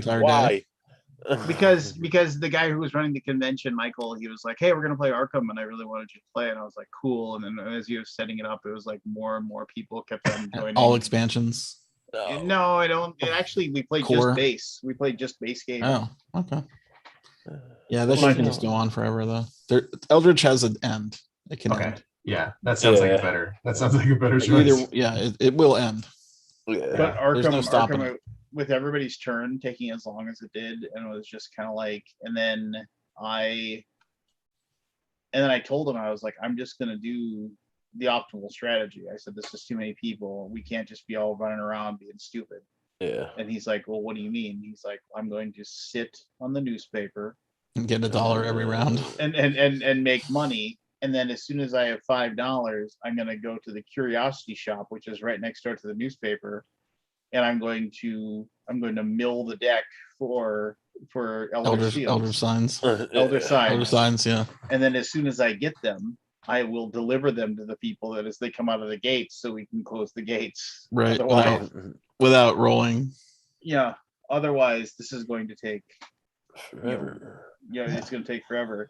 And he was like really annoyed. He's like, well, that's not how Richard Lanius plays it. That's how Richard Lanius made the game. I was like, so I mean, he knows about this. Yeah. I mean, so I just moved my archaeologist. He would like sit there. And then one of the best things was I got the elder eye ruby of whatever that adds like 5 to your movement. So it was like, so I was able to just go anywhere. Yeah, I could get anywhere. I was able to move my slider down to the bottom, so I had a high sneak, but I still had like 6 points of movement. So I was like, oh, you're over there? Zoom, zoom, zoom, zoom. Here you go. Are we gonna play Unfathomable? I don't know if I'm gonna play Unfathomable. It's a long game. It's 2 hours. It's just like 2? Battlestar. Yeah. Battlestar was never 2 hours. I go 2.5 to 3 on there. Yeah, I did. Yeah, I only played Battlestar once, but it was like 3 or 4 hours. I don't know. I like everybody. I don't want to play a game with everybody. We're playing Unfathomable. Have fun. We can have fun. It'll be amazing. She's got exploding now, flipping the table. Yeah. Hey, Scott, really? No, I would not. I mean, here's the thing. I don't like games that make me mad at other people. Right. Yeah, I get you. Like Battlestar or Unfathomable, you're being led down a path by the people you think you can trust, and it's not true. Huh. Right. Makes me mad. Yeah. I'm just not good at bluffing games. You know what? I played another game. Or no, we played on the stream. Last message. Somebody's trying to give a hint, Scott. But go ahead, hurry up. Have you guys heard of Last Message? No. So you get this Where's Waldo sheet with like 1 million people on it. And you basically pick who you are as the killer, and you pick your victim. And I think you just pick who you are as the killer. And then you tell the witness who you are on the board, and they can draw on this other board like anything they want. And then you erase like 5 or 6 squares of their drawing. And then it drops down each turn, like 5, 4, 3, 2, or something like that. That's kind of so fun. By the end they have to like hone in on who you are. From a huge Where's Waldo. It's really cool. Never played Diplomacy. Yeah, Diplomacy, man. That's a I remember leaving, being after I got betrayed in a game of Diplomacy, and like I was 16 or 17 years old. Yep. Being so mad. Yep. Angry to the point of tears. I had to leave the guy's house. I was like, screw this, I'm fucking done. And I remember just I'm out of here. Yeah, if you want to ruin a friendship, Diplomacy is the way to do it. Game of Thrones. I wanted to. I was so mad. If you got 5 hours, I'd play Game of Thrones. Oh, I love Game. Sorry, not in. I still haven't played that with the hard pass. And this was before they fixed it. So if you were like Greyjoy or something, you were stuck on the coast where you couldn't get out. Yeah, now they have the coast spaces, so you can actually get your ships out. Yeah. I can see that would be fantastic to play. I mean, oh man, I can't even imagine how good. You should arrange it on tabletop events. No. We gotta do that, because why would I? I'm not gonna have tabletop events, because we're gonna be gaming in the Glasscock room. So, but not Game of Thrones. Oh, don't be scared. All right. Well, one team's gonna have 2, one team's gonna have 3. So Hey Lance, do you absolutely hate playing prototypes in your time off, not working for a publisher? I don't. As long as the game's, I don't care. Is it any good? Well, because there's a game that Josh wanted to look at, and I thought I might make you play, and then you can tell him what you thought. Because Josh isn't going to be there. Yeah, I play. Whatever. Right, I'll play anything. Everything. We'll throw it down in the glass cock. This piece Sounds of good. shit. All right, the game is the feud. Let's go ahead and Jeremy, you're gonna have a team of 2. Pick the other person on your team. Pick your partner. Pick your partner. What? Playing the feud, baby. All right. Evan. Let it be known that I don't know anything. Now, Jeremy, this is from 2015. Yes, 2015. So It's so long ago. It's It is. another era. Shit. Hey, I wanted to talk about one more thing. Well, we can talk about it. But remind me, ago. YouTube announced Okay. that they're getting rid of the thumbs down button. I mean, actually, no, they're not getting rid of the thumbs down button. It will not be publicly visible though. Yeah, Yeah, so numbers. that's stupid. Interesting. It's stupid. I hate it. Why? You Why, you like the why? red and the Like why negative? get rid of it? Like why take it off the thing? I think Because it's used as useful- an attack mechanism. Yeah, but it's a useful piece of information. Like I see that and I say, oh, there's 600 thumbs down to 300 thumbs up. I'm Well, like, all what's right, the- I'll go to the next video. What's the point of a thumbs up then? If Let's talk about it after. nothing- Yeah. It provokes a discussion. We took out thumbs downs like 10 years ago on BGG. Yeah. To be honest with you, like there's no reason to have a thumbs down at all. There's really is. It's just an attack.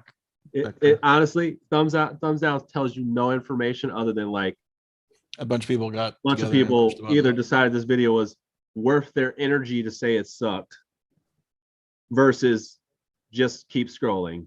Yeah.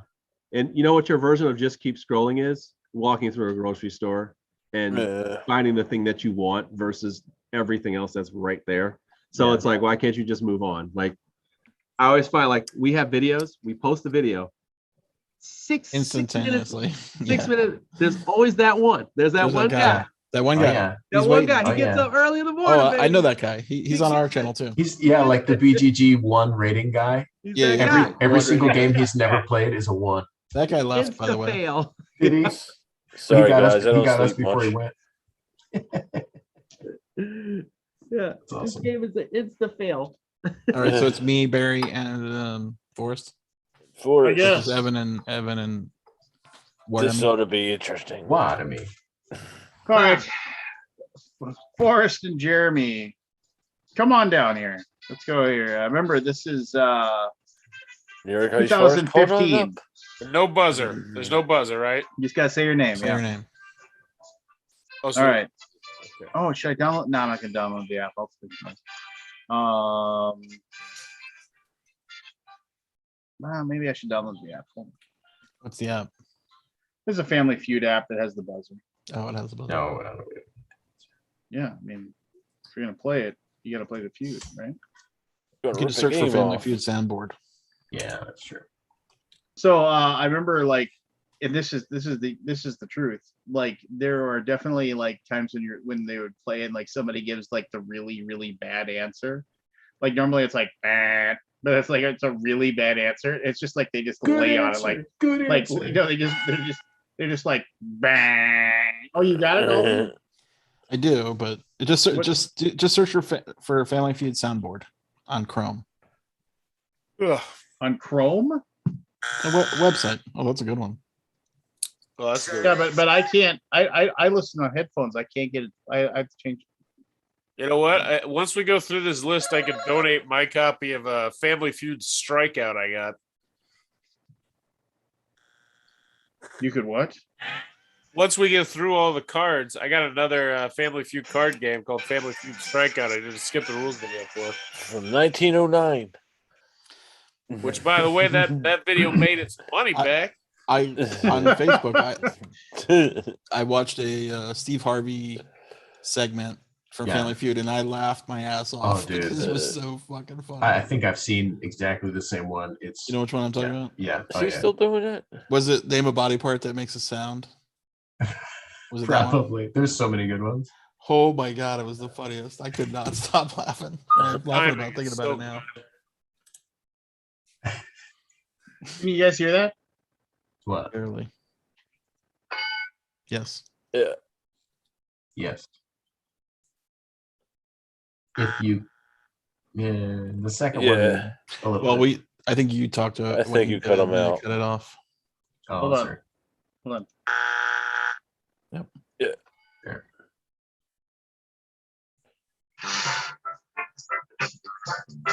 Oh, there it is. It's coming down a little bit. I was gonna say my favorite game show moment is when the newlywed game where this they'll be like tell us something about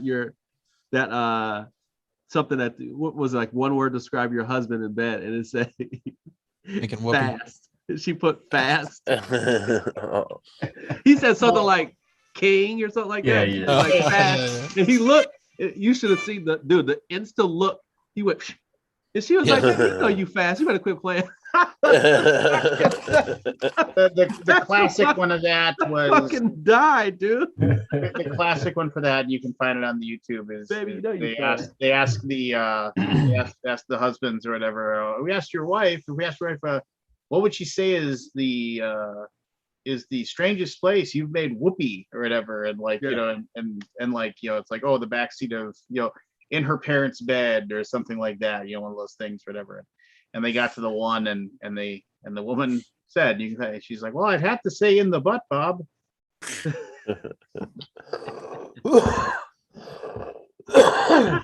in the butt. Okay. Okay. All right, here we go. All right. Here we go. Top 100 answers on the board. Your name is your buzzer, of course. It's Jeremy and Forrest, right? Yeah, Jeremy and Forrest. All right. All right. Besides a relative, name someone you should notify if you move. Forrest. Forrest, go. Post office. Number one answer. Oh, that's the Forrest. number one answer. Wow. Number one answer with 34 out of 100. All right. So you want to pass or play for us? Man, How many answers? So damn. There are a perfect 10. Perfect 10 answers. Jesus, 10? If there's 10, then I'll pass it. And you said other than your Family. You're gonna pass it. Like, Yeah, and, pass like it. literally when you play, you have two possible chances of winning. But if you whatever. I think we should play. Well, here's the it's his thing. decision. It's his decision. Yes, Wait. All we have to fine. do is It's get the been one they passed. don't get, right?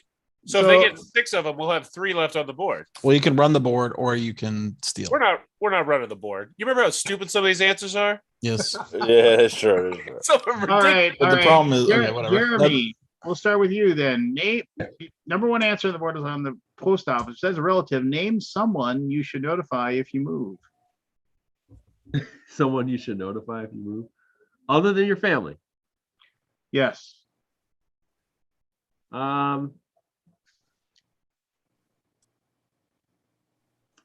School. Good answer. What'd you say? Kids' school. Good answer. Good answer. Good answer. Good answer. Yeah. Number 9. 2 points. All right. Evan. We're still in there. We're still in there. Evan, besides relative, name someone you should notify if you move. Well, Lance, I would notify my job. Yeah. Show me the Good job. Good answer.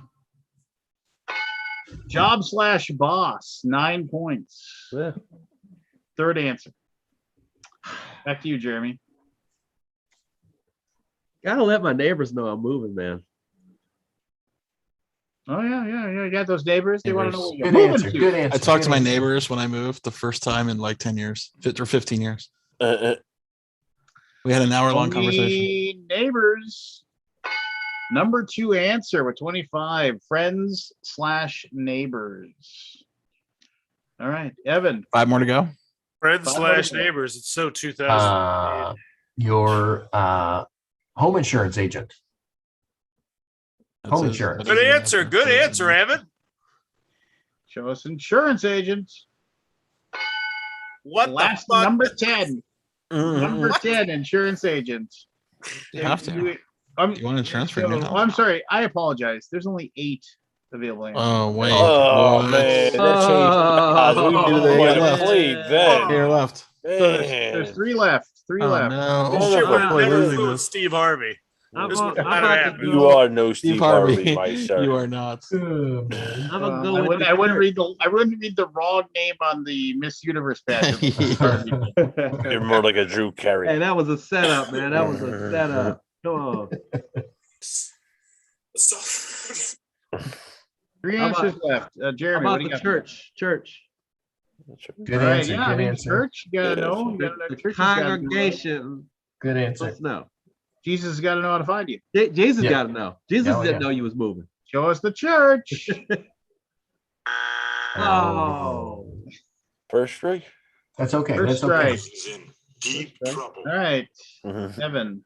Three answers left. Number 4, 5, and 6. Well, Lance, you got to let the government know. You got to let the IRS know. There you go. Let's do it. Show us the government. Yes, 4 points. That would be the number 5 answers. The number 4 and number 6 are still there. Running low here.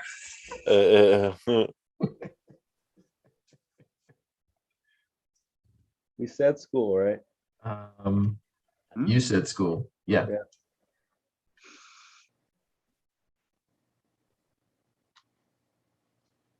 Daycare? Besides relative, name someone you should notify if you move. You want to say, yeah, Oh, wait, daycare? wait. So other than family, right? Right. Yep. Family. Ex-girlfriends. It's finally over. All side pieces and ex-girlfriends. Ex-wives. Yeah. It's finally over, Margaret, you bitch. It's a total sidebar for my nervousness. Let's go with daycare, man. Let's see if we can get it. Good answer. Good answer. Daycare. Childcare, daycare. Yeah. That's 2 strikes. One last strike, Evan. I need name, besides relative, name someone you should notify if you move. Alden, Forrest, and Barry, get ready to steal. What? You have no faith in me. Oh, no, I think you'll get one of these. It's just that Jeremy won't get the other one. Oh man. Some kind of home service, like a cleaning service or lawn service. All right. They get somebody to take care of that new lawn. Yeah. Show us. Good answer. Show us lawn service. All right. All right. You got a chance to steal. Forrest, Scott, Barry, talk it over. Yeah, I got 2 ideas. That was tough. Phone I got company, DMV. electric company, DMV. That was tough. Yeah, I think mine are better. Yeah, I think you're right. Let's think 2015 with any other companies. Like I'm thinking internet provider. I think internet provider. Phone company. Yeah. 2015 was how popular? Phone. Phone company. Yeah, phone company, internet. Yeah, same. Phone, internet, electric, water, utilities. You say those like they should Did be they so say obvious. Like they utilities? couldn't have I messed just up. did it. Yeah, he just did it. Yeah, I think we should go utilities. Just get the kind of cover all Yeah, blank. generic. Yeah. Yeah, but will that strike Cool, us man. out? Yeah, it What sounds do you good. got for me, Forrest? Oh, utilities. You got to call the utilities company, Lance. All right. It's- For the it's- steal, show us utilities. What? Shitting me.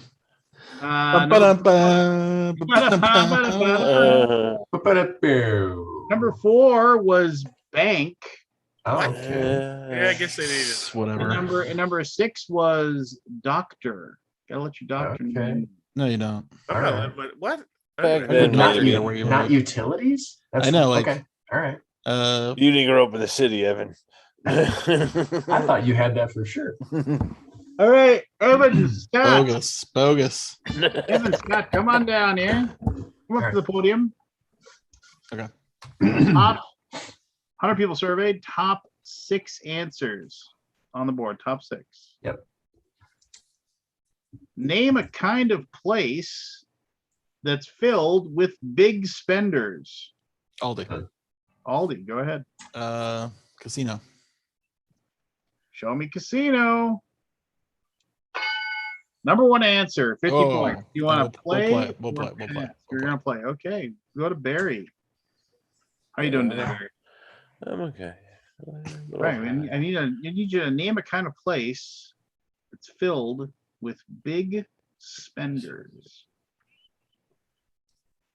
A Broadway play. You gotta spend that big money going to Broadway plays. Yeah, especially that fucking Hamilton. All right. Jesus, Show me expensive. Broadway plays. Ass. Good try. All right, Forrest. I'll tell you what, Lance. Every time I go to the airport, I feel like a big spender. So I'm going to go with the airport. Airport. Been to the airport Lots of people lately? spend lots of money in the airport in 2015. All right. The airport. Fucking rigged. Fucking rigged. It's the Porsche dealership. The Porsche dealership. Oh, the car dealership. Is that what you that's your Luxury answer? car dealership. Luxury car dealership. Okay.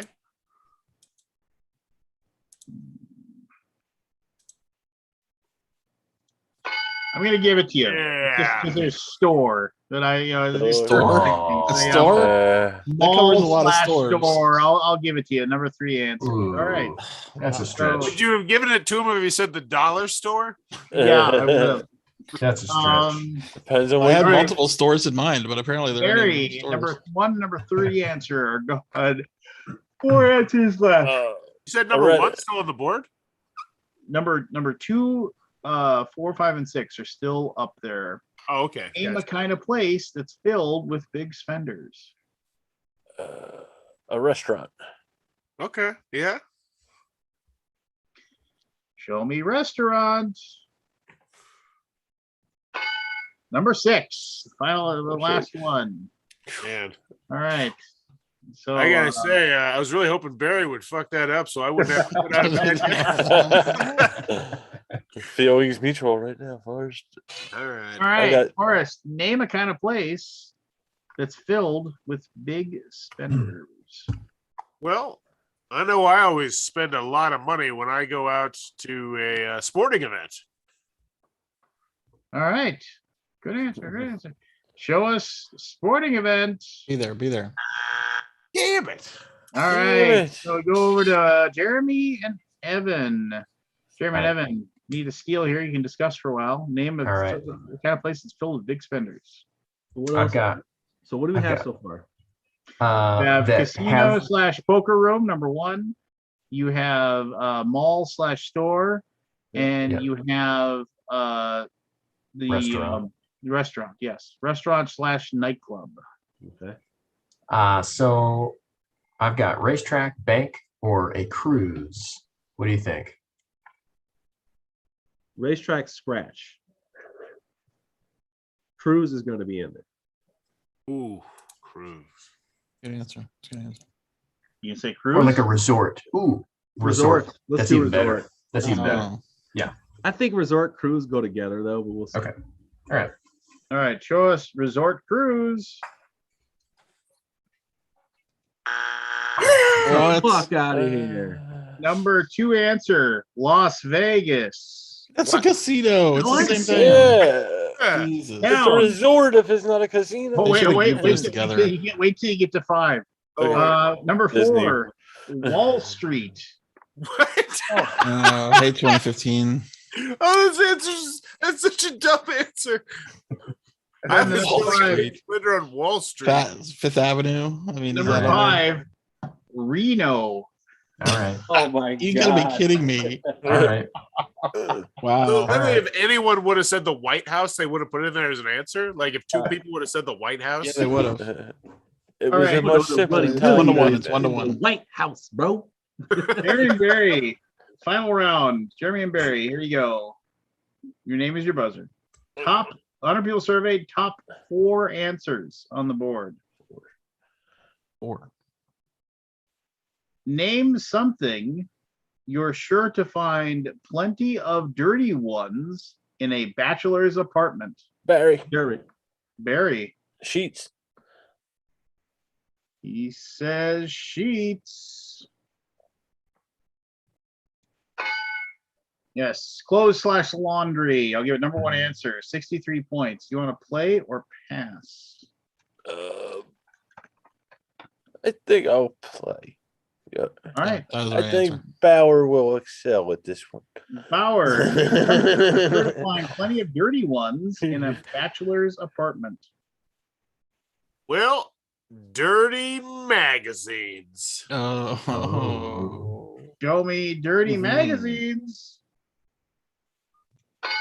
Number 3 answer on the board. Got my dirty undies in there. We already said that, right? Yeah. 2 answers. Dirty dishes. Show me dirty dishes.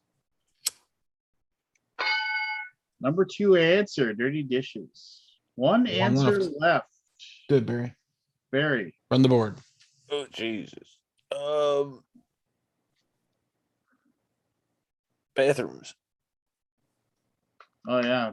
Oh, bathroom. that's a great one. I remember one time when I used to host poker at my old 1-bedroom apartment. We had the poker table all set up. We played there 2-3 times a week. Some guy brought a girl over, and this, I have long hair and ever, and like in my bathroom there was like just a hook where I put all my ponytail holders on it. And this girl went in there and she came out and said, "Whoever lives here must just get laid all the time." And I was just like, no, that's me, the ponytail holder. Anyway, what did you say? Bathrooms? Yes. My bathroom was impeccably clean. Strike. This last one's gonna be a motherfucker, ain't it? Mr. Dirty Magazines. Well, name something you're sure to find plenty of dirty ones in a bachelor's apartment. I remember living in a bachelor's apartment once with 4 other dudes, and let me tell you, our sink area was fucking disgusting. So I'm gonna go with dirty dishes. Well, dirty dishes already answered. Yeah, I believe Scott said that. So it wasn't a good answer. And I'm still. Technically, you gotta accept that, Lance. I will not accept that answer. You would if you were Steve Harvey. He's not Steve Harvey. Steve Harvey doesn't have a beard. That was the joke. I feel bad that I said 10. It was actually 8. So I'm just. All right. So dirty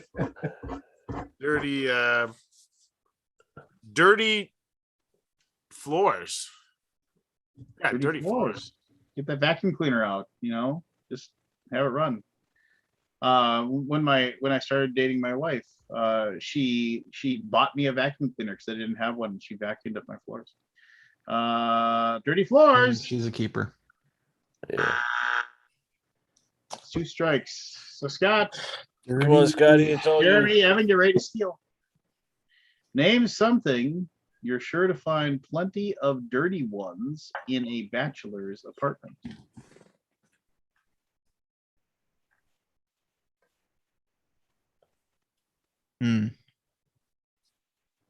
What did they have so far? They had they have clothes/laundry, dishes, magazines. Was it our turn to steal? /glasses and magazines. All right. Are we up to steal? Not yet. Not yet. Okay. Would you say dirty floors? Yeah. Dirty windows. Show me dirty windows. Where's this grasping? Yeah. All right, time to steal. Jeremy and Evan. All right. Here's what I got. I got takeout food boxes, condom, A lot of dirty condoms. garbage cans, toilets, and shelves. We said bathroom, by the way. Yeah, was like you said, like toilets. okay, so like You so should the have last given it one, to us. right? The last one they said casinos, but then they used Reno and Vegas. Right. I'm saying dirty laundry, but I'm also saying dirty socks, dirty underwear. It could be dirty underwear. I wouldn't waste my Dirty time socks saying is that. like dirty socks is a thing. Okay. Hey man, Smelly socks, dirty socks. you're the team leader. I'll leave it up to you. Oh wow, look at that, Captain. Now it's not on me if we lose. Okay, what did you have again? I got dirty like takeout boxes, you know, Yeah, like food. pizza boxes, that kind of thing. Food boxes, food containers. Dirty condoms, dirty garbage cans. You know what? dirty I like toilets, food. I like shelves. food. I like food. I like food. Like pizza boxes kind of thing. Yeah. Yeah, I like food. I just like food. Condo. You going with food? Is I like food. that your answer? Yeah, and then tell me if socks is right, if it's wrong.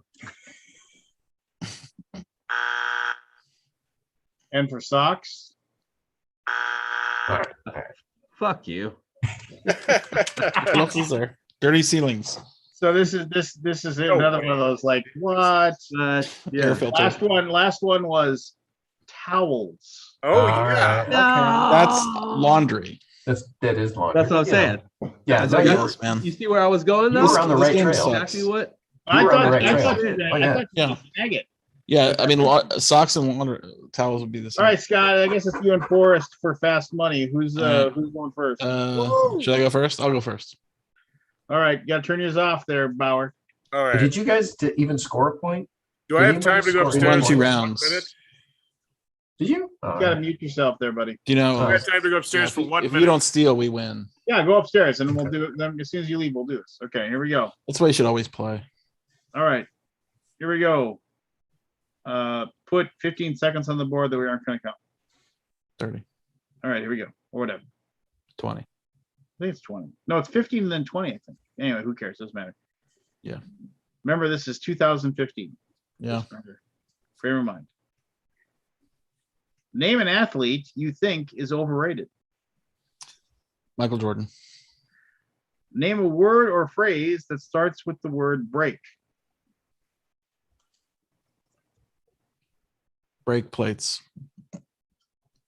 Name something you keep within reach when driving on a long trip.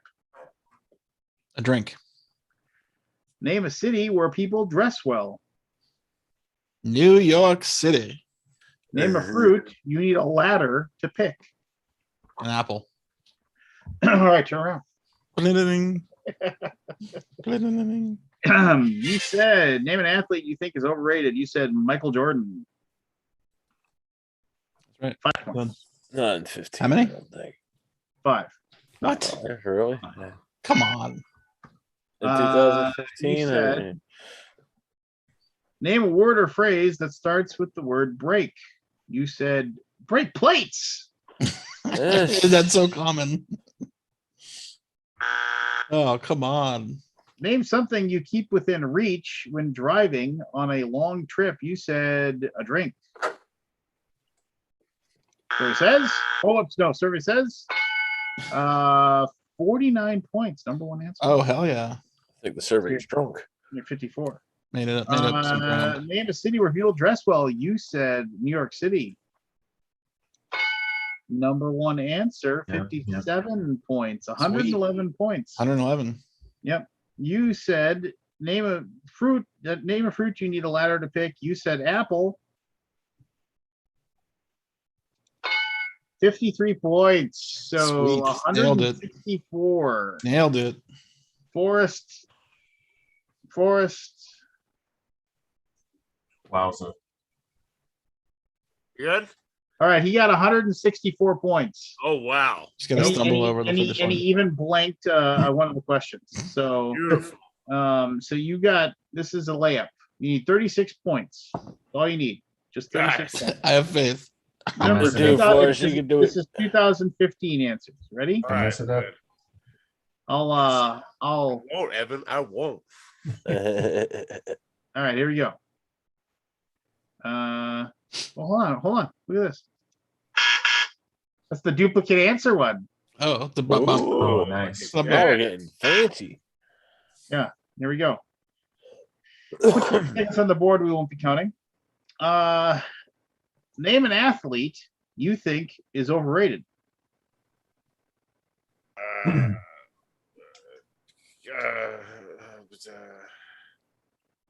Bobby Barry Bonds. Oh Jesus. That's so Name a word or phrase that starts with the word break. breakdance. Name something you keep within reach when driving on a long trip. Your phone. Name a city where people dress well. Las Vegas. Name a fruit you need a ladder to pick. Bananas. Turn around. Wow, I didn't have to play the duplicate answer once. Yeah. Name an athlete you think is overrated. We need 34 points to get. This one was hard because I tried to go into 2015 mode. Here we go. Barry Bonds, 9 points. That's more than mine. He is insanely underrated. Number He is, two, in fact, just number amazing. 2, LeBron James. Wait, was it underrated or This overrated? is 2015. So number one answer was David Beckham. David Beckham. Underrated or overrated? Yeah, overrated. Overrated. Overrated. David People- Beckham is people overrated. People No, he's overrate not. him all the time. They say that all the time. He's the best, one of the best corner kicks there is. So Yeah. anyway, All right, here we go. Name a word or phrase starts with the word break. You said break dance. 9 points. Number one answer was break a leg. break a leg. Yeah, 69, baby. So 18. You need 16 more points. Let's go. Name something you keep within reach when driving on a long trip. You said cell phone. You need 16 more points. 14 points for cell phone. Oh, So close. Same close. sorry, you got another answer. Final question. Oh no, so name a city where people dress well. You said Las Vegas. Money. Oh, he got it. What the? Oh no. It's what the? Show me bananas. Show me bananas. We need Show me bananas. bananas. BANANAS. Need 2 points. Need 2 points, buddy. Apparently, all those big spenders dressed like shit. What was the answer for that one, Lance? What was the number one? New York was number one. New Los York. Angeles Los 20. Angeles number 2. Yeah. What was number two? Okay. LA. Paris, Miami. 11. Yeah, I thought of those two. Miami wasn't on there. Boston was 2. Milan was 2. San Yeah. Francisco was 2. There was Washington D.C. two was 2. casino answers last on the previous one, and no Las Vegas. Name a fruit Come on, banana. Oh, it's you so need a much. ladder to pick. No It's up way. there. It's worth 2 points. You win fast money for us. No way. You said banana. No way. Survey says 3 points. Yeah, I was gonna say Scott carried me there. Don't say you won. Four points. Oh man. We make a great team, Scott. Yeah,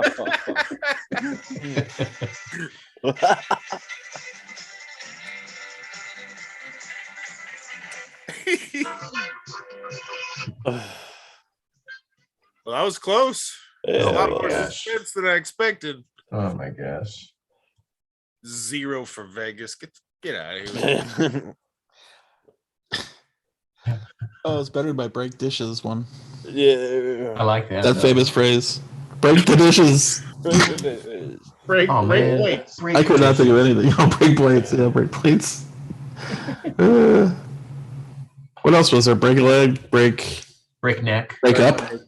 Break up. Yeah. Let's see here. There Break was out. break a leg, break breakfast.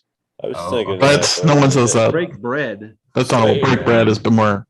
Yeah, we're a little loud on the mic. Yeah, Scott, a little loud in the mic. A little That's loud a, on that's the a hot Scott. mic. It's a Hot hot mic. mic. Break up, break dance, break it up, break down, break time, break out. Saying better now. Yeah, it was Beckham, Tiger Woods, Kobe Bryant, rest in peace, Shaquille O'Neal, Terrell Owens, Oh yeah. OJ Oh, Simpson. OTO. OJ Simpson. Oh yeah. OJ Simpson. Get out of here with that. That's why part of the reason why I went Barry Bonds, because despite the fact he's spectacular numbers wise, like I just know a lot of people hate Barry Bonds. I think we're a little early. I hate that That strong was, word. that was a little bit earlier than that, like Yeah. 2007-ish, 2000. Yeah, I think they hold on to that, especially if you're like a racist baseball fan. Like, that's What do you mean? Yeah, let's let Jeremy and Evan do a fast money. Okay. All right, Fast motor. Who's going in first? First. I'll go first.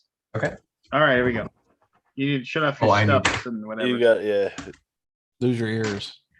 Lose your ears. All right, here we not the go. same when you can hear. 15 seconds, so we won't be counting up on the board. Let's hold on a second. I didn't realize we had this when I could have called people down. Listen to this. Hold on.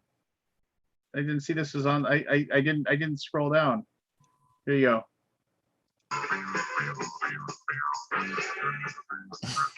Mouth harp. The whole thing when they come down. Oh, I like that jam. Are you on the same one as me? The face off? Pretty sweet. All right, here we go. Why is it still playing? Okay, there we go. I don't know how to stop it. Oh no. I thought it was confused. I don't know how to stop it. Oh, that stopped. There, you're hot micing again. What the fuck? It's that soundboard, man. Oh yeah. All right, here we go. Fast One one. better. Little. Jeremy, name something that could cause you trouble if it broke in the morning. The light.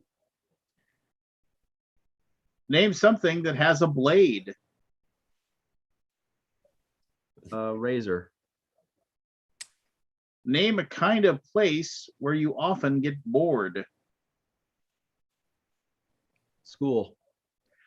Name something you should never eat on a white couch.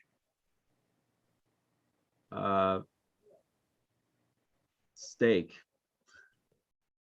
Name an animal that likes to stick out its tongue. Lizard. All right, turn around. Let's look at Turn this. around. Ding ding ding ding ding. All right. Here we go. So I think I name, set it up for somebody to knock it down. name something that could cause you trouble if it broke in the morning. You said a light.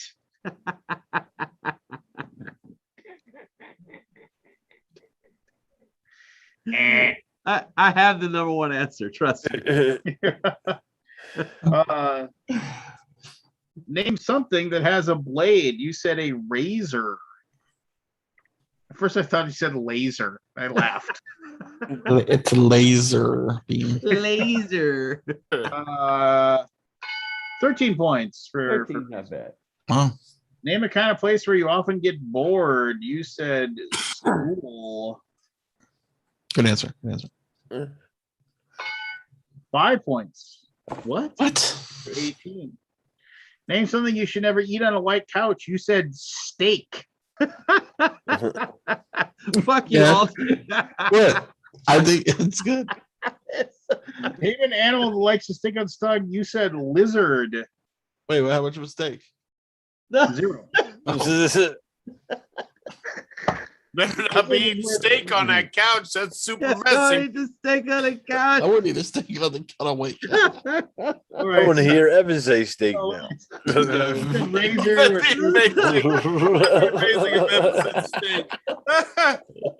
You got 27 points. Hold on, let me see what you What was the lizard? Which was I want to play this shit.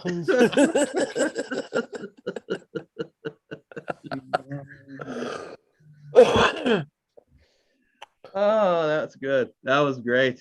What the hell are you guys doing? Oh God. We're making fun of Jeremy. I'm sorry. All right, so if Evan gets every single number one answer, you can. Oh man, Did we do that bad? is possible? It's possible. it's worse than Forrest. You will see that Evan scored 26 points. It's worse than what Forrest needed. Yeah. He saved you all the first place Okay, answers. all right. I'm sorry, 27. 74. He scored 27 points. It's guys your have- turn to shine, Evan. That's 27. That's called teamwork. If you hear this noise, it means you're not going to win. Anyway, name something that could cause you trouble if it broke in the morning. Car. Name something that has a blade. Blender. Name a kind of place where you often get bored. Work. Name something you should never eat on a white couch. Come on, Evan. Cherries. Name an animal that likes to stick out its tongue. Anteater. Turn around. Ding, ding, ding, ding, ding. That cherries. That cherries. Started off so well. I like cherries. Name something that could cause you trouble if it broke in the morning. You said car. Yes. Number one answer. 37 points. Name What's number something that has a blade. You said blender. 1 point. Oh, yeah. Oh. I should have gotten. What was the knife. number one? A knife. Yeah, knife. Okay, yeah. I mean, That's come what on. that's what came to my brain A knife immediately has a after blade. I said blender. Yeah. You know, what do you cut steak with? Yeah. Where do you take your steak over to your couch? Name something you cut things with. Yeah, name a kind of place where you often get bored. You said work. That's good for 15. Number one answer was church with 60. Okay. 60? Name something you should never eat on a white couch. You said Cherries. Cherries stay, man. Yeah, they do. They do. I bet they're on the Beets. board. Beets You would be guys better. fucking suck, man. You guys are fucking assholes. I was just hoping he would say steak. That would have been awesome. They're just laughing number at one us. answer there was chocolate. Chocolate. What was cherries? Not on there at all. Oh, What about Cheetos? Spaghetti and Is Cheetos on sauce there? was 16. all right. And final one was name an animal that likes to tickle its tongue. You said anteater. Mhm. It's on there. It's 8. And it's worth 8 points. Okay. All right. Number one would be a dog. Yeah. 40 points. All right. That's fair. Da, da, da, Da, da, da, da, da, da. Oh. So we did well. You did well, yeah. Yeah. Well, one of you did. Break 100. Because anything over number one is better than number one. So we're 40. It's 39 better than one. Oh my god, man. Yeah, this is tricky. You gotta try to get your mindset in another time, basically. Yeah. All right, man. I'm out of here, man. I gotta. Yeah, it's Go getting to late. bed, Jeremy. We should all go to bed. That was great. And we'll talk about YouTube thumbs later. Yeah. Well, YouTube thumbs. What? Oh yeah. Oh, they- Oh yeah, Oh, yeah. dude. Well, you're not. You can still dislike a video. It just won't be public. Yeah. Oh, yeah. Then what's the Makes point? sense. Yeah, that's kind of where I'm at. Like, It changes the algorithm for you. It like won't show you this stuff. Yeah. Yeah, but I want them to know I don't like what they did. I know. That's why they're taking it away. Don't worry, the 'cause YouTube comments will help you with that. people like you. Express your full opinion about how you don't like something if you have that kind of energy. If I could thumbs down, I would have thumbs down. But instead, I just have to tell you, you suck. No, it'll be like I just have to tell you thumbs down. Yeah, people start posting the emoji. Actually, thumbs down. To me, it just negates the thumbs up, though. I mean, it's. I mean, if you want to think of it in a like a perfect world, like it's a good thing to like determine quality, right? Right. But it's bullshit. People do it. They just want to be. Yeah, but I mean, what's Just the throw point? shit at you. If you're not going to have the one, what's the point of even having the other? I mean, it's basically the same thing. Yeah. No, if you we like- removed. Here's the deal. No. If you're starting a platform, right? You want to have something that gives someone incentive, right? Or recognition. Right. Yeah. Above everything, right? Above everything.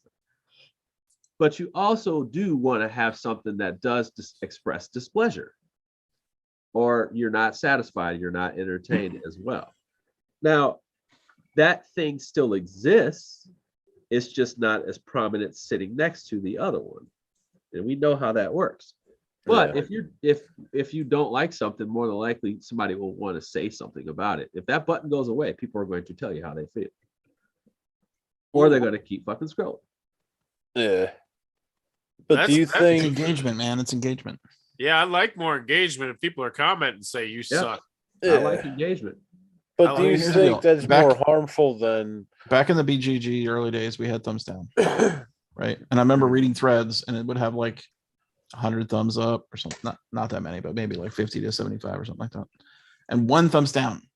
And the original poster would be like, "Who the fuck gave me that one thumbs down?" Right.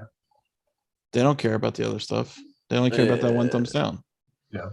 Like it has a psychological effect on you. but reading the negative comments doesn't? That's Well, there were no negative comments on BGG because they would probably be well, I'm sure there's gonna be Yeah. negative comments on YouTube if on YouTube. There will be. yeah. But you can moderate your own. You can moderate your own videos. Yeah. You can delete them all. Not that I think it's worth the time if you have like so many, but Right. you can just turn comments off. Oh, I see people do. I hate that. I hate that so much. Hey, has anybody here played Micro City? No. Yes. Macro. Micro Machines. No, the little box Oh, game. he Micro froze. City? There's Yeah, so the many little box fucking- game. The what? I think so. Yeah. Which I don't know, game? Somebody said it was good. It was a good solo game. Somebody told me. Yeah. Macro. Yeah. No. It's a little. It's called Micro City. Oh, I don't have that one. I played macro. Yeah. It's a little. Yeah. It is a pretty good solo game, from what I remember. I haven't played Micro Macro. Who's played Micro Macro? I haven't. Everyone in I haven't. Germany. Everybody in Germany. 'cause I got the new US one, too. Doesn't have it in stock all fucking ever. Somehow I got the new one by luck. They produced 10,000 more copies and still nobody in the US. They've sold like millions of those damn things. Yeah. Yeah. I mean, They yeah. have none in the US. If you win Essen and you produce 10,000 copies, you're going to be out immediately. Hey, guess what? I'm working with the localization company for Chinese. Guess what? They have copies. They don't have any more either. Like it's Yeah. crazy. Yeah. That game is selling like crazy. Yeah. The sequel's already like done. They're done. They don't have. What's up with that game? It's awesome. Yeah. Make I a mean, do you know million the premise of copies. it? Jesus Christ! It's a No, I giant know Where's the Waldo premise. poster that's as big as like, it's like 6 feet by 6 feet or something. And they basically say, find the guy in the next to the fountain. Okay. Now find his dead body in a nearby. I'm like, what? Okay. You find his dead body. And then it leads you down this path of like an investigation. Yeah. And then they say, why was he killed? Oh, okay. And then you have to figure it out based on what's in the drawing. And it can lead you through the whole city, and the city's like massive. It's pretty cool. Interesting. And the hard ones are really hard. Like you have to make some Wait, didn't you already Need talk some about this logic. game that had picture Where's Waldo? different game. Okay. It's another Where's Waldo. Okay. It's a Where's Waldo map. I mean, it's not Where's Waldo. It's like it's just this map intricately detailed with like Yeah. thousands of people on it, Yeah. like characters, and Hmm. it's huge. And you can start this investigation, and you're like, where did he go from here? And you have to figure out where did the killer go? Yeah. What was the killer's motive? I mean, That's pretty interesting. all from the drawings. You can determine that. That's really, and this is called My City. Micro No, it's macro. called macro Oh, crime. that's Macro. Okay. Crime City. Okay. I'm not sure what the second one's called, but I would recommend it to you play with your kids, Lance. But it's got like some major like adult themes in there. Oh, interesting. There's murder, drugs, prostitution. Yeah. I mean, Europeans don't have so Go much stigma on. about that. Right. It could be a family game. Hey, Aldi, did you get these little crime zoom decks? Crime zooms, No, what is that? dude. Check here. Hold on a second. Crime Zoom. Crime, Zoom.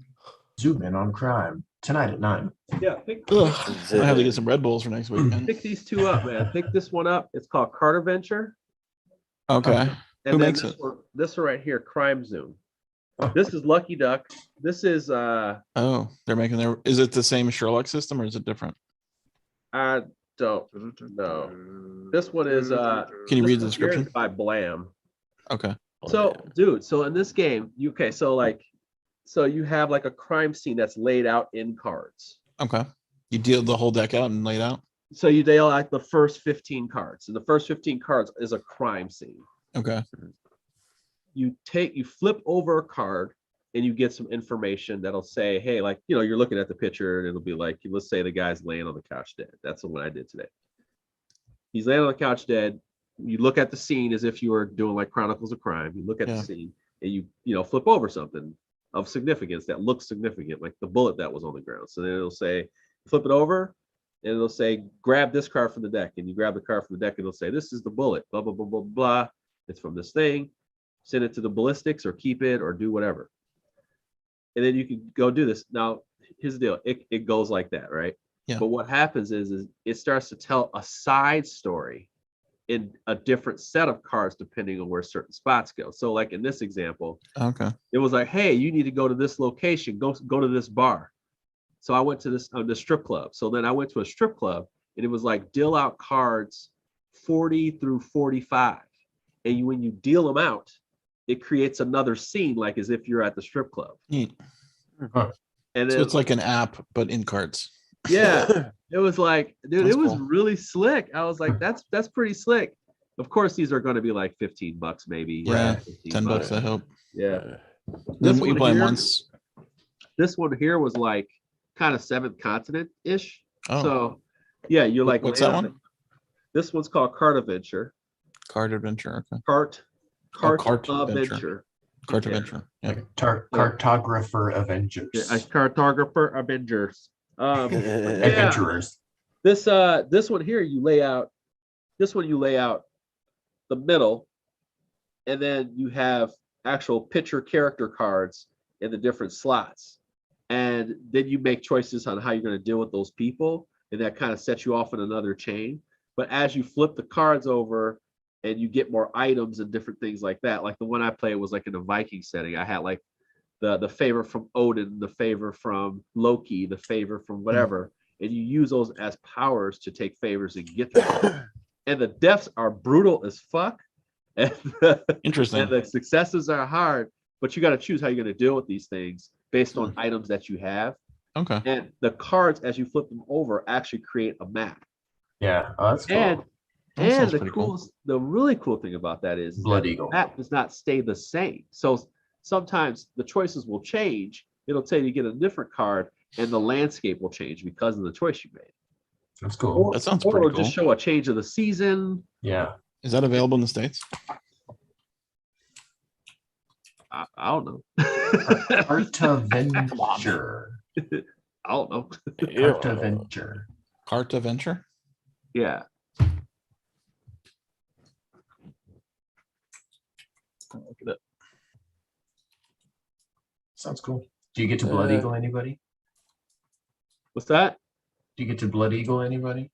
No, if you want to, sir. Spell it Is that, again. one of, is that one of the gruesome deaths? Avent or Cart Adventure. Yeah, without the D in it. Okay. There's two of them. Are they in the? I don't know. Maybe they're not in the BGG database yet. Yeah, they are. They are. I'm looking at it Are right now. Sir? Yeah.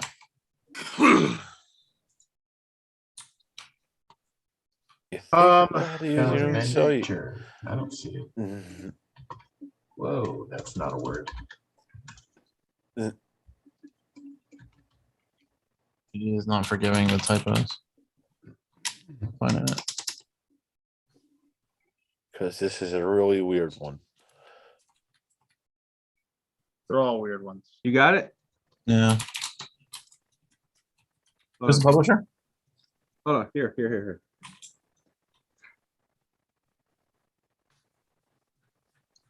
Oh, you found it? Crowdfunding. Okay, that's why I was getting it wrong. Oh, that's cool. All right, let me add it to my wish list.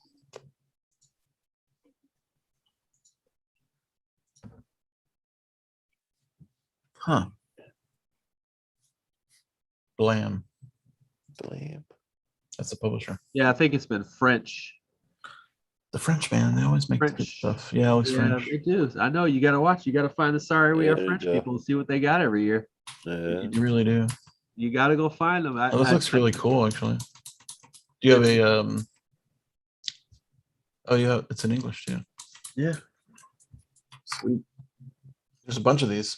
I saw, but the thing is I there it is. saw I found these it. last year, earlier this year, and they only had them in French. So I was like waiting, and then all of a sudden this guy found out that the Blam guy, he found out that I wanted to cover some of the games that he had because he had Bad Company, he had all this other stuff. A Porta game. Oh yeah, a Porta. Yeah. So he was like, that's Osby. So he sent me like that, and he sent me the Card Adventure. Neat. Trials of Toucan. Do you like the Bad Company? Yeah, I like it a lot. Okay. Ooh, I was a little iffy. It was a little iffy about it, and then I realized I was playing 2 of the rules wrong. Oh, which rules? It's like, oh my god, dude, come on. We just did a game night on it, and like it seemed good, but took a long time. Oh god, no! You played it wrong. Then you had to. Yeah, that's why I'm wondering what rules we might have missed. Well, one of the small rules is that we forgot because we had low score, and we forgot to put the jewels on the people. Oh yeah, the necklaces. Yeah. Okay. So I think we that did was one. What was the? I mean, it's other? like space, right? You get more, like you can build. Yeah, it's more thematic. It's a more thematic space. Yeah, it's more. Yeah. And you got your car running around the board. It's pretty cool. I definitely want to give it a try. Yeah. What was the other rule we had?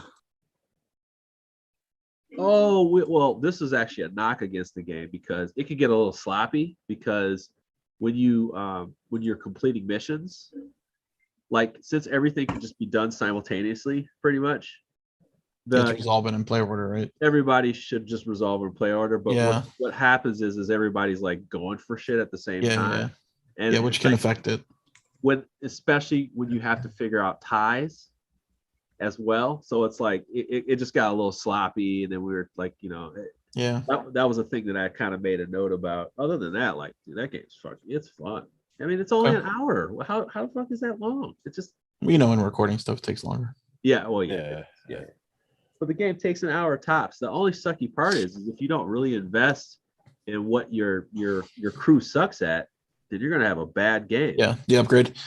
Right. I think the thing for them was the timing it took to match the dice, but took longer than it should have. Right, because you can make combinations with the dice, right? Yeah, but it's what, 3 or 4 combinations, right? Yeah, I know.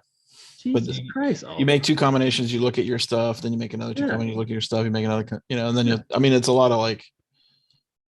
It's a little bit overhead to decide. I mean, with space-based, whatever you roll is what you roll. Right? What you roll is what you roll. You don't get your chance. You don't get to modify it. But with this game, you do. Yeah, you do. Which adds time. Yeah, I like the fact that there's unless you roll 3 of a kind. There's not really a shitty roll.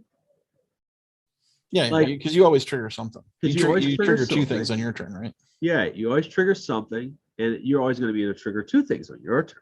Yeah. So when you're rolling the dice, so it's like, and then if you really get a shitty roll, then you just pay a coin and roll them again. Yeah, I think that was another thing they didn't do very often is re-roll. And that's did you play defensively at all? What's that? Sorry, I'm eating here. Did you play defensively? Meaning, like, if I make this a 7, he's going to get a whole bunch of stuff. Yeah, so I won't make a set. Yeah, you have to look around the board. No. Yeah, but no. I was really focused on getting off what I need to get off because it just does. There's not enough time in the game for that.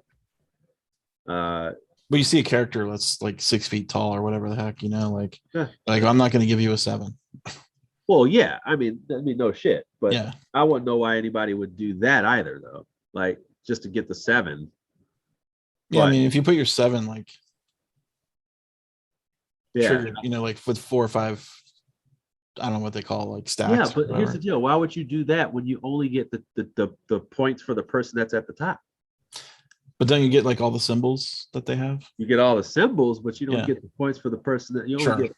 You want to get points ultimately. Yeah. And you're banking on the fact that you're going to spend all your money on one number. Yeah, it's not a winning strategy. It's like going to like roulette and just saying, "Hey, I'm always going to bet on red." Like yeah. It's actually no, that's not actually a good strategy. good bet. I mean, it is kind of cool that the most commonly rolled number though gives you all that stuff. Right. So you want to get the most combo, but I feel like in that game you want to address what's in your your 11 slot. So whatever's in your 11 slot, you got to figure out how to get that somewhere else. And that's the key to the game. But I guess other thing is, of course, making that 7, 8, 9, and like what 4, like your kind of go-tos, and see if you can rock that. But yeah, that game's it's good. It's more pleasant than Space Base to me. Definitely one of those types of games that you would want an expansion to right away. I could definitely see you rocking that game to the wheels fall off, just like you do with Space Base. People did, and I would like to see expansions of it. I don't know how much you could do with it, but definitely have my fun. Yeah, I'm sure there's something. Definitely have my fun. And that design team. What's that design? They're a design team. It's supposed to be. All I know is that for sure. Yeah, they've had their name on a box magnificent before. I'm pretty sure. Yeah, he's a smart guy. Yeah, Smarty Pants makes games. No, it looked good. I like the random names too. Like it makes a gang for you. Yeah, I like random names like Sneaky Ninjas or like I had a Lazy Hood. Lazy Hood. People on the hood, they lazy hood. Combined boards, right? They're double sided. You flip them over and different names on them. Yeah, yeah, it's neat, and has a cool car racing mechanic, or try to outrace the. Yeah, that part right there, not even needed, and it works really well. It's just something, right? It's another thing. Yeah, I feel like the end of the game is with that board is a little too anticlimactic at the end. I don't know what it is about the end part that just is like blah. It's really blah, but I mean it works. It's just they're like, when someone gets all the way around the board. Right. It's just like someone drives to the end. Is that how it ends? Well, it's when somebody gets in the red. It's not even when they in the red. So it's like you take a turn where you. Yeah, I don't know. I just feel like, oh, okay, well. I mean, a couple times that I played it. Have you played the Hunger yet? Like, what's that? The Hunger. I have not. Not. I like it. I like the Hunger. Pretty cool. Yeah, the indie team has that one. Have to check it out. Actually, yeah, I'm gonna take that home with me. You should. It's fun. Yeah, I'm gonna take that one home with me because I do want to try it. I like deck builders, man. I like ones with the unique themes. Well, it's kind of a weird deck builder because the more you build your deck, the worse you get. Right. Yeah. Unless you digest the humans. What I want. What do you want? All right. There you go. I'm actually going to. Well, yeah, but you won't be in Dallas, so you won't be able to see it there. I know. Yeah. Oh. Next time. You're too good for us. Yeah. All right, brothers. Take care. Nice seeing you. Have a good night. See you guys. Good night, Jeremy. I'm gonna take off too, guys. Yeah, I was just gonna say, might as well call it an evening. Hey, Lance, I got a question for you after actually. Oh, okay. Well, we'll secret. Are we sticking around talking shit, or are we?